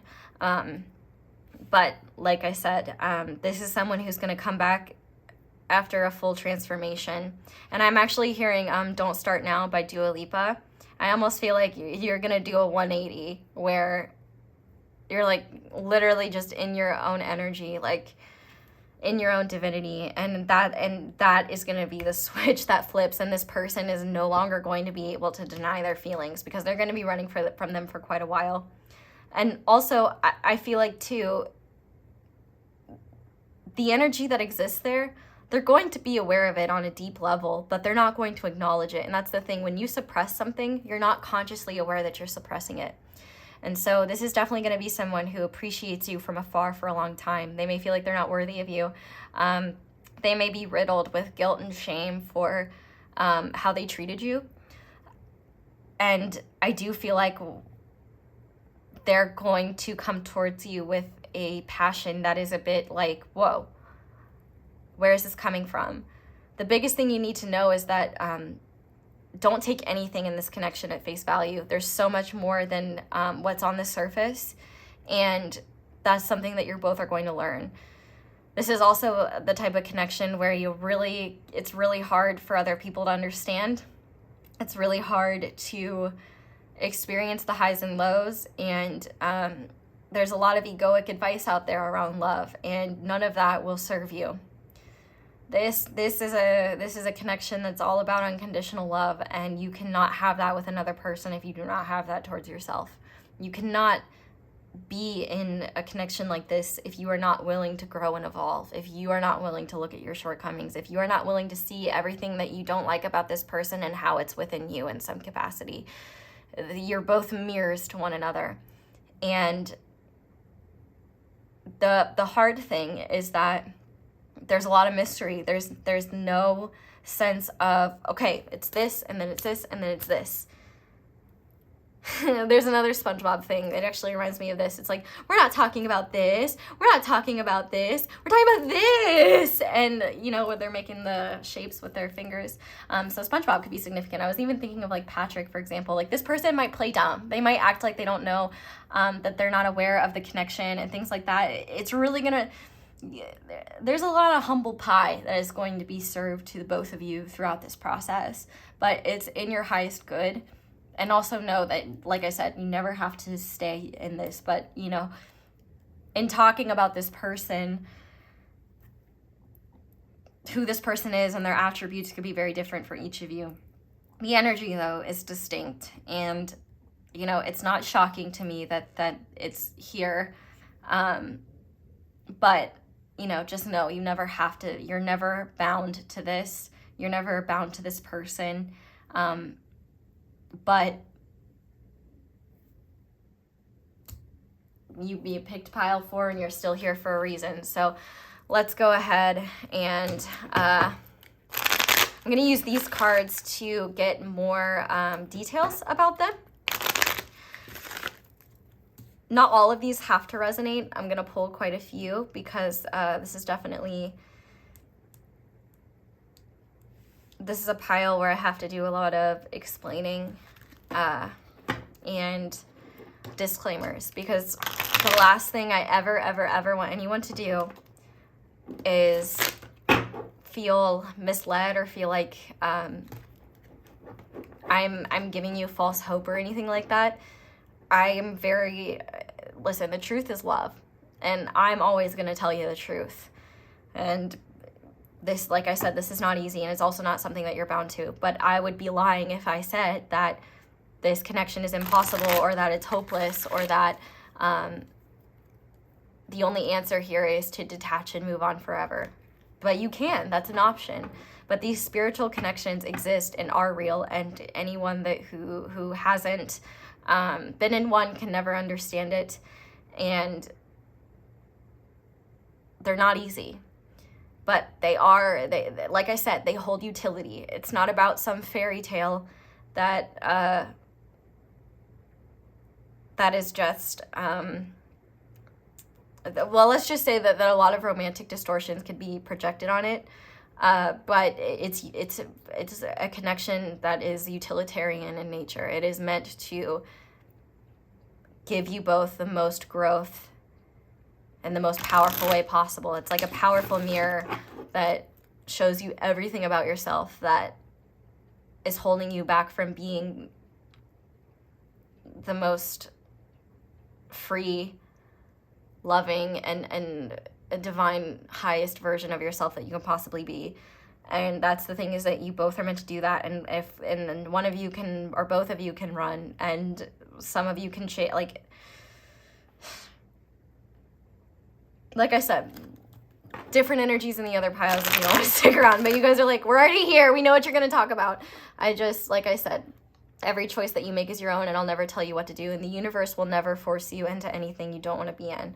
But these spiritual connections do exist, and there are very few resources that are actually beneficial and useful when it comes to these sorts of connections. So, you know, I do feel a responsibility in being as fair and objective as possible, but also not denying the reality of the situation and the fact that it's not false hope and thinking that this person can come back around and that can come back an evolved person the same as you. But you can't focus on that, as hard as it is. The more you focus on yourself, the more you grow and evolve, the less of a grip this connection will have on you, where you feel like you're bound to it, and rather there's like a peace and acceptance that comes with the reality of your feelings, but also a surrender of knowing how or when this has to evolve, and an awareness that your person also has that free will. But if they're here and you're here, there's obviously very much the potential for growth and evolution here. And I guess if you're already with this person, it might be useful to comment and, you know, talk about that experience, because for those that are not in this connection yet, or are freaked out by what I'm saying because they haven't met this person yet, you will know once you meet them. But also, you know, the best thing that you can do is never look at this situation through rose-colored glasses. Look at it for what it is, but also honor your intuition. It's very paradoxical, I'm not gonna lie. But okay, let's see what other attributes Spirit wants to talk about with this person. Spirit, a lot of you know who this person is. Some of you don't, but you will, because like the energy is undeniable here. And anyway, I've already said that. We've already said that. But okay, so we have water, wavy hair, dreamy and artistic, larger eyes, wide hips. So water energy, Cancer, Scorpio, Pisces. We've already had that, but also a lot of emotion. And, you know, we have that here with Neptune. This could be very creatively inspiring. There's definitely a lot of spiritual energy to this. It will likely be very confusing, but it will give you a depth and awareness that you never had, both of you. And also, you know, there will be a psychic connection between the two of you, where you may dream about one another a lot. You may get telepathic messages from one another. Yeah. Okay. What else, Spirit? Yeah, we have stripes, attention, caution, rebel, respected. So yeah, this is definitely going to be something where this person may run away from this connection. This person may have tons of red flags that you ignore in the beginning because of the energy, and other people might be unsympathetic to your pain around it, because they might be like, well, we saw it all along, and they may not understand. But that's the thing, is this person is capable of a lot more growth than they're showing. They're hiding, like they will be in an energy where they're more focused on pleasing the surface level people around them, where they're focusing on the surface because it's easier than living authentically and truly. And I think that you will be more so in that energy, but you may be in other ways. Like I said, you'll serve as mirrors. But yeah. We have Cancer, caring, generous, poetic, tender. And that's the thing about Cancerian energy too, is it's also the crab. So, you know, there could be a very hard outer shell that protects them and you from the more gooey insides, but it's there. It's just a matter of them tapping into it, and usually the universe does that. But let's see, what else, Spirit? We have beige, conservative, neutral, dependable, basic, which is very interesting. So take that one as it resonates, because one, I think that a lot of these energies are ones that they don't necessarily show others, like especially dependability. They will not be dependable in the beginning. But that's what they're capable of being. They may have like more conservative values, or and I don't mean like politically, they could just be more conservative. I mean, they could be, I don't know, I'm not here to judge, but I think this kind of like conservative energy is a lot more about conserving what they feel on the inside, and almost projecting a persona that's very basic and just very like indifferent to the world, and it's not the reality of who they are. Yeah, indigo, third eye, wise, spiritual, gentle. Like you both will go through a lot of psychic and spiritual awakenings through this process. Like look at even how similar it is to that Neptune card. But as much room as there is for like spiritual love and stuff like that, there is also room for illusions and deception, and so there's really going to be a polarity of experiencing both. We have, so they could be born in the year of the goat, but I've also been taking that to like represent greatest of all time. This could be like, you know, the greatest love that you experience, or just the most profound love, but also, you know, the goat is also represented in the devil card, and we do have devil energy here, which would be Capricorn energy. Let's see what else. We have Asia, so they could be from Asia, or you both could be from Asia, or they could have Asian ancestry, or they could be from one of these countries or another continent in Asia. What else? Let's see, we have the year of the rat. I just heard rat bastard, so you might see them that way. We also have pink, rosy cheeks, loving, playful, sweet. And I feel like that sweet part of them is a part of them that they don't really show people, that they hide, or maybe because they've been taken advantage of, they've been in pain, but there's that capacity. Let's see, we have Aries, competitive, vivacious, impulsive, bold, and we have white, clean, elegant, clean, purity, innocence. And I think that's the thing, is like we all have the ability to be pure. Like our purity is within our heart space. Our heart and our soul is what makes us pure. And I think that this person you might be very innocent when you meet this person, or you both might be very innocent when this connection happens, and their innocence might be from a place of debauchery, or innocence from a place of ego, or they think that they can just, that things are like, they might look at things as very black and white. You both might, and then you might realize that, oh, there's a lot of shades of gray in there. Let's see what else. We have Pisces. Yep, romantic, vulnerable, artistic, escapist. And I think escapist just big here. Anything else, Spirit? Any other signs, energies? Yeah, let's see what this is. Okay, we have the year of the rabbit, or rabbits could be a significant animal. Let's just do one more.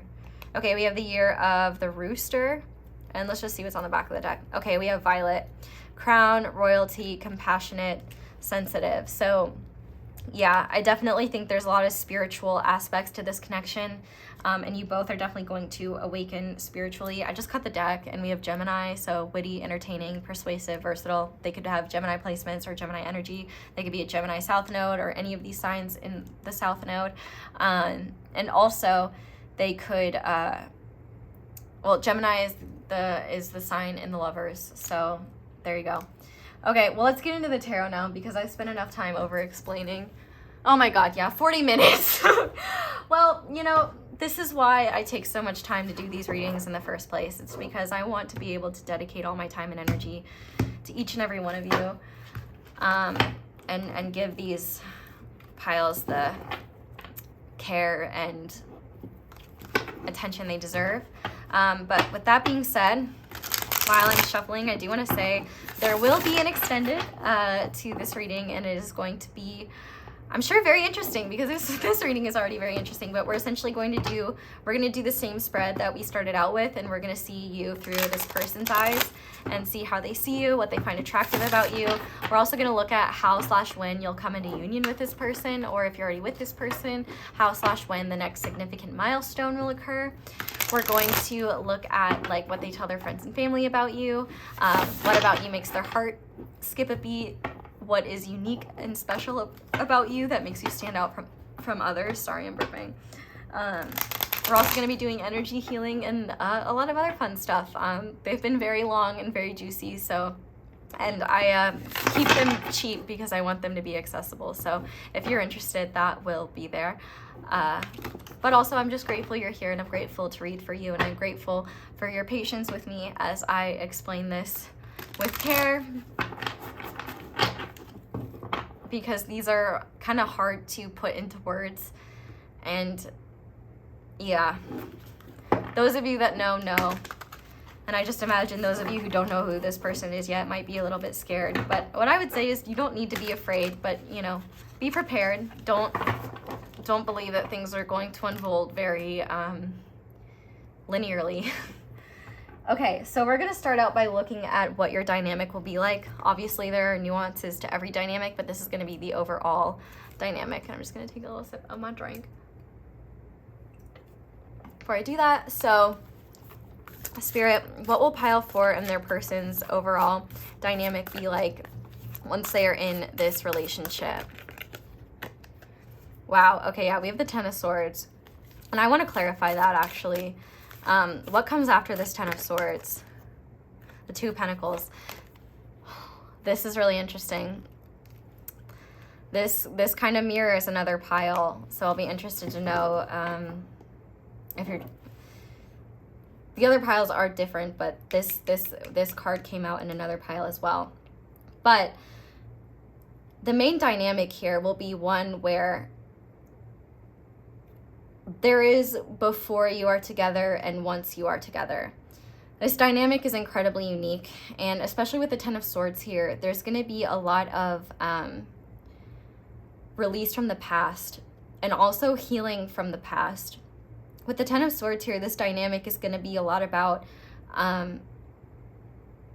not letting the pain of the past stop the present and the future. With the 2 of Pentacles here, there is a real sense of mirroring and a balance of give and take between the two of you, and a grounded sense of you'll give each other what you give back, and also there's going to be a real compassion for one another's pain. I feel like what I'm seeing is like laughing and crying at the same time, because I feel like the more you truly bare your souls to one another, the more you'll realize how you are just the same person in different energies. I also think a very big element of your dynamic is going to be a mutual respect based on your shared history and how you've grown and evolved. There's going to have to be a significant amount of forgiveness and release, especially because there may be some, like, this connection is not going to be straightforward and be easy. And if you haven't healed or forgiven one another for past things, it's quite possible that you could, you know, use those as an excuse to, you know, be accusatory of the other, or bring that resentment into the connection and into the relationship, and what is left unresolved will come up and be addressed. But there's a lot here about, like, in terms of your dynamic around growth and ending what's not working. So I feel like truthfully, there's not going to be one main energy that is the ultimate dynamic, but it's all rooted in love. You know, the 10 of Swords is a lot about endings, and I can't help but notice, you know, the woman in this is black and white, but everything else is around her in color. This dynamic is going to be completely unlike anything you've experienced, and the similarities between the two of you are going to be quite unnerving. This moth here is really interesting. I don't know what it's called, but it reminds me of the one that's in the Silence of the Lambs. And I do think that there's lion and lamb energy here, where you both are going to have to learn to bring into balance. You both have lion and lamb energy within you, and learning how to bring those into balance and how to honor both is going to be very important. But I feel like you both are going to have like an eerie sense of just being in tune with one another. But also there's going to be a lot of compassion and support in terms of learning where the other has come from, compassion for each other's pain. And I think another thing is that you're going to realize, wow, I didn't realize how similar we were. Like there's going to be so many eerie similarities between the two of you. And I can't help but feel like this is like a church. So I feel like the both of you are going to realize that you're not against each other, that really you are just you're both whole on your own, but it's like you're going to be constantly learning and growing together and releasing. There's going to be a lot about release together, where you may have to release mutual pain from the past, but also releasing the need to always be right, releasing the need to, releasing the unhealthy and unhelpful patterns that stop you both from being intimate and connected and raw and real. There's going to be a deep appreciation for the complexities of life, and this connection, especially once you're in this relationship, it's going to change how you think, and it is going to be a bit of a mind FUCK. Try not to swear too much. But through what you shed, you both grow together. And it's like the more you know and learn about one another, the more you're humbled by the magnitude between the two of you, like the magnitude of each other's souls, the magnitude of your paths separately and together. There's going to be a deep reverence and respect for one another, where you hold sacred space for each other. Like, this literally looks like a church, and actually what's really interesting, it does look like there's a lot of smoke outside. This will be a welcome refuge from the challenges of life and the challenges that come from being on a spiritual path. And at times, you guys will be like the Spider-Man meme, where they're both pointing at each other, and there may be times where there are arguments, and you're like, why are you like this? And then they're like, but you do this the same way. And then you're like, you realize, like, you both are the clowns. Like, you both are the problem. It's you, hi, you're both the problem. It's both of you. And rather than using that as an excuse to push each other away and to shame one another, you instead have compassionate understanding and forgiveness for one another, so that you can grow and evolve. This dynamic is a lot about letting go of anything that holds you back from being the most authentic and embodied version of yourself. And this dynamic is not going to have one main energy, is what I'm understanding. Anytime you think you've understood the other, you'll surprise each other. And that's not necessarily in bad ways. There's a deep, and like the fact that this is Pentacles, you know, in the typical Two of Pentacles, there is an infinity sign. And so there will be times where you both are really, really, really in sync, and everything is just flowing and wonderful. And there are going to be times where one of you is really dealing with a lot, and that distance is going to trigger the other, even if it's just emotional. And so how you deal with that is going to, the choices in how you deal with that is then going to, you know, the results of that is going to be based on the choices that you make and how you choose to communicate, how you choose to grow. But ultimately, the dynamic is about learning. The dynamic is about finding balance, and finding that balance on a material level, compromising in ways that work, and being willing to say, you know what, I was wrong about this, or you know what, I don't know what this is about, or you know what, let's just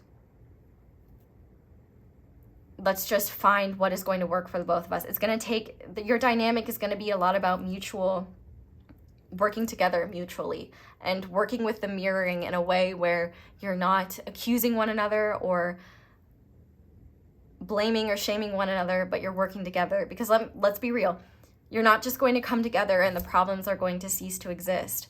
Like I said, you're mirrors. So as long as you are together, you are going to be learning and growing, and that's a beautiful thing. But it's also hard sometimes. I won't lie, but the growth and evolution that comes as a result is going to be unreal and incredible. And it's a love so deep and real that you cease to see the world in the way that you once did. And so this dynamic is going to really, really, really not only change the way you see the world and you see yourselves, but also how you see each other and how you see what is possible. And what once was something that you thought was just a painful lesson or a painful experience turns into a realization of, oh, we are both God in human form, and we're divinity incarnate. And the more that we let go of the human conventions and what we've been conditioned to think and feel, the more we can truly embody our spiritual selves, the more we can grow together and evolve together, the more that we can share the love that exists between the two of us without allowing our own wounds and fears and insecurities to get in the way of that. It's like this connection is really what the both of you choose to make it. This relationship is what the both of you choose to make it. And this dynamic could be one where if you are not doing your own work, if you are not willing to grow and evolve, willing to admit when you're wrong, admit when you're not being fair, admit when you don't know something, that could be something that like makes you both choose to want to walk away. So with this Ten of Swords here, it really requires a deep and humbling surrender and a willingness to continue to grow and to see things through the lens of love and not through the lens of ego, to be willing to work with all of the energies here. There is no one main dynamic, but the important thing is neither of you are ever going through it alone. You may be, the semantics of how you're experiencing the energies of your dynamic may be different, but you're never going through it alone. And everything will always come back around. So, yeah. I guess that's the best way of putting that there is not going to be one main dynamic, but there's an incredible amount of love here. And a main reason why the universe separates the both of you on a physical level in the first place is to prevent the both of you from creating more harm and pain towards each other so that you can grow and evolve. It's almost like, calling a timeout like a referee would, and not allowing the both of you to come together until it's going to be mutually beneficial to do so. Does that make sense? But within this relationship, it'll never be boring. Let's just say that. Incredibly beautiful, but you have to be willing to work with it. If you shut down, if you stay in your ego, that's all you're going to get from it. Anyway, why is this relationship special or significant? Spirit, what is significant and unique about this relationship compared to other ones? We have the Ten of Pentacles. Yeah. It stands the test of time. Truly does. This is Stonehenge. This has been there for thousands of years, which honestly, if you've never been to Stonehenge, it's so sick. I went for the summer solstice last year and it was incredible. And you really feel the ancientness of it. There is an ancientness to this connection. That's why it's spiritual. This is not your first rodeo. And there are things that you're going to be working through that you may not even realize are not from this lifetime.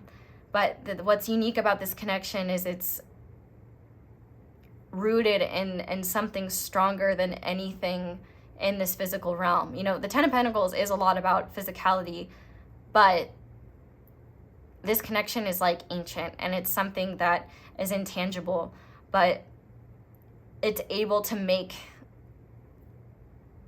the earthly world around you sacred. It makes everywhere a sacred space. Anywhere with them creates deeper meaning, and even without them, what they teach you makes you see the world in a way that is so much more meaningful. But what's really unique is that this connection could be the one that you choose to build together long term. The Ten of Pentacles is a lot about legacy. It's a lot about family. It's solid. It stands the test of time. And it's one that, despite the challenges and the ups and downs, the root of it is love. The root of it is God, because that's what God is, right? Love, which the terminology for God could be spirit, the universe, whatever you're comfortable with. But ultimately, there's a legacy that the two of your souls have together that is unlike anything else in the earthly realm. And I feel like this is a connection guided by ancestors as well. I feel like you both are meant to heal ancestral cycles. I wouldn't be shocked if you either come from vastly different cultural backgrounds or extremely similar cultural backgrounds. what's truly unique about this is that there's a sense of home and a sense of family unlike anything you've ever felt. And the connection continues to be solidified the more you ground your divinity into reality. I mean, this is a connection where it's old as time, but constantly fresh and evolving. It's paradoxical, but in beautiful ways. And it also empowers the both of you to not only become your best selves, but to connect you to the tools within that you need in order to connect you to abundance, in order to create a legacy, in order to heal ancestral cycles, in order to set up your children, if you have them, and your children's children for the futures to come. This is about healing in a powerful way where you create a sense of home together. And I really feel like this is a connection where when you do come together for real, it just feels real and true in a way that it's like the bond cannot be broken. It's like iron. But I also do want to mention that you could have a family with this person, which is part of what could make that unique. Or maybe you've never considered having a family with someone, or maybe never thought you would do that, and with them it just feels right. You see a future that's different than what you thought, than what you anticipated, but it feels right in a way you never realized. But I also think what's unique about this is just there's nothing like it, and it's something you can't understand until you feel it and experience it. And it's something beautiful, and we're celebrating, and it's the type of love that lives on long after the both of your physicalities are gone. And like I said, Stonehenge is a very magical place, and your connection is very magical. And yeah, the spiritual, the physical embodiment of divine love. That's all I can say.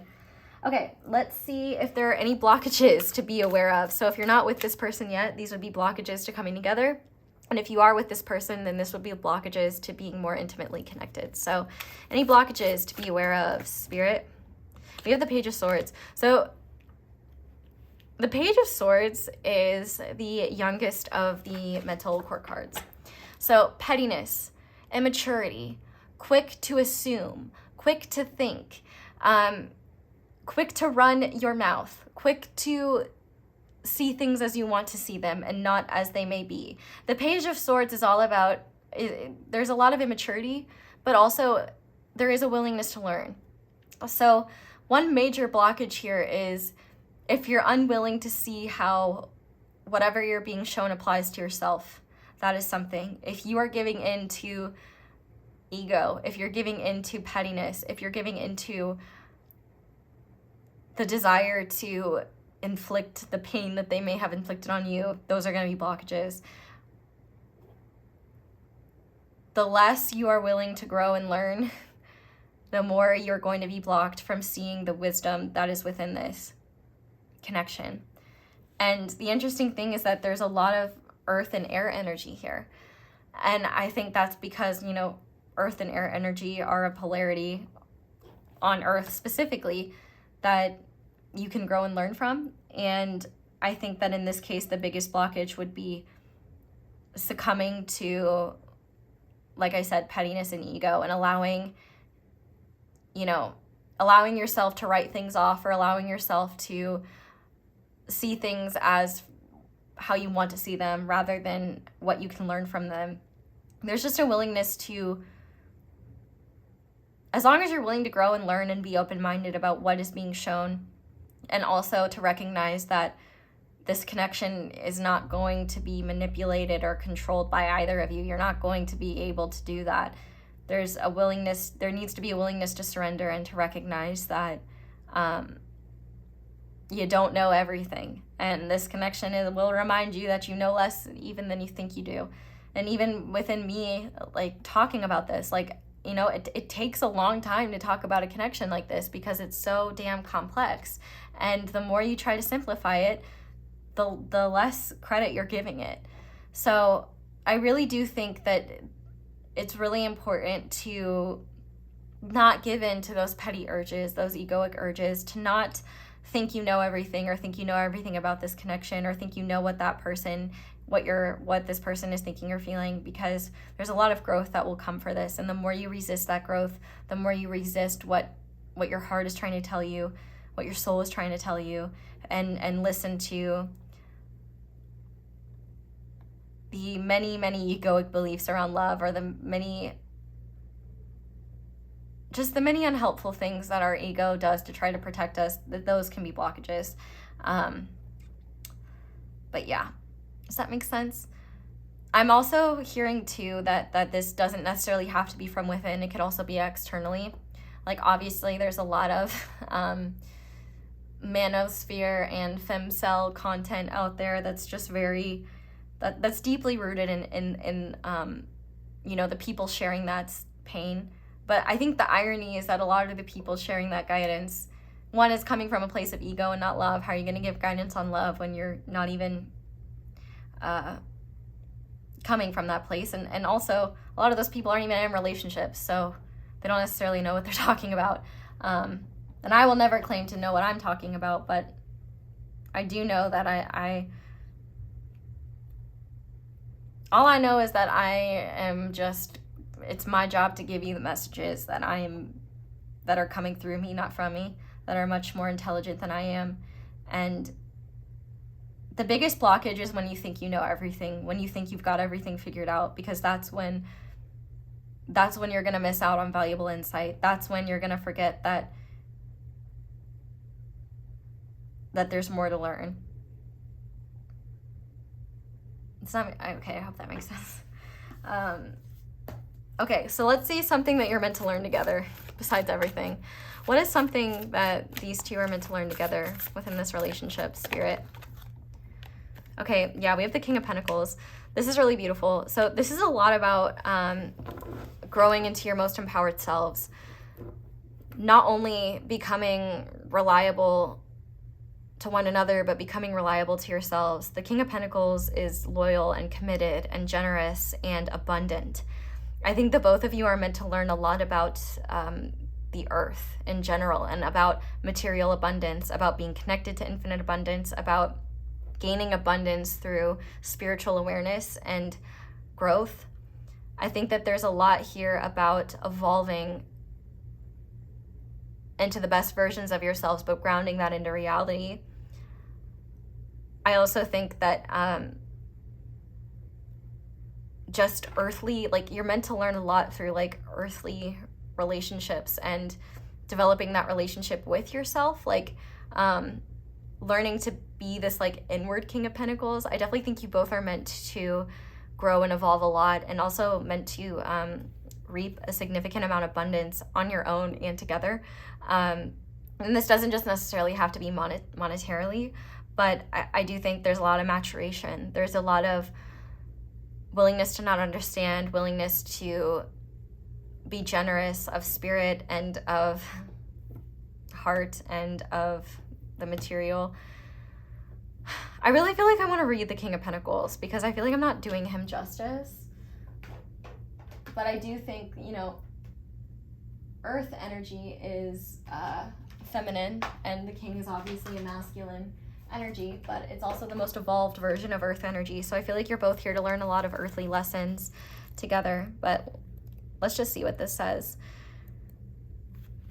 Okay, security, reliable, supportive, disciplined, power. The King of Pentacles stands strong and is rooted in their power. This person has refined their wisdom down to a sense of methodical reason, seeing the world around them as a place of beautiful opportunity. This abundance of insight is reflected in the golden backdrop in this image, and opulent adornments that decorate his wear, symbols of fortitude and great determination. Yeah, this is a lot about standing in your power, learning to be determined. The King of Pentacles is an accomplished individual who thrives on living life to the fullest. And notice that that's an individual thing. It's something you're both meant to learn on your own and together, and support each other in your own journeys of doing that. Their notions of success are grand and ambitious, and they often follow a streamlined route to their goals, which this connection is anything but that doesn't mean your goals on your own can't be. And also, the more you learn about yourself, the easier it is for things to be streamlined. This person has likely refined their wisdom down to a strong sense of material stability while always being mindful of their own foundation. This is a place of power and strength. The King of Pentacles adores the opulent richness of the world and doesn't hold back from exploring its beauty, whether through seeking physical prosperity or the natural landscapes of the earth. There's also a stable, pragmatic energy in this heart that exudes warmth and loving care for others. The King of Pentacles encourages us to think big, follow our dreams, and believe that anything is possible. This speaks of an intuitive strength that takes nothing for granted and seeks the richness, opportunities in life. You're both meant to do that on your own. You're both meant to do that together. And it's quite likely you both are going to evolve in this as you evolve to this before you come together in this relationship, or be at least on your way to that, learning that, being able to stand in your power, being able to stand strong. Like I said, this is not a connection for the weak, and I don't want to call anyone weak for rejecting a connection like this. It's just understandable, but it's not easy. It requires a lot of growth. It requires a lot of strength. It requires a lot of determination, and it requires an ability to be pragmatic, to recognize, like, you can't force someone to change. You can only, like, you can't control anyone but yourself. You can't. There's a lot of lessons here, and mainly it's about standing in your power. It's about standing in your strength and coming from a place of warmth and care. And you might have the warmth and care, but you might not be standing in your power and might not have the strength to face people that are not like that. Whereas maybe the other person is only caring about the material side of things and not the warmth of heart. There's lessons in there for both of you. You both are meant to be Kings of Pentacles in that way, and you're both meant to learn those lessons. So with that being said, I now want to see a message that what this person wants you to know, what your person wants you to know. So if you're with them, obviously this is just what, or know them, this is what they want you to know. If you haven't met them yet, this is what their higher self wants you to know. So Spirit, what does this person want Pile 4 to know at this time? What is important for them to know? We have the Six of Pentacles. So I definitely think that this is a huge energy of please do not accept anything less than you deserve. And also to recognize that if you're uncomfortable with receiving from others, you're not going to be able to receive them or receive what they're trying to give you. If you're already with them, I feel like what they want you to know is that it'll never be enough to give you what you deserve to receive. I feel like you deserve the world, and they want to give you everything you've given them and more. There's a lot of earth energy here, and I don't think that's insignificant. I think that a lot of the spiritual lessons of this connection come before the material lessons. You master the spiritual, bridge it into the material, and then you're able to grow together. But I think one thing they want you to know is that they want to give you what you deserve. And if they're not able to give that yet, I do feel like they will hold back because they want to give you, like I said, what you deserve. But they're learning and they're growing and they're learning to evolve, and they just want you to know that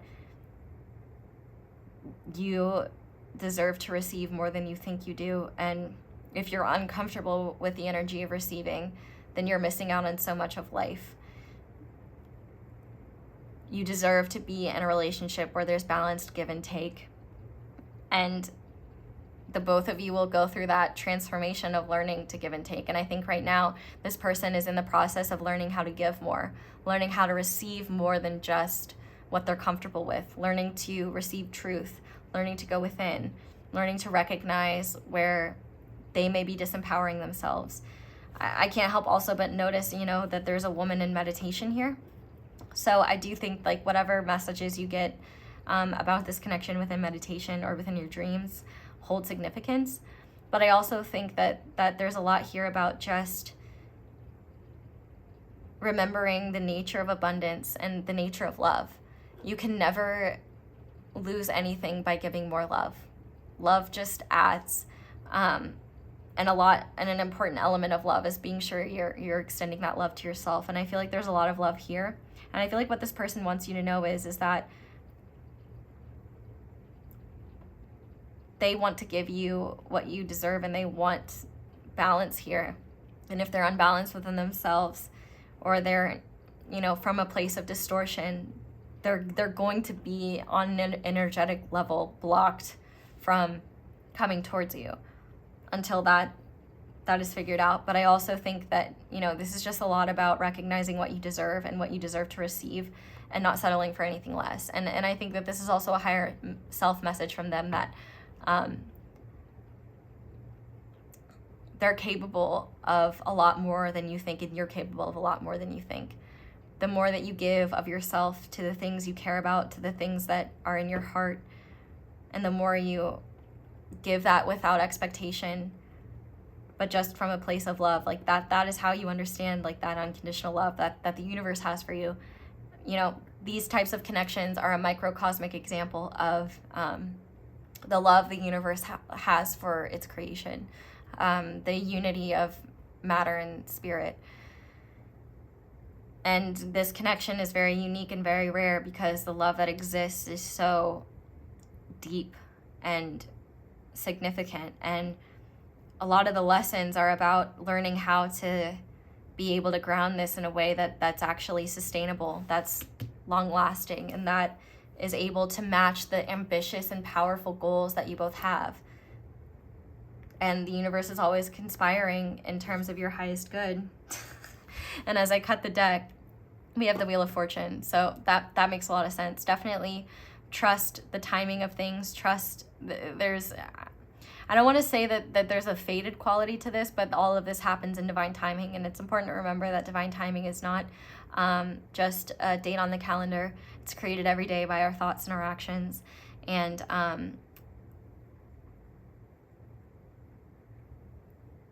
the best thing that you can do is surrender and trust, and, you know, remember what you deserve to receive. And also trust what your heart is telling you. Do not allow your mind to guide this, because that's probably the worst thing you could do. But also to trust the cycles of life, and trust where this connection is guiding you, because it's spiritual first and foremost, and it's the spiritual wisdom you both learn and the growth that comes from it that will turn you into the people that you're meant to be in order to ground and have this beautiful love together. It is very beautiful, and sometimes it seems too good to be true, but it's not. It just requires a lot of growth and evolution to get there. So with that being said, whew, we still got the extended. We're gonna finish this off with some guidance for the both of you moving forward. And well, I guess it's only meant to be for you, but I said for the both of you, so maybe it is for the both of you. But there's also signs and synchronicities here. So these could be ones that already exist or ones for you in the future. So to start, we have air and motion, and that 22 again. I feel like you're being asked to remember that just because you can't see something doesn't mean it's not there. I feel like you're just being asked to continue to move through cycles, and also go with the motions, go with the flow here. But air is also about the intellect and the mind and things like that. And I think one of the most powerful things about connections like these is they require you to suspend what you thought to be true, what you thought was real, and be open to what the universe is trying to say to you. And your learning and understanding of yourself and the world is going to grow and evolve a lot. And I think that even if you can't see what's happening, you know, obviously air is very light, and it's also, you can't necessarily see it. You can feel it, but you can't see it. So to trust what you feel and not allow your ego or the ramblings of your mind to stop what you feel in your heart. And also, air is the element of the heart chakra. Archangel Raphael is air energy. So trust in the cycles that move you, and also trust where the wind takes you. And horses could be a significant synchronicity for this connection. We also have Jaguar with release. And I definitely think that this is a powerful, powerful card about releasing what doesn't serve you, releasing aspects of the ego, literally releasing what doesn't serve, releasing the past, releasing what was, releasing what takes you away from your peace, releasing what anything that doesn't serve you. But Jaguars could also be a significant connection, or like the car of Jaguar could be significant.